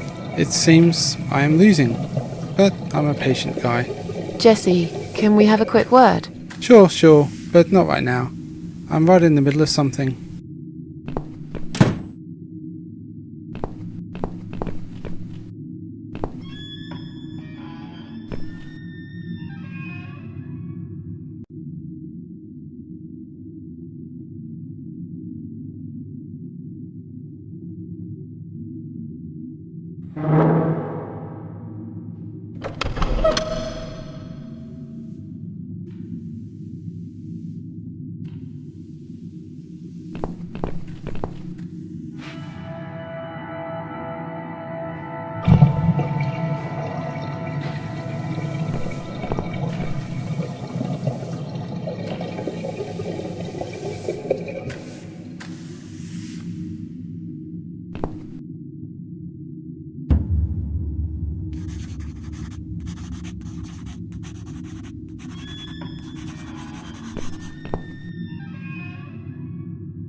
Can you unlock this door for us?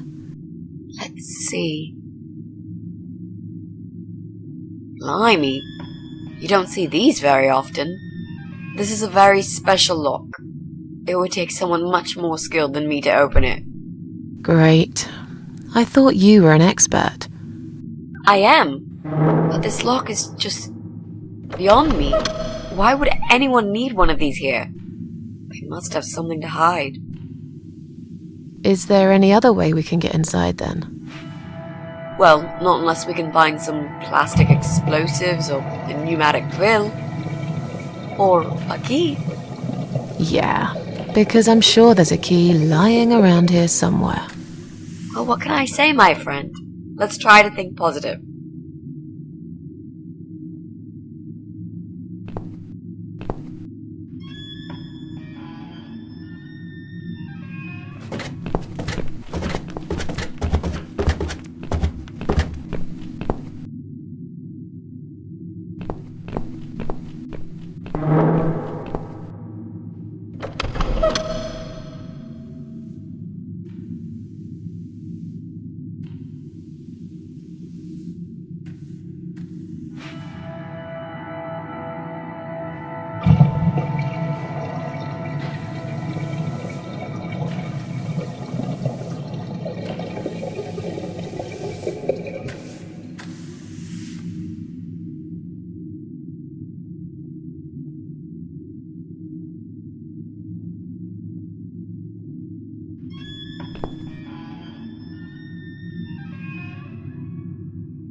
That'll teach you not to mess with the cat lady.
This Fuse and me, we're playing a dangerous game.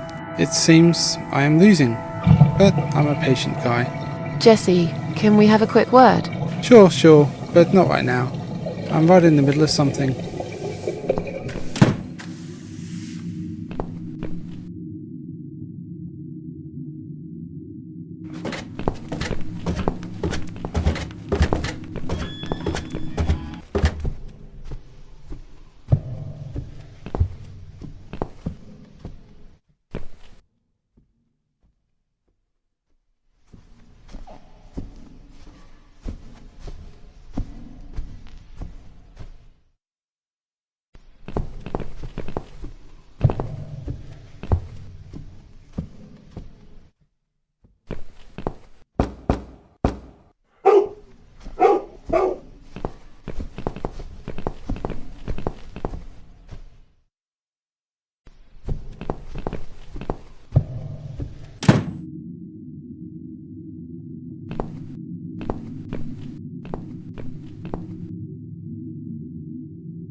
Hello. You live on the first floor, am I right? Yes, that's correct. Flat 2. And you're Susan Ashworth, I presume. I've been meaning to talk to you, actually. Really? Is something wrong? Well, it's those cats. I understand you're trying to do a good thing, but it's become unbearable lately. This can't be sanitary for people living here. And I'm sure it's not allowed by the council either. Are the cats bothering you? Yes, they are, actually. They usually stay outside anyway. I bet you hardly ever see them. I see them all the time, actually. Ever since the Morrisons from Flat 1 moved out last month, your cats seem to reside permanently on my floor. And that sofa, my God! They're always gathered round it like it's their shrine. It was Morrison's responsibility to dispose of it, but they just left it there. And a whole load of other rubbish, too. Okay, that's not my fault really, is it? But you encourage cats to come here. You feed them. Everyone knows that. Every time I take William for a walk, he gets upset and tries to chase them away.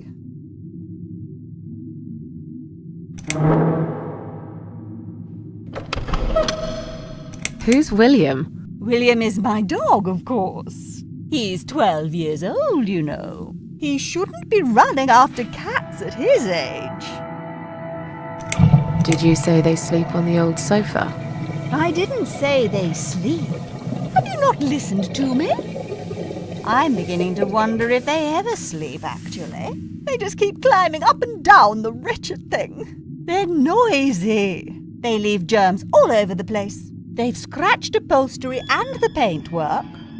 And William keeps chasing them. He's so quick, I can't hold him most of the time. What if he runs off and gets lost? I'm telling you, we've never had such problems before you decided to bring here these homeless devils. Look, they're not my cats. You're Susan Ashworth, the cat lady. We all know what you do. Everyone's sick of those cats, and I am too. Brian said he will get in touch with animal control if things don't improve. He already did. Really? Well, I certainly don't see any improvement on first floor. It's still completely overrun by these filthy creatures. He'll have to talk to them again. I hear they've run out of business recently. Then he'll have to find another one. This is just not good enough. I have to go now. See you later.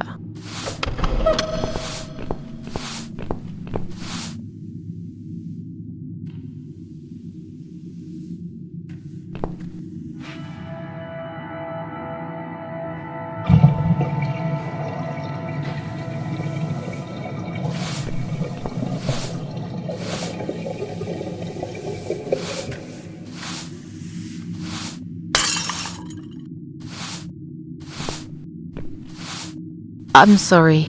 I didn't mean to push it. Don't worry, Mrs. A. Could have happened to anyone. I'll clean it in a minute, but please, be more careful in the future, yes? You be more careful, nosy old witch.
So, what next? If only we could get rid of that woman and her dog.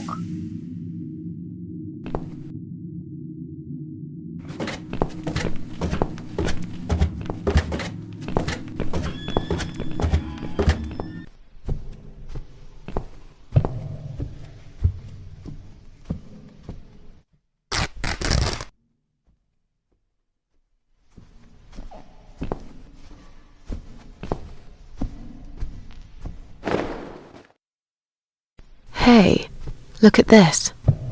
Valerian root extract. Cats love it. It has the same effect on them as catnip. They go absolutely crazy for it. You found it inside that sofa? Yes. I wonder how it got there. Maybe the Morrisons wanted to leave a goodbye gift for that woman and her dog? Yes. Well, they would. I always thought they were reasonable people. Oh, what a shame they moved out.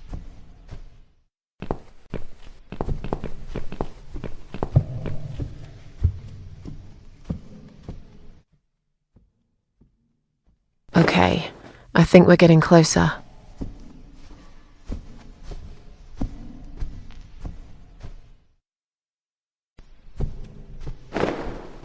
Come on, guys. The party moved over here.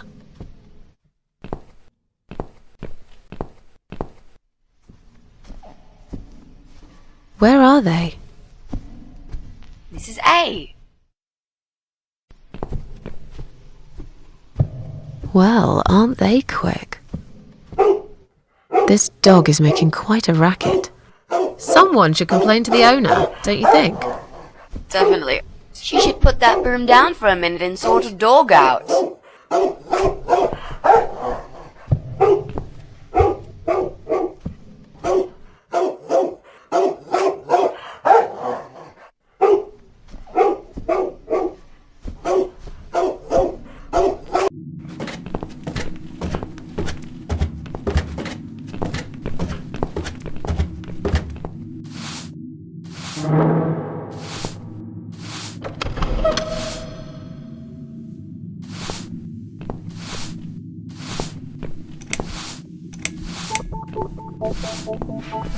Your dog is making horrible noise.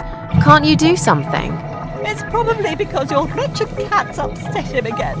Poor William. I'd better check on him.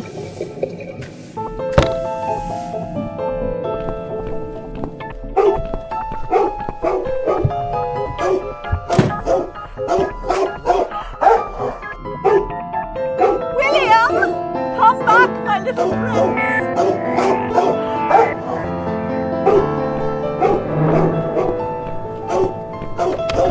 Are you sure the cat'll be alright? Please. These cats can easily outrun some old mutt.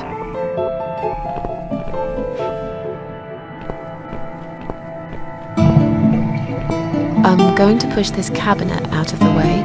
I remember there was a door behind it. It's too heavy. I don't think that's gonna work. Are you kidding me? I'll show you how it's done. Stand back.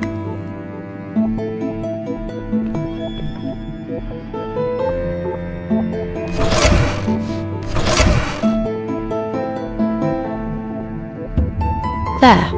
The door everyone's forgotten about. Wow. You're stronger than you look, Mrs. A. Yeah, perhaps I am.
I think I've got an idea. I know how I could pay Brian back for all that he's done to me and the cats. Brian. The guy from Flat 6, right? Yes, Brian, that nasty piece of shit. He deserves to be punished, you know, and this wedding dress will be perfect for this. You ever heard the legend of the cat widow? The cat widow? No, I can't say I have. Well, you're not from around here, but I'm sure Brian knows it. He grew up in this city, just like me. So, what's it about? It's an old story about a ghost cat who takes a human form to haunt her killer. Wow, that's pretty crazy, Mrs. A. Do you really think we can pull it off? Yes. Yes, of course. We just need to prepare. A good costume will do the job. This dress, we can alter it. We'll need some red paint too. Are you sure about that? I promise this will work. And it will give us a chance to check his computer. If he's got one. Okay, so what do we need? Well, basically, we need 3 things. Red paint. There's a tin here. We could use that. The dress will make a great costume. We just need it in black. Also, it should look damaged. That's important. Cat Widow is a ghost after all. I'll need some scissors for that. We need some kind of mask. I don't want him to recognize me, obviously.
Look, she left the door open.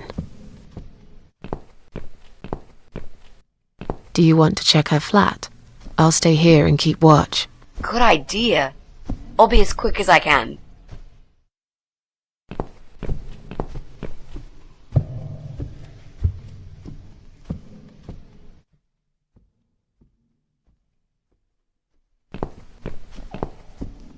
It's not her. I didn't find anything. No computers, no laptops, no telephone line. Okay, I'm not really surprised, are you? At least we can now cross her off the list.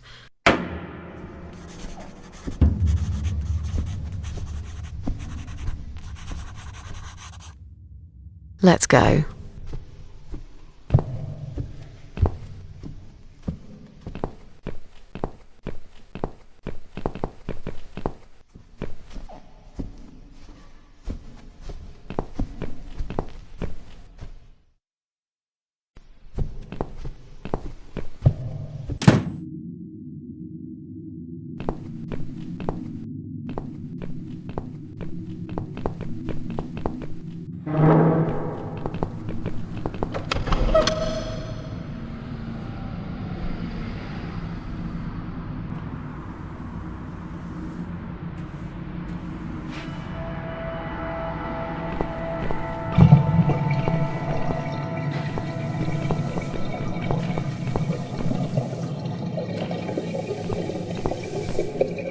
I'll try to catch that thing for you, alright?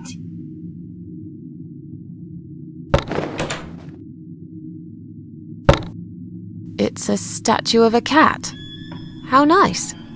So there's another wacko obsessed with cats in this house. Lovely.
I see I caught this statue only so you could smash it to pieces. Thanks. I don't remember asking you to catch anything.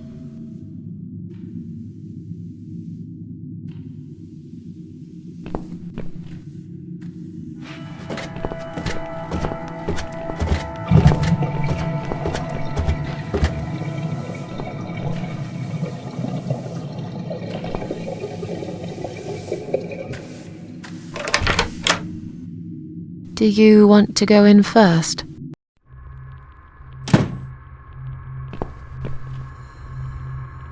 Come on in. The place seems empty.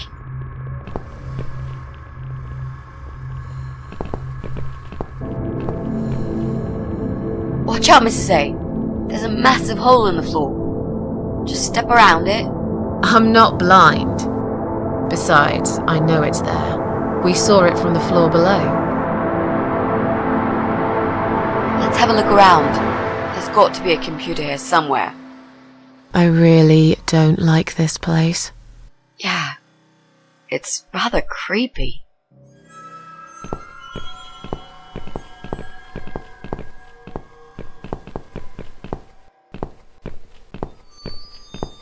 Bingo!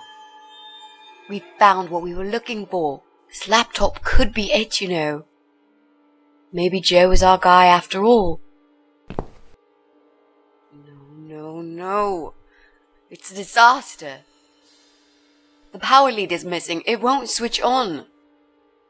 Right. What a shame. Can we go now, please? I think I've seen enough. I don't need any more trouble. No, it's okay. I've got an idea.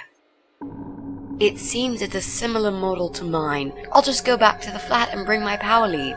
I don't know. You sure this is gonna work? I think so. At least we'll give it a shot. Just stay here and I'll be back in a second.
Just hurry up.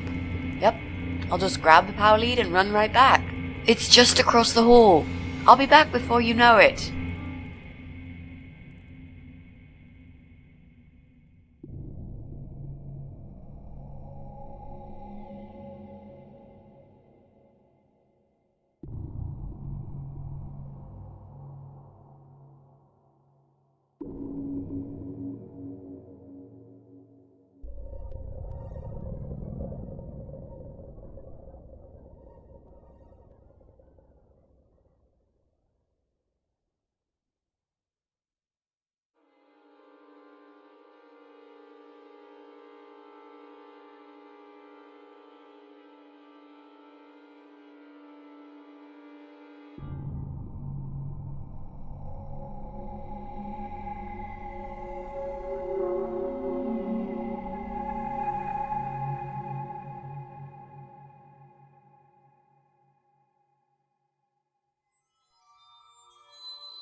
I'm an idiot.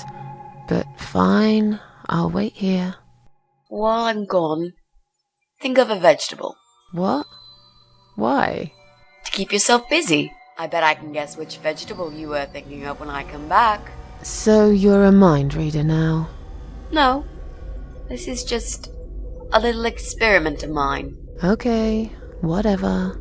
Now go. We haven't got all day. Why do I always end up in places like this?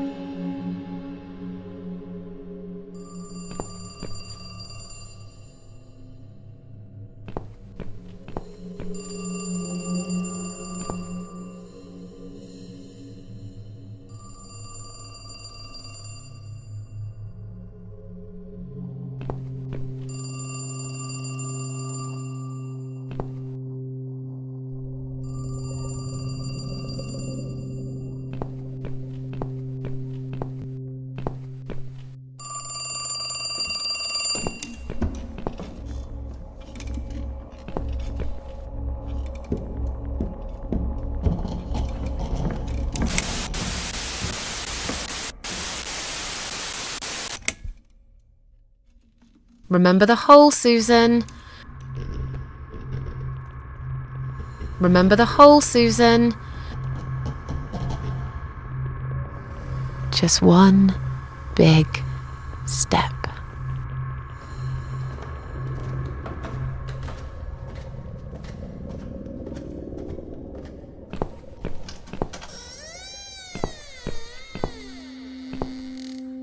That damn hole. Nearly forgot about it this time.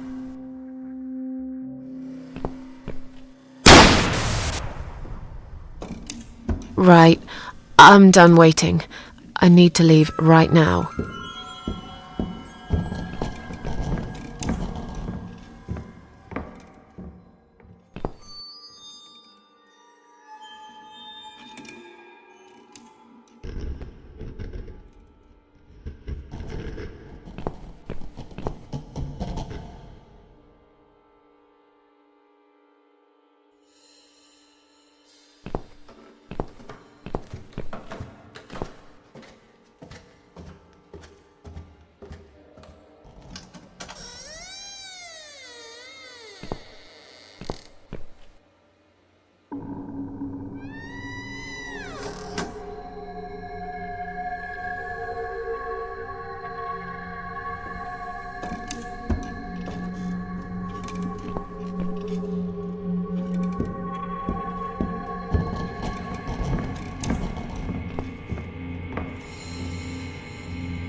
Remember the hole, Susan.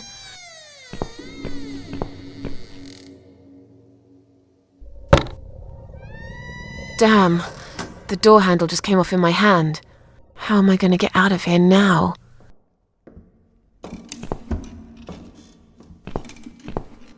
Mitzi? Mitzi, are you there? Shit.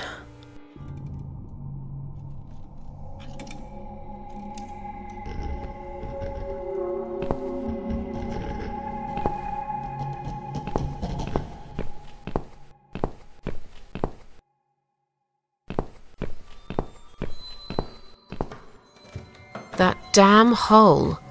Nearly forgot about it this time.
What the?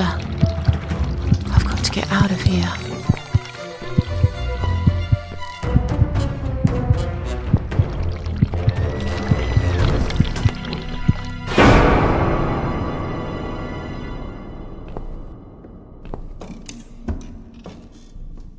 What? Jesus. No. You were not supposed to be here!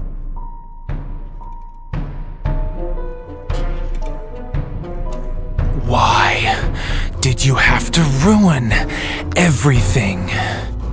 What have you done, you stupid, evil bitch? Who are you?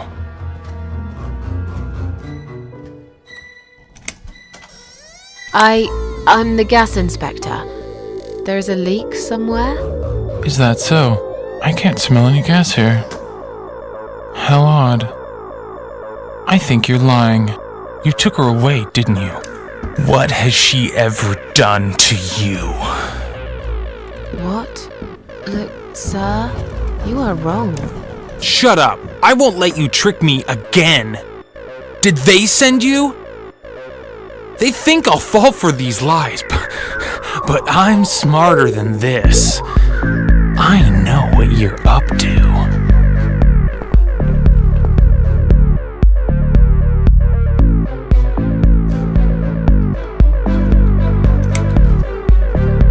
I don't want any trouble. Just let me go. And I've got a gun. I can shoot you right there in your heart. It's not worth it, Joe. I've done you no harm. Of course you haven't got a heart. Isn't that right? I have no idea what you're talking about. Listen, I've got to go now, alright? I'll slowly walk out of here and you'll never see me again.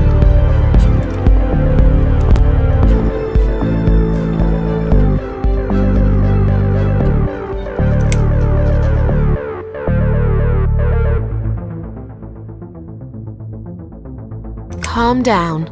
I'll go now and we'll forget all about this. There's nowhere to go. It's all wrong. No matter what I do. Damn it! Get back here right now and give me that blasted key! Please, don't get angry. I don't have any keys. Just sit down and take a deep breath while I make my way out, alright?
come in, come in. There's no need to be afraid. I don't buy. Come in already. I might need your help with something.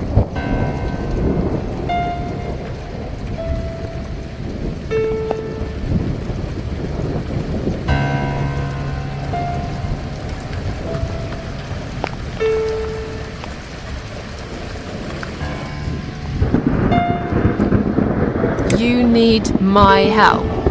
I thought you wanted to kill me. Why would I want to kill you? You must be mistaken. Who do you think I am?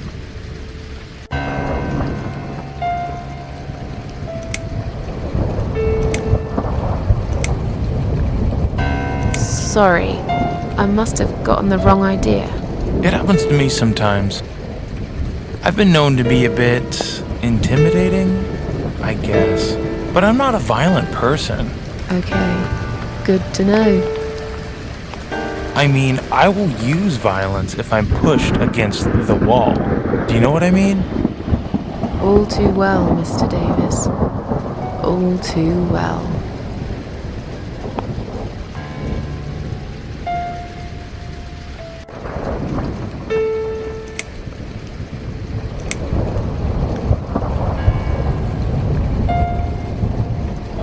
I'm sorry.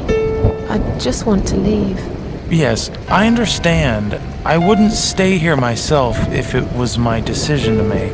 I'm stuck here too. You see, my wife Ivy is in the room to the left. She's a little fragile at the moment. She said she was going to do her makeup, but it's been a week now, maybe longer. Every time I try to talk to her, she just gets angry, and she tells me she's not done yet. I've cooked her a meal, but she ignores me. She never likes what I cook. But what's that got to do with me?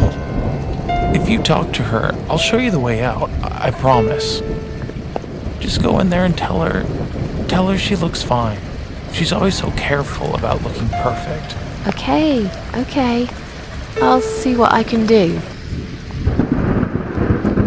Where are we? I really can't remember the name of this town, but I'm pretty sure the hotel is called Quiet Haven. This is a hotel? I know, it's a joke. They shouldn't charge half the price for this dump if you ask me.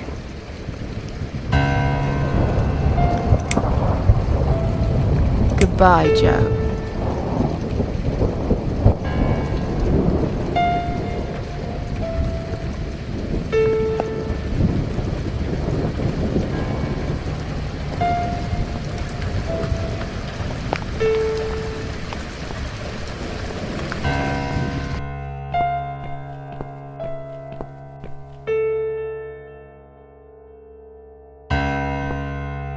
Hello?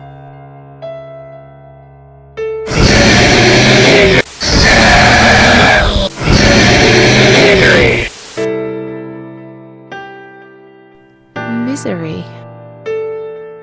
Is that what you said?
Hello?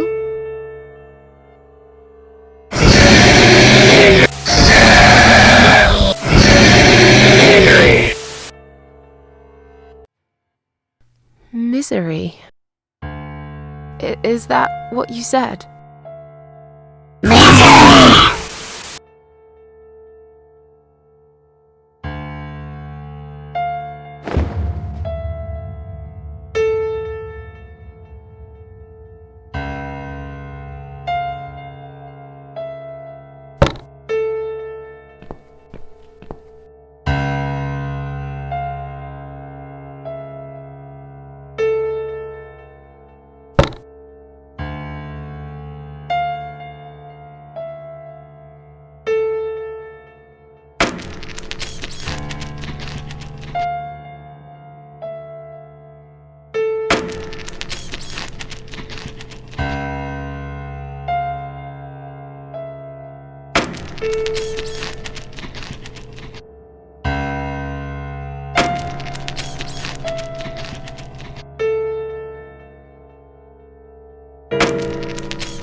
No.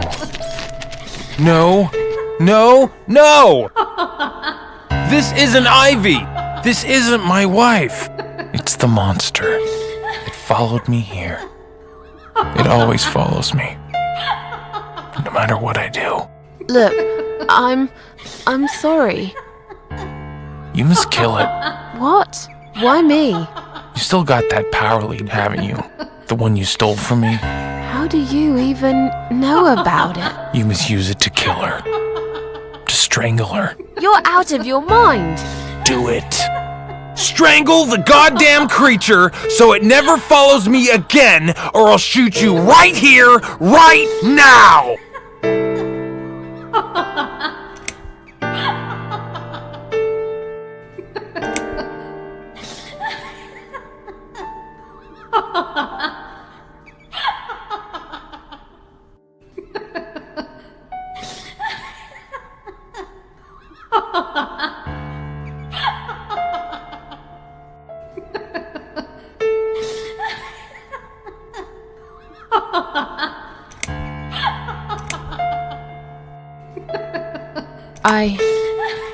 You leave me no choice. Go ahead. Wrap it round her neck and pull it tight. Yes. There's no other way.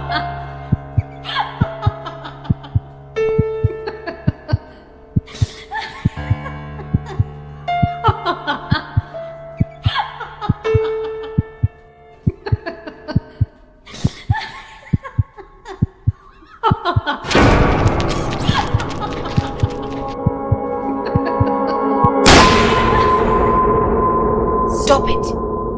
What the hell's gotten into you, Mrs. A?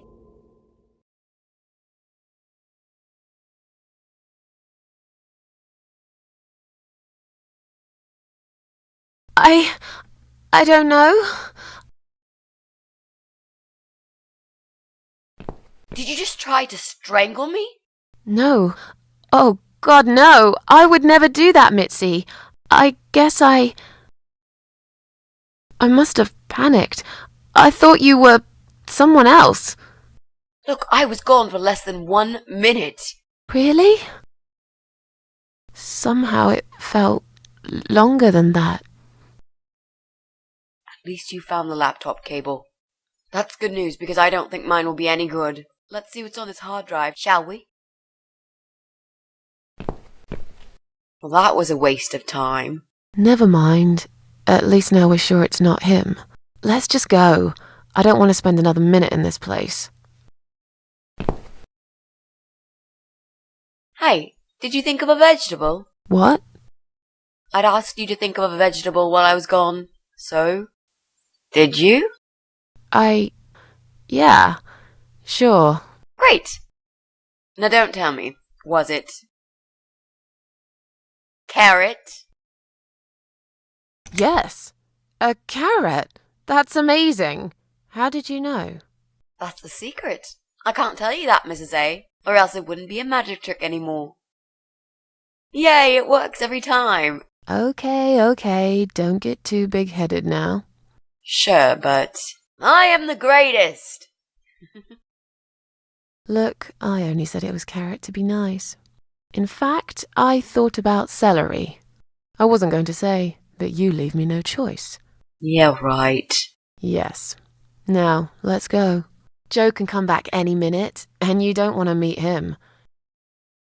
He is not a nice guy.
Okay, so what do we need?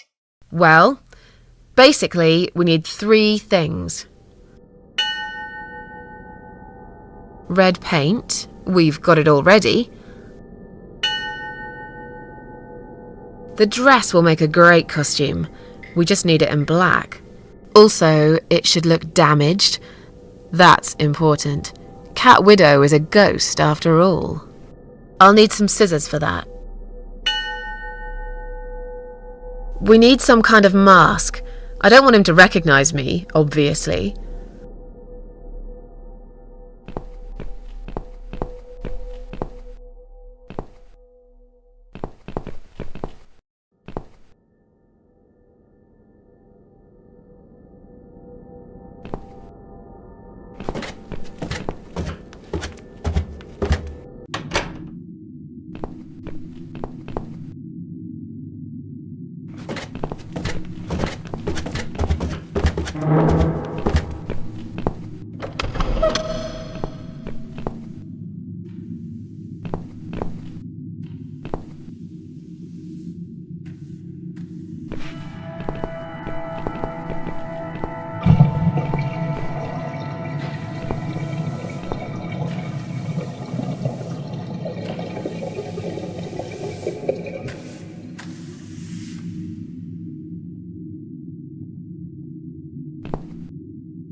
This fuse and me, we're playing a dangerous game.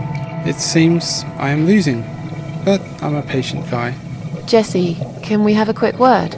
Sure, but not right now. I'm right in the middle of something.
Do you think you can unlock this mailbox? I think I can most certainly unlock this mailbox. Then do it quickly. Someone can come in any minute. A little room with a master locksmith. Really? Could you step away towards the stairs and turn around? Please?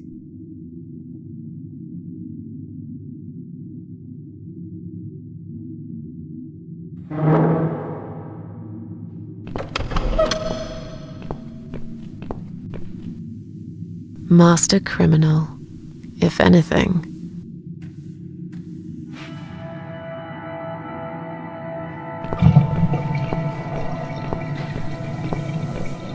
Done. Here's all the mail. Hide it in your pockets and let's get out of here. It was mostly junk mail and leaflets. I threw those away.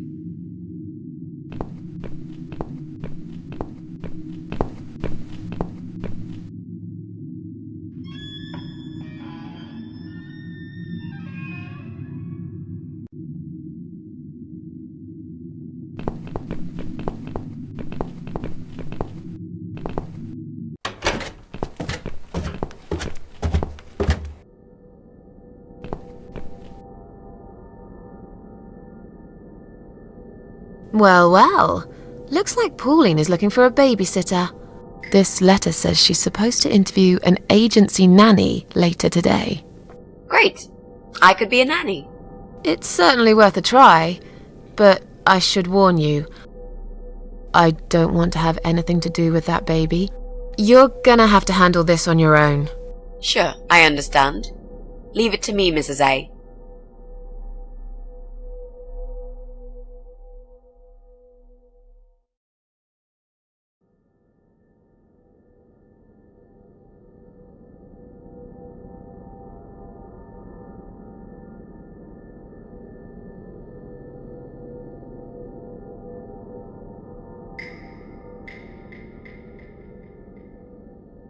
Well, well.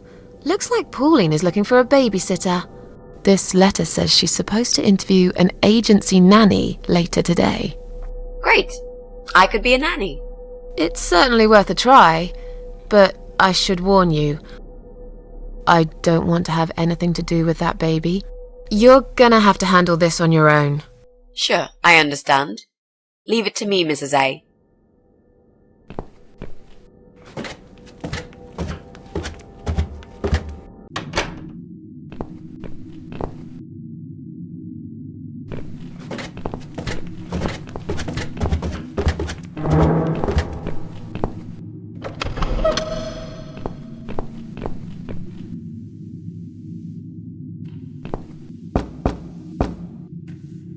Coming!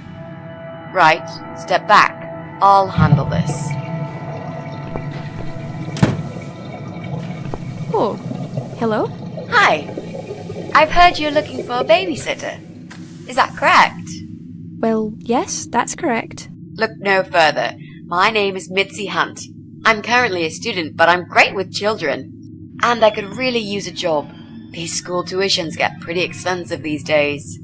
Okay, maybe. But why is Mrs. Ashworth here? Hello, Mrs. Ashworth? Hi, Pauline. How are you? I'm great, thanks. I haven't seen you for ages. Are you here to apply for a job as well? No, of course not.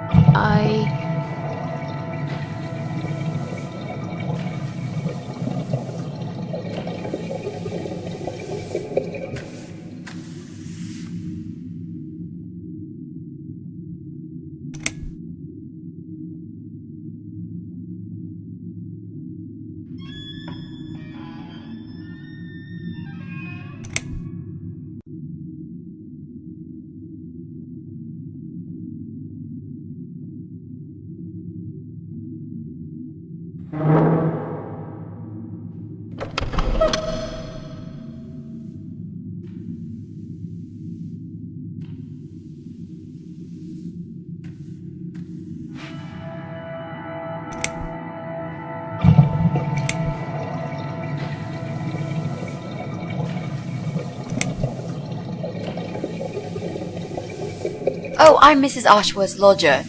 She kindly offered me a room and we've been living together for the last couple of weeks. I mentioned to her I was looking for a job. My parents pay for the room and school fees, but I could do with some extra spending money. So, anyway, I'm starting this course on child psychology next semester, and I thought it would be useful to get some hands-on experience with little children. My mother always says you have to get your hands dirty to learn something properly. Not that you get dirty hands looking after babies. Just metaphorically speaking. Well, it can get dirty. I hope you understand the job would involve changing nappies too. Yes, of course. I don't have a problem with that. Yes, well, you sure sound enthusiastic.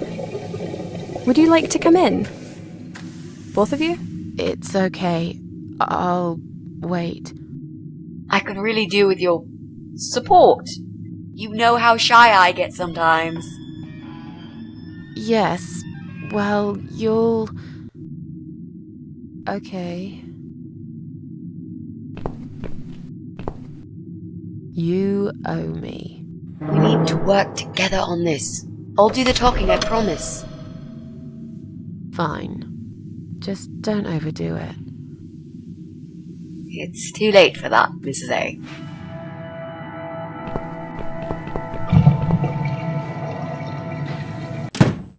What a nice flat! I love the wallpaper. Very retro. Thanks. I decorated myself just before Alyssa was born. Please follow me. We can talk in the living room. I'll need you to drag her away. How the hell am I supposed to do that? I don't know. I'm sure you can think of something. Why don't you think of something? I told you I don't do babies. I feel so uncomfortable here. I'd gladly blend with this cheesy wallpaper that you like so much and disappear. I know. So do I. Do you think I know anything about babies? No. But I'm trying to fake it, and so far she's buying it. Look, I need you to stay cool and come up with something that'll make her leave the room. Got it? But that's where the problem is. I can't think of anything. Just play it by ear, yeah?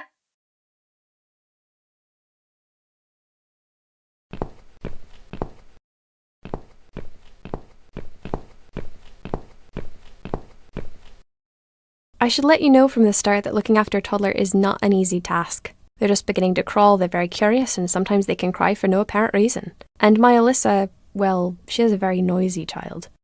Did you have any previous experience with children?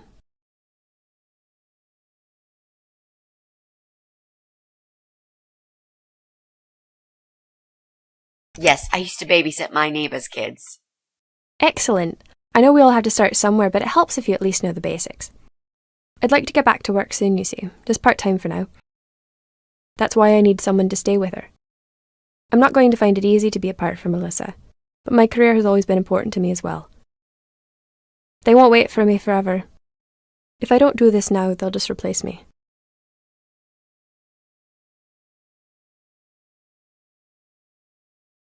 Where do you work?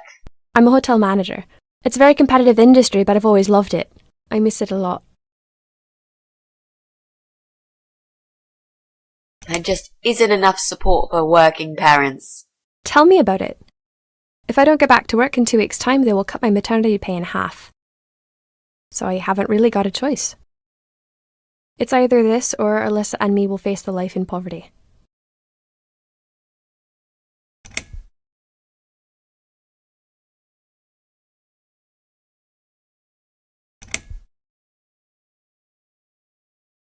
Where's Alyssa's dad? Do you mind me asking? I'd rather not talk about it. It's personal. As far as I'm concerned, Alyssa hasn't got a father. I'm sorry, I shouldn't have asked. No, it's alright, but I just don't like talking about it. I'm sure you'll understand. I have a great connection with kids. I'm sure I can manage with Alyssa. Okay, I don't doubt that. How about, would you like to hold Alyssa for a minute? We should probably see if she likes you first. Yes, definitely. But I ought to wash my hands first. Your hands? My hands. I must have touched a million things on my way here. As much as I want to hold her, I just don't think it's safe, you know? Really? What have you been touching? Oh, you know, just ordinary things, this and that. You look pretty clean. I'm sure it'll be okay. Well, if you must know, I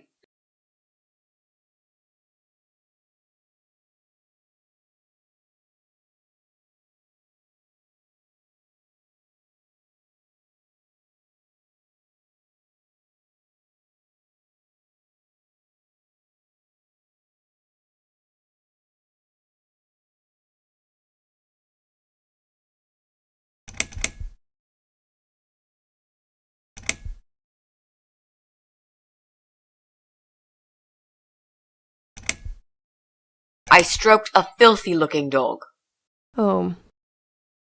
If that's the case, then I would very much prefer that you wash your hands. I'll show you to the bathroom. Would you mind answering the door for me? Sure, no problem. It's probably just my friend Kate. Just let her in, please. Is that okay? The bathroom's this way. Follow me. Your turn, Mrs. A. Seriously? Do something. Anything. Fine. Make sure you scrub those dirty hands really well. I need a bit of time.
Hello?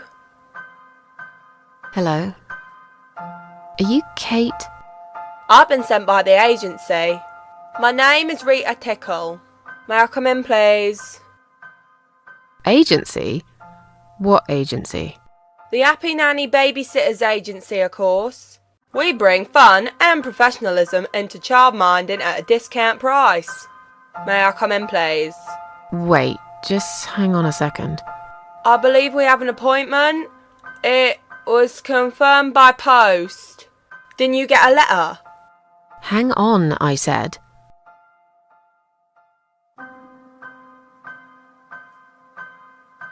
I'm sorry. The position has already been taken. Oh, great. Are you sure? Yes, I'm sure. Thanks for your time. See ya. Wait. There must have been some kind of mix-up. No, there wasn't a mix-up. You're just too late. Bye. I'd better call the office and find out what happened.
So, was it my friend at the door? No, just some door-to-door salesman. Well, I hope you told him to go to hell. I honestly don't know what these people are thinking. Yeah, me neither. I'm sure it's Kate this time. I'll let her in if you'll excuse me for a minute. Wait!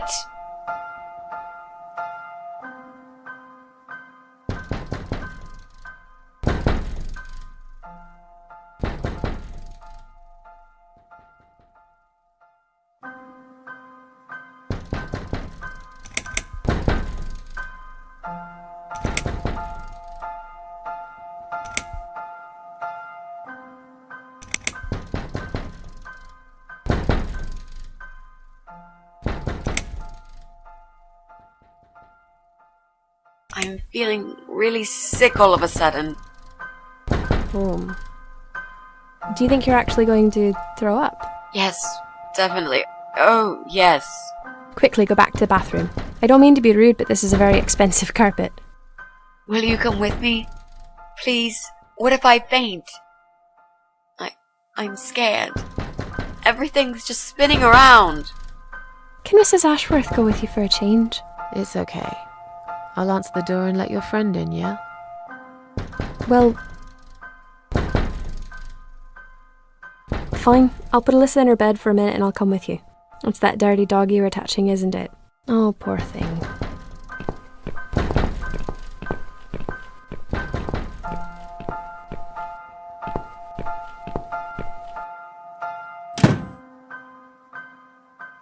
It's you? Again? Hello. Is this flat number 8? My name is Rita Tickle, from the Happy Nanny Agency. May I come in, please?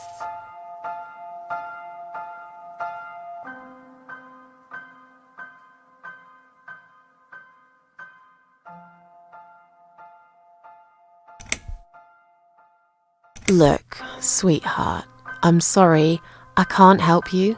You are looking for a nanny, yeah? No, not anymore.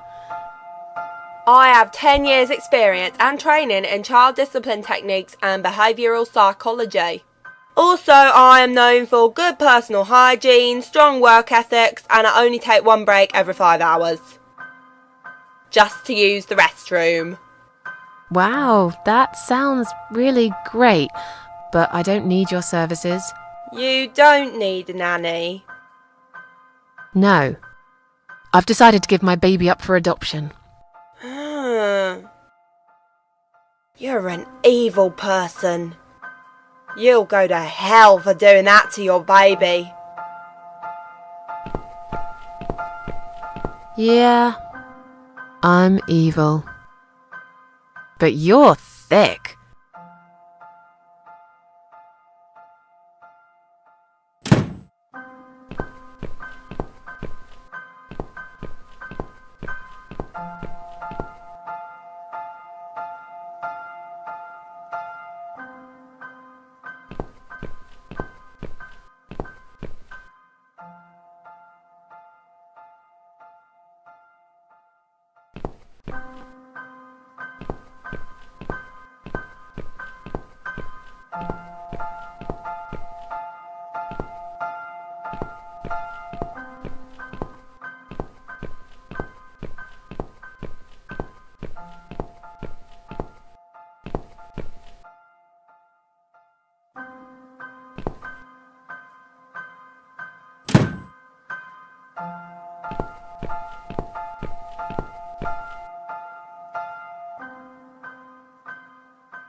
This fuse and me, we're playing a dangerous game. It seems I am losing, but I'm a patient guy. Jesse, can we have a quick word? Sure, but not right now. I'm right in the middle of something.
These scissors seem sharp enough.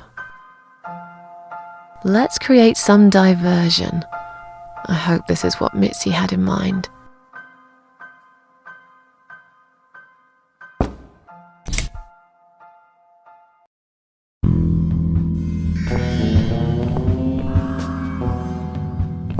Oh, not that again. What happened to the lights? I'm terrified of the dark. I can't move. Oh God, can't breathe. Calm down, it's alright. Probably just that stupid mirror. It must have run out of money again. It's not even that dark. Please, you got to do something about it. I think I'm going to faint. Fine, just stay in my bedroom. There'll still be plenty of sunlight there at this time of the day. I'll go outside and put some money on the meter. It'll only take a minute.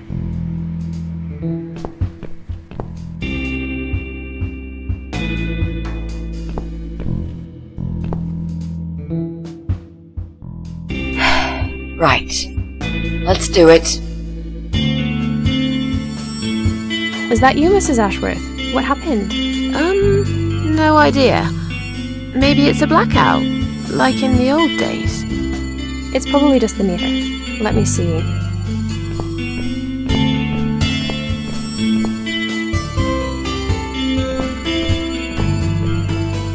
So it's not her either.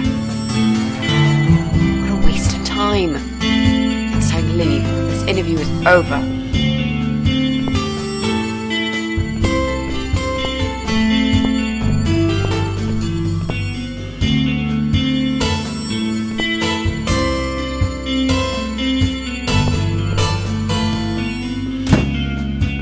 I don't get it. The cable's been cut. But why would anyone do that? I think we're going to go now. This whole power cut gave me a terrible headache. Is that you, Mitzi? But we haven't finished yet. Have you changed your mind about the job? No, of course not. I'm just scared of darkness. And I still feel sick, you know. Perhaps we can continue some other time. I've had it. I'm getting a new fuse box. Was that you, Jesse? Yeah. How are you doing, Pauline? Well, we need the power back. Can you do something? Yeah, I can easily fix that. There's an electrical store that's open till late. I'll get some stuff and I'll be back before you know it. Bear in mind it's not just the fuse box, it's the cable this time. I'll get a new cable too, don't worry. But in the meantime, go home, find some candles and chill, yeah? Thanks, Jesse. That's awfully nice of you. Well, it was great seeing you, but we're going to leave now. Hello. Who's that? My name is Rita Tickle. Rita who? What the hell is going on here? Do you know this woman, Mrs. Ashworth? I've never seen her before in all my life.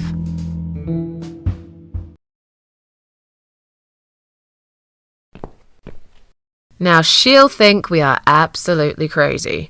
I wouldn't worry too much.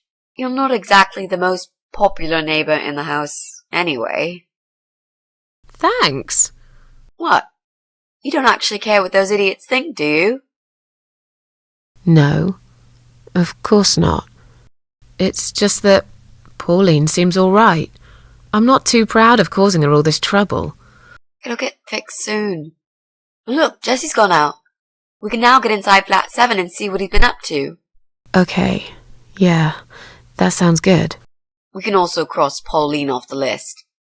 I've searched through her internet history, and needless to say, there's nothing exciting there.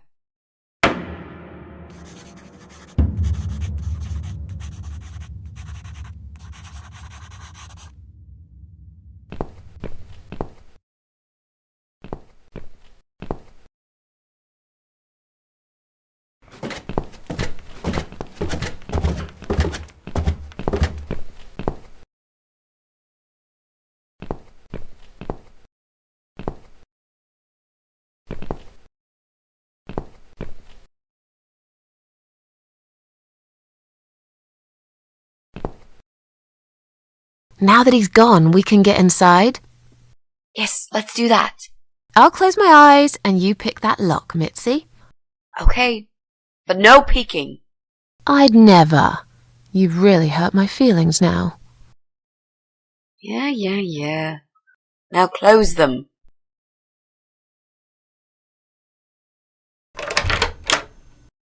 There, job done.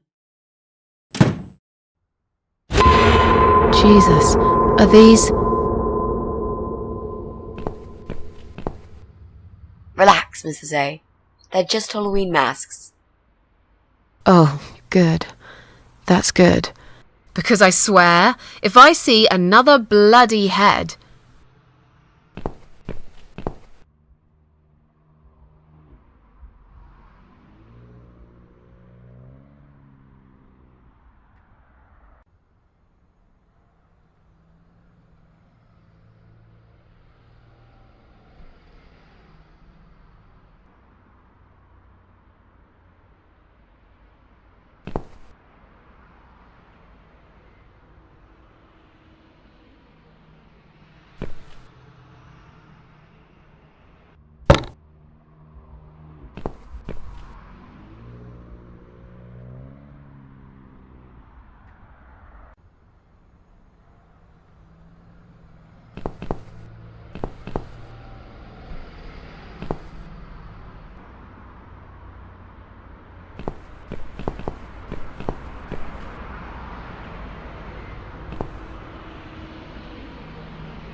So, who's got windows over this side of the building?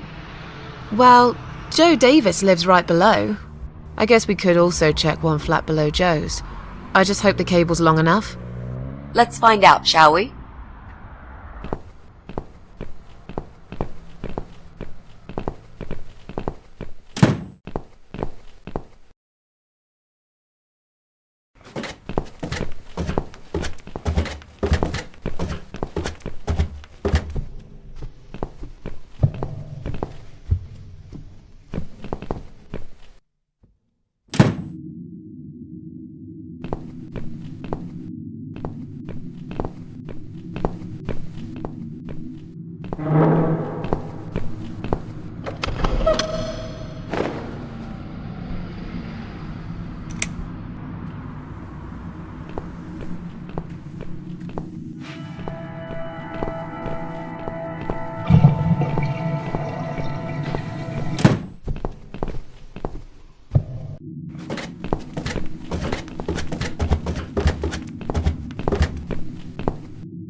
Right. I should be able to use that computer now. Could you give me 5 minutes, Mrs. A? Sure. Why not? I'll keep an eye on the door.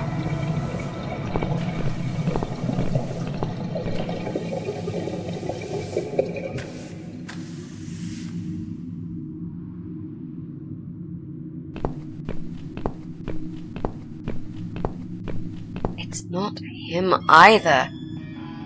God damn it!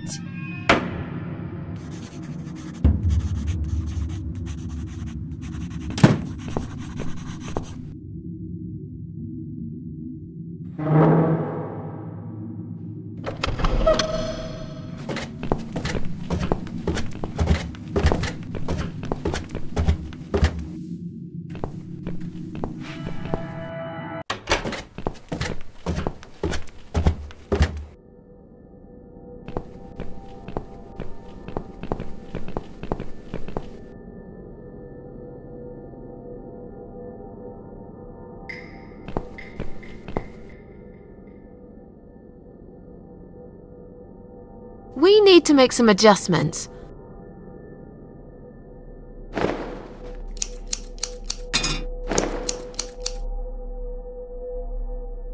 Now this is a dress worthy of the cat widow. Why don't you admit it was too small for you? Ha ha, bloody ha. Why don't you just shut up? Whoever wore this dress probably hadn't eaten in years. You'd struggle to get a skeleton into it. This is it. We've got all we need. Great! Are you going to tell me about the cat widow now? Yes, it's story time, Mitzi. The legend says there was once a bad man who hated cats. He hated his neighbours too, and his job. And when it rained, he'd curse and smash things. He hated his bald head and his weak, ugly body. He probably hated himself the most, although he would never admit it. I think I see where this is going. One day, out of pure hatred for the whole world and everything that lives, he captured a family of cats and drowned them all in the river. That day, the sun turned black and all the birds went silent as the 6 kittens struggled for life. But trapped in a strong canvas bag, they never had a chance. They all died that day. All but one. The mother cat, in a desperate fight to set herself free, by pure luck clawed her way out of the bag and swam to the shore. She lost everything that day, her beautiful children and her proud husband. Her heart crashed into pieces as she watched their limp dead bodies stolen by the current. Running after them, she followed them for days, for as long as she could. Then, eventually, she lost sight of them. She stayed on the bank of the river for a while. The world stopped turning for her, her eyes empty and blind. And then, one day, she slowly slid down the bank and into the cold, dark water.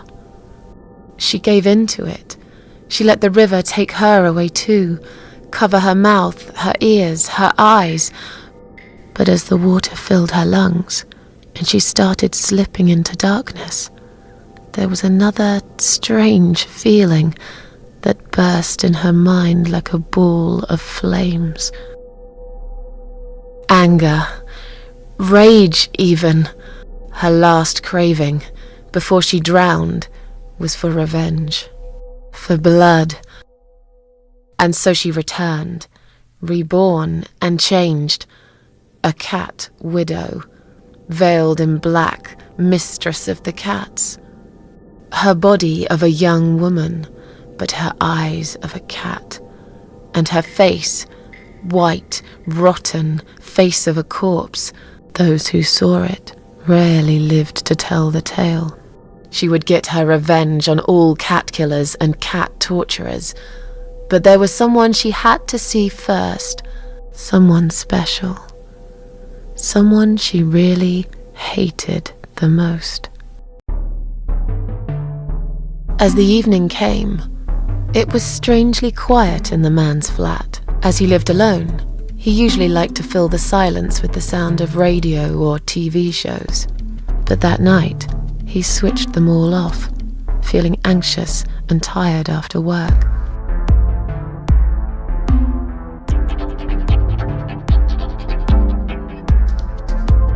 He tried to sleep, but couldn't. And for once, there wasn't anyone there he could blame for it. As he stared through the window, he kept thinking about how much he hated that view. He liked it once, a long time ago, when his wife was still there and they were happy together. Suddenly, he heard knocking on the door. Some part of him was glad, because that meant he could take it out on whoever decided to bother him.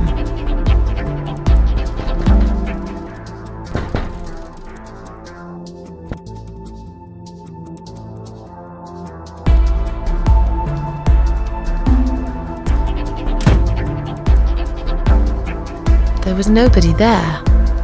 He almost felt disappointed, but before he turned to walk away, he suddenly noticed something down the hall.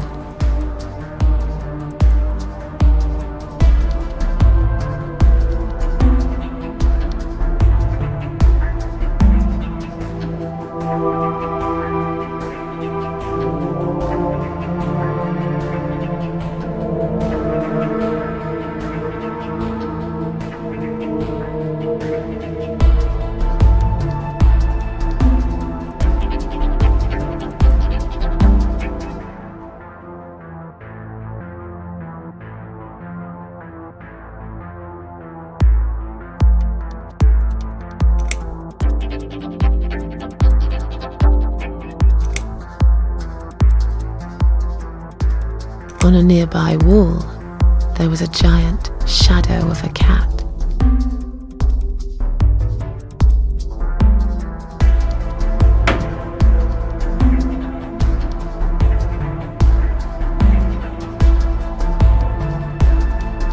He stopped again. He couldn't believe his eyes.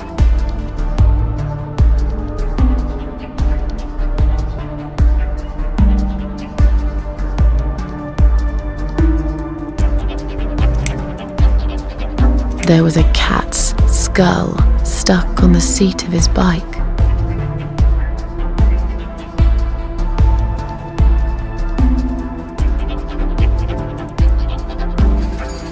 He had a passion for trains.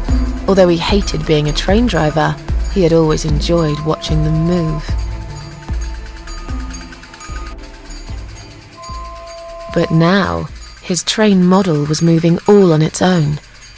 He was absolutely certain he'd left it switched off.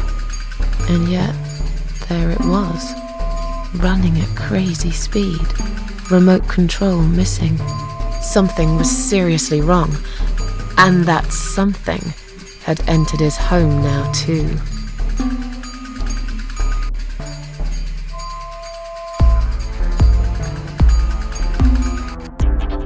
He hoped he was just imagining things, tired as he was, but there was another surprise waiting for him in his bedroom.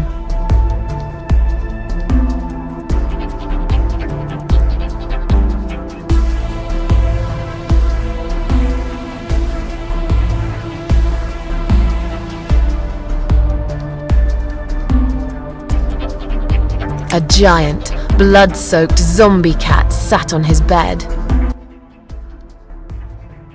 Now that's really stupid. Fair enough. That didn't really happen. Everyone knows there's no such thing as giant zombie cats, right? What really happened was this.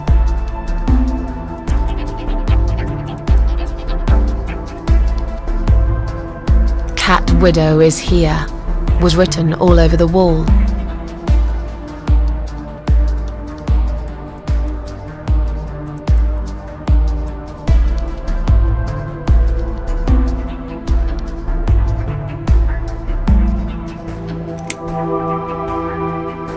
Getting really scared now, he decided to call the police.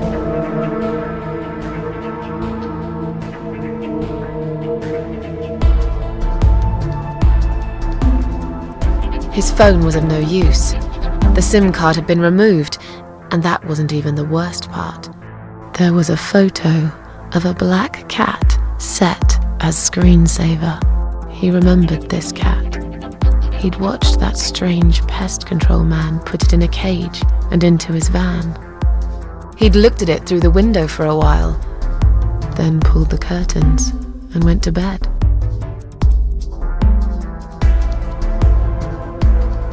As in a dream, he went to the kitchen to get a drink.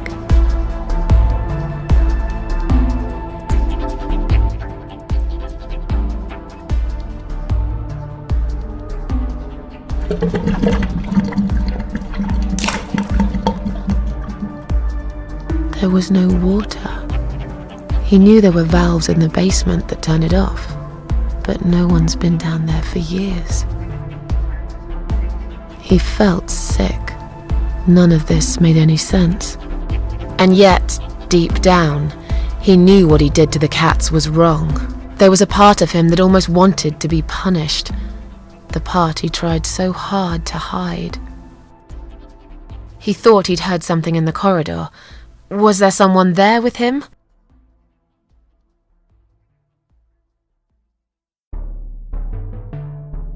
His head was spinning. He felt ambushed, trapped, like an animal. He had to get out of there. He stopped, paralyzed. He'd heard something right in front of him. A whisper. More like a purr. She was there, in the dark corner of his living room, waiting. Black veil covering that pale, dead face, and yet he could almost feel Cat Widow's eyes piercing through him.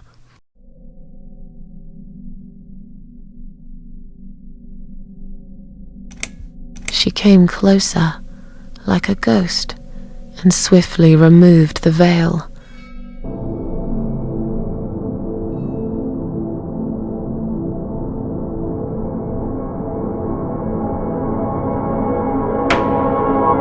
She came back for him, to take him to the river, to make him pay for what he'd done. As he looked into her eyes, he could feel the world spinning around him, his knees go weak, his pants suddenly wet around his crotch. As much as he hated life, he didn't want to die either. Inside, he was just a big, stinking coward. And then he fainted.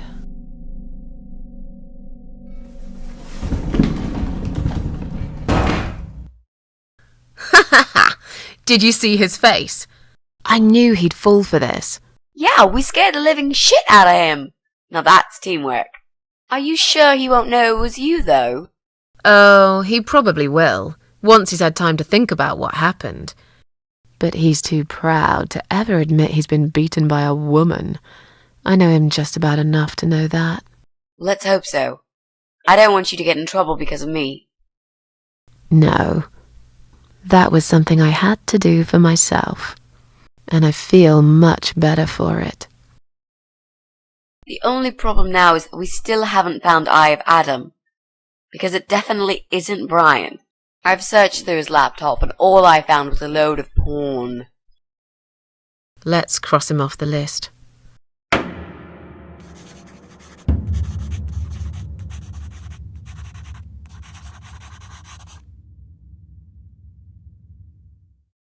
Well, that means we've checked everyone.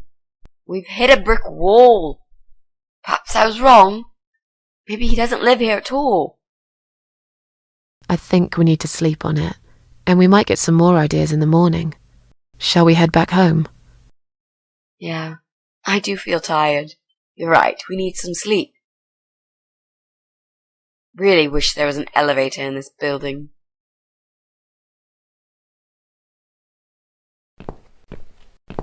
What's that?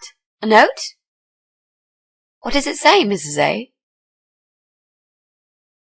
You will not believe it. Meet me at midnight, both of you. I will wait. Flat 5. Door will be open.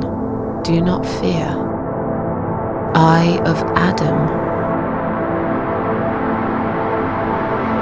Flat 5. That's the old guy. Can't be. It can't be him. I guess we'll find out. At midnight. We've got a few hours until then. Let's get some coffee.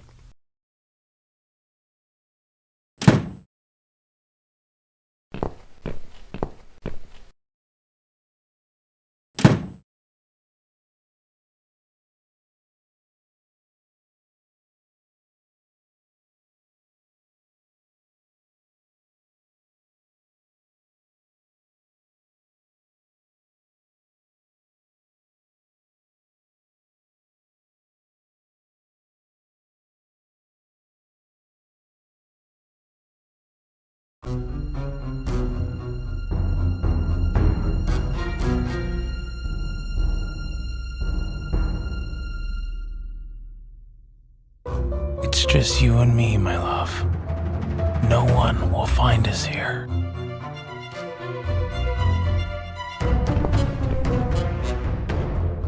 Stop worrying, Ivy. It will be alright. I will always love you. You know that. I'm gonna make you all better.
Just look at this door. Crazy son of a bitch. That's not gonna stop us. I think there's someone in the kitchen.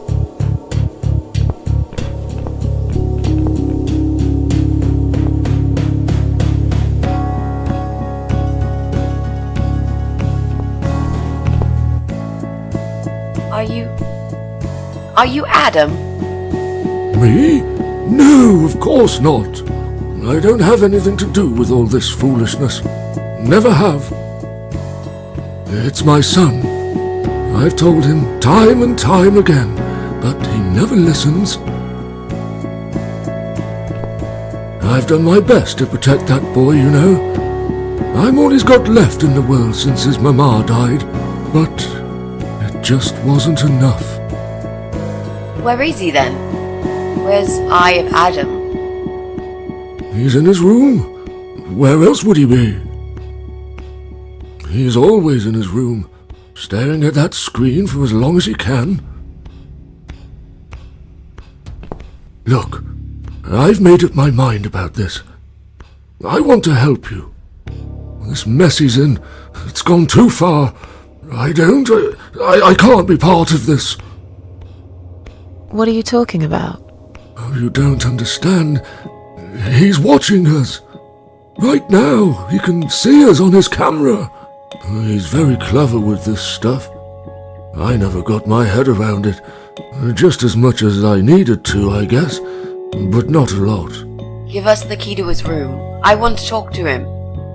Look, it's a trap. He knows why you're here, and he will kill you. Both of you. But he will not kill me. He won't dare. All these years, I've looked after him well. He owes me everything. It breaks my heart to do this now. What choice do I have?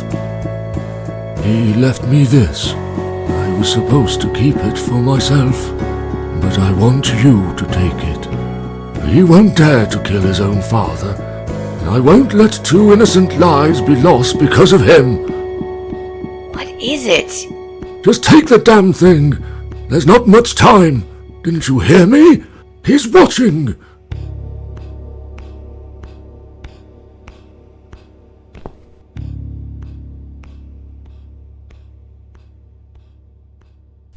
What is it, Mrs. A?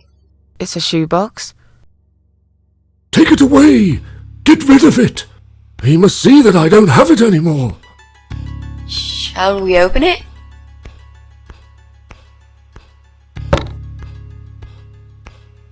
Oh God.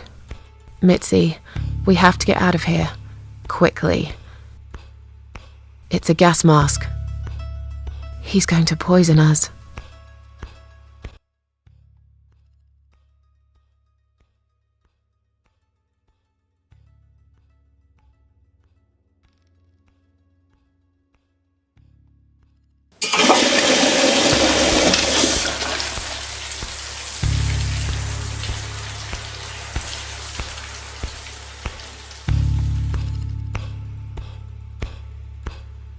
It's too late! Shit. Oh, shit. Shit. Shit. No! Stop that, Adam! You're going to kill your father!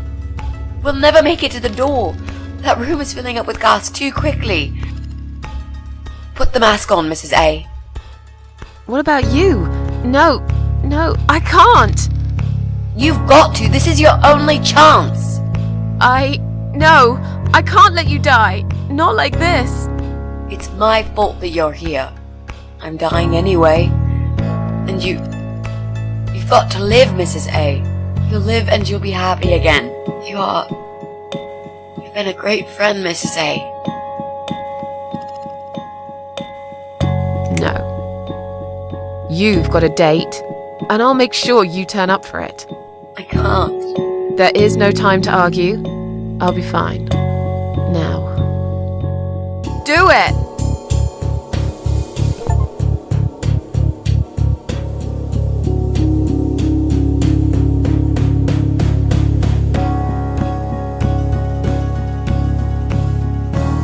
Mitzi, think of a vegetable while I'm gone.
Welcome home, darling. I've been waiting for you. What took you so long? Say what you've got to say and let's finish this. I'm tired of you. Tired of all this madness. I just need to get back. Very well. I'm not planning to keep you long. Let's go inside. I have one last job for you. There are still 2 candles left, Susan. You know how this works. A soul for a soul. And that's it. I blow out the last candle, and I'll never have to see you again? Only if you blow out the right one. I'll never bother you again. Isn't that what you want? But if you choose wrong, it will be your life extinguished forever. Just take a deep breath and do it. But how should I know which one's right? That's the thing, Susan. You can't know that.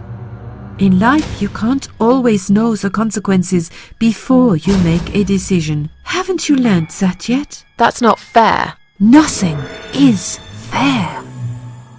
You opened your heart talking to that doctor, and he butchered you like an animal. Then those disgusting cannibals, they'd chop you up and cook you for dinner if you'd let them. And what about the man with the flowers? All that he wanted was to hear you play before he split your skull open. The way your husband treated you, the way your neighbors laughed at you for years, just for being different. You did not deserve all that, and yet it happened. Am I forgetting something? Oh, yes, of course. Most of all, was it fair that... Shut up! Just shut up, you ugly bitch! Now I know who you really are. All those feelings I had in me for years. That bitter guilt and self-pity. That hatred for myself and everyone else. You are that miserable illness that's consumed my heart all these years. You, always there, always. Every day I looked at you in the mirror, like a dark cloud I couldn't see through. I let you take control of my life. I believed it was right to feel like this. But not any longer. This ends here. Then blow out the candle.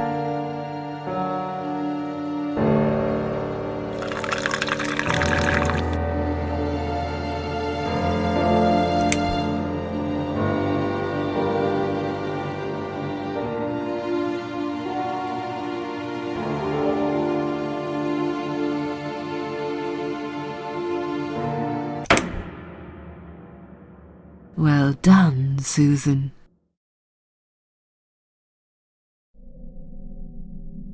Tomato. You were thinking about a tomato, right?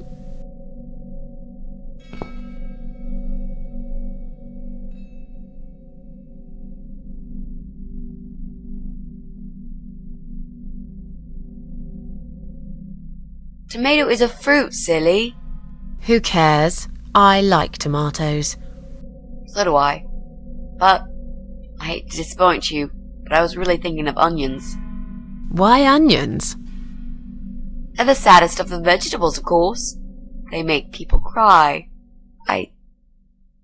What happened, Mrs. A? I saw you die. And yet, you're here. Alive, like if nothing's ever happened. Well, let's put it this way. Everyone knows cats have 9 lives. So do cat ladies, apparently. But this time, I feel there won't be second chances. I'm down to 1 last life now. I can't afford to waste it. You are such a nutter, Mrs. A. You are absolutely fucking bonkers. But I'm so happy to see you. Never, ever do that to me again, alright? I can happily promise you that, Mitzi. This is it. His room is through that door. It's time to face the eye of Adam. What are we waiting for? Let's do it.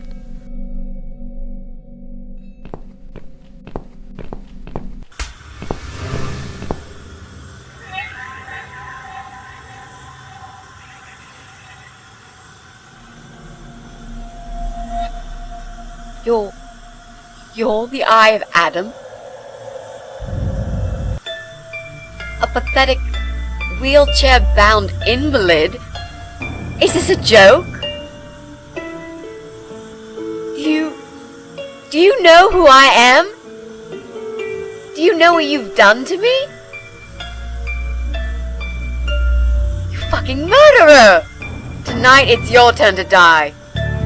I'm gonna paint this room with your brains and I'm gonna watch and smile. I swear to God I'll do it. Well, nothing to say? Nothing at all? Aren't you going to beg for your sad little life? Say something! Anything! Mitzi, where did you get that gun from? It doesn't matter. Please, Mrs. A. This is something I have to do. You are free to leave if you want. You don't have to be a part of it. Just try to understand. Beg for forgiveness, you scum! What the fuck is wrong with you? You don't believe I'm gonna shoot you, do you? Oh, I've dreamt of this moment for so long. Look at this man, Mitzi. He hasn't twitched a muscle since we entered the room.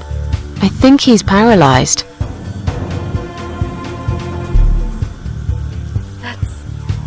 That's impossible. He's lying to us. He's faking it. Do something. Talk for God's sake. I need you to answer me. I need to know. He won't answer you. He can't talk. Then, how did he post all that stuff online? What the?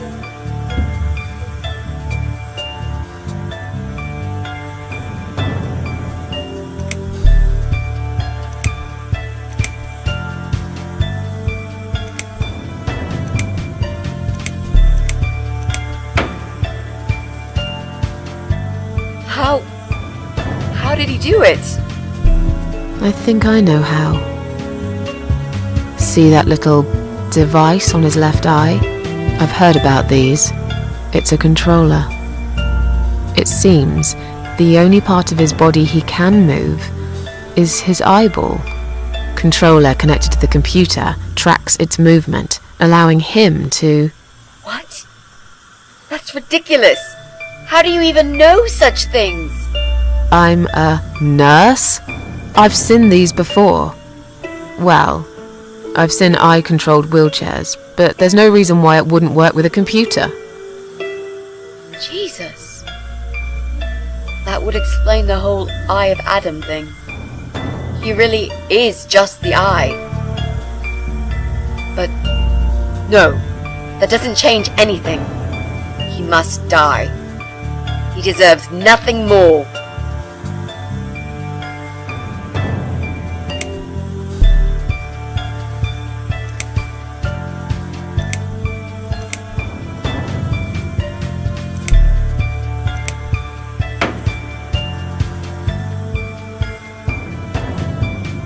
What?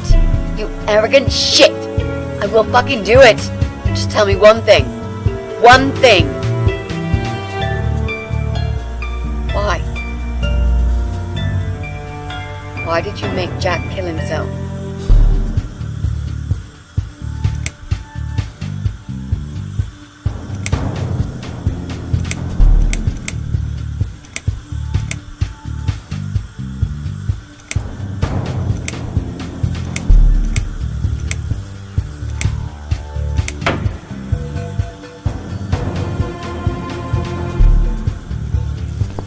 Fine. It'll be a pleasure. Ready to die, scumbag?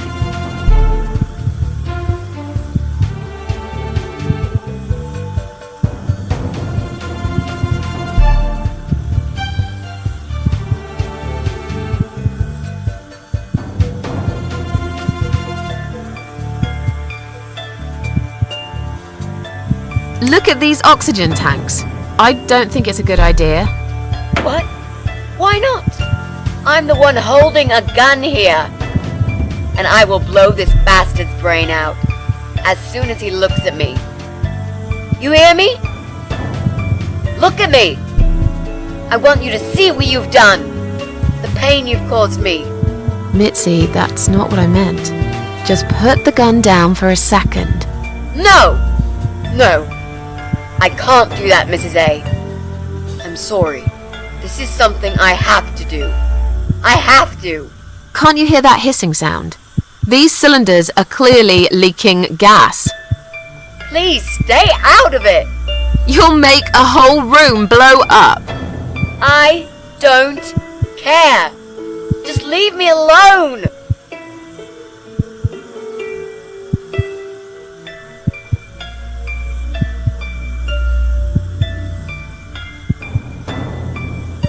You lied to me. You never said you wanted to kill him. Now, wasn't that quite obvious? What did you think I wanted to do? Have a coffee with him? Chat about the weather or politics? For God's sake, I'm here because this son of a bitch needs to die. If I don't kill him now, he'll just carry on and more innocent people will lose their lives. Do you really want that? Because I don't.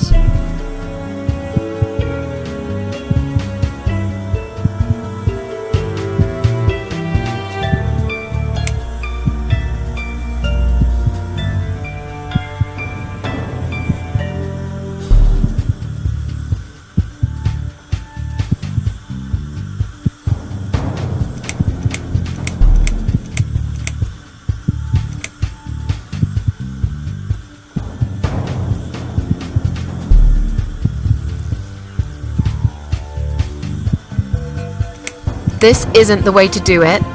Just turn these computers off instead. No! He doesn't deserve to live after what he's done. And who are you to serve justice like this? Do you really want to kill an unarmed, paralyzed man? Why are you doing this, Mrs. A? I thought you were my friend. That's exactly why I'm doing this. Even if we survive the explosion, how will you be able to live with yourself? I won't have very long to live with it. I'll manage just fine.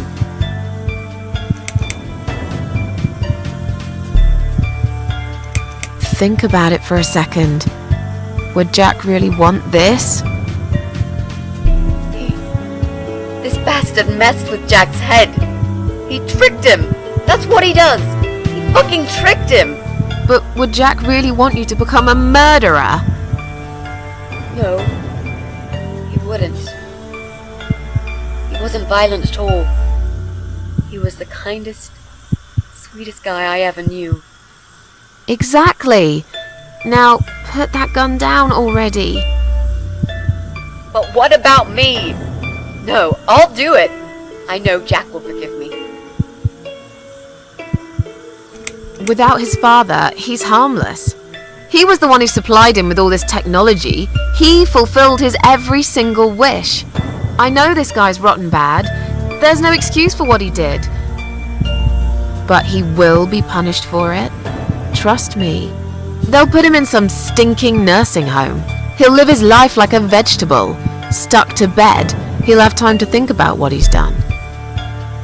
And he'll never see a computer screen again. Isn't that enough? He said, do it! He wants to die and I want to kill him. He wants us all to die. Can't you see that? Isn't that what he's been preaching? A joint suicide. That's why he wants you to shoot him.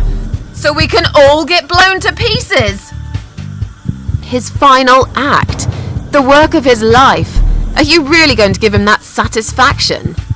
Remember what you said about feeding the troll? That's exactly what you're going to do if you kill him now. No. Maybe you're right. You should leave, Mrs. A. I'd never want you to get hurt. But I'm not going away without this fucker dead. Even if that means I die too. Mitzi, have you lost your mind? You're going to sacrifice your life for this scum? He's a parasite! A worthless, evil piece of shit! It's not like I've got anyone to live for, is it? What? What about your mother? Your family? She's dead! Yeah, I lied. I always lie. I grew up in an orphanage. My family never wanted to know me. The only person that cared about me was Jack. And he's dead! Yeah, happy now? So get the fuck out of here and let me do what I got to do. I care about you. Do it for me.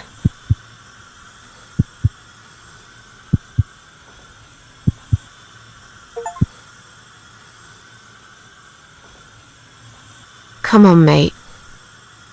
It's been a long day. Let's go home. We've won. Have we really? Trust me. I know we have. How? I'm the cat lady. From now on, I win every single day.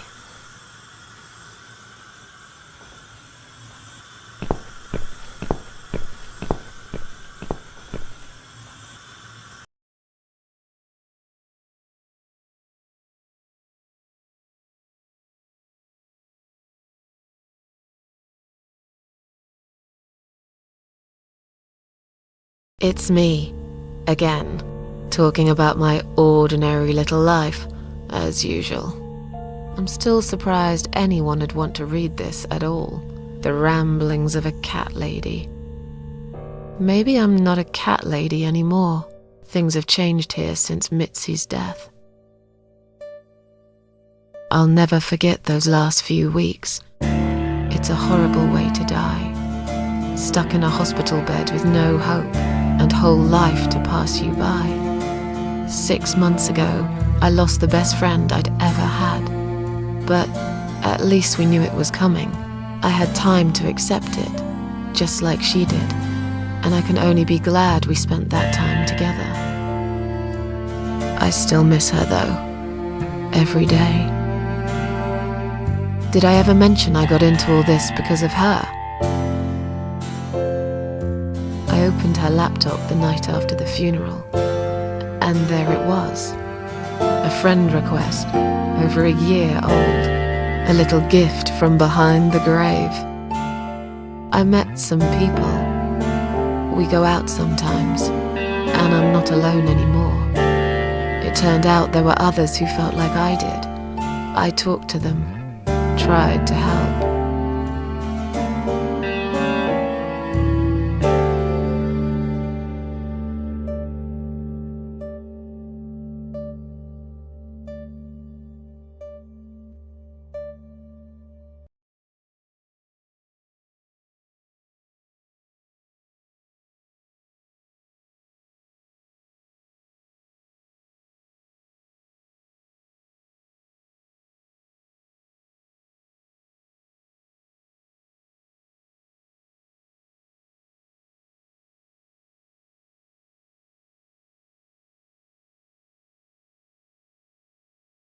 And now, I'm writing this blog. I must confess, yesterday was bad. It was one of those days when you feel like you're back in the past, and all the good stuff that happened was just a dream.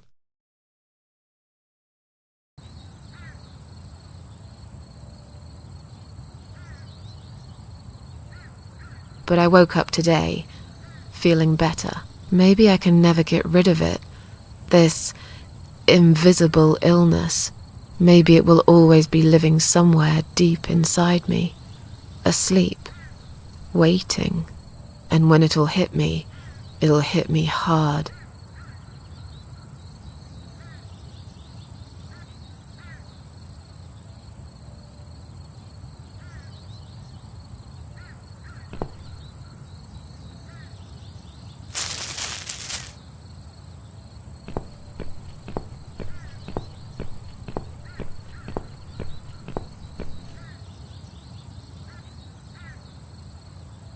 But if there's one thing Mitzi taught me, it's that you have to pick yourself up and carry on. It doesn't matter that life isn't fair. It doesn't matter that you make mistakes. You fall and rise again. Worlds full of liars, traitors, cowards. But every now and then, you meet someone like Mitzi, who will just smile at it all. Now, I've forgiven the world and myself too. I teach myself to smile again. One day I'll get there. I know I will. Even if it takes me not 9.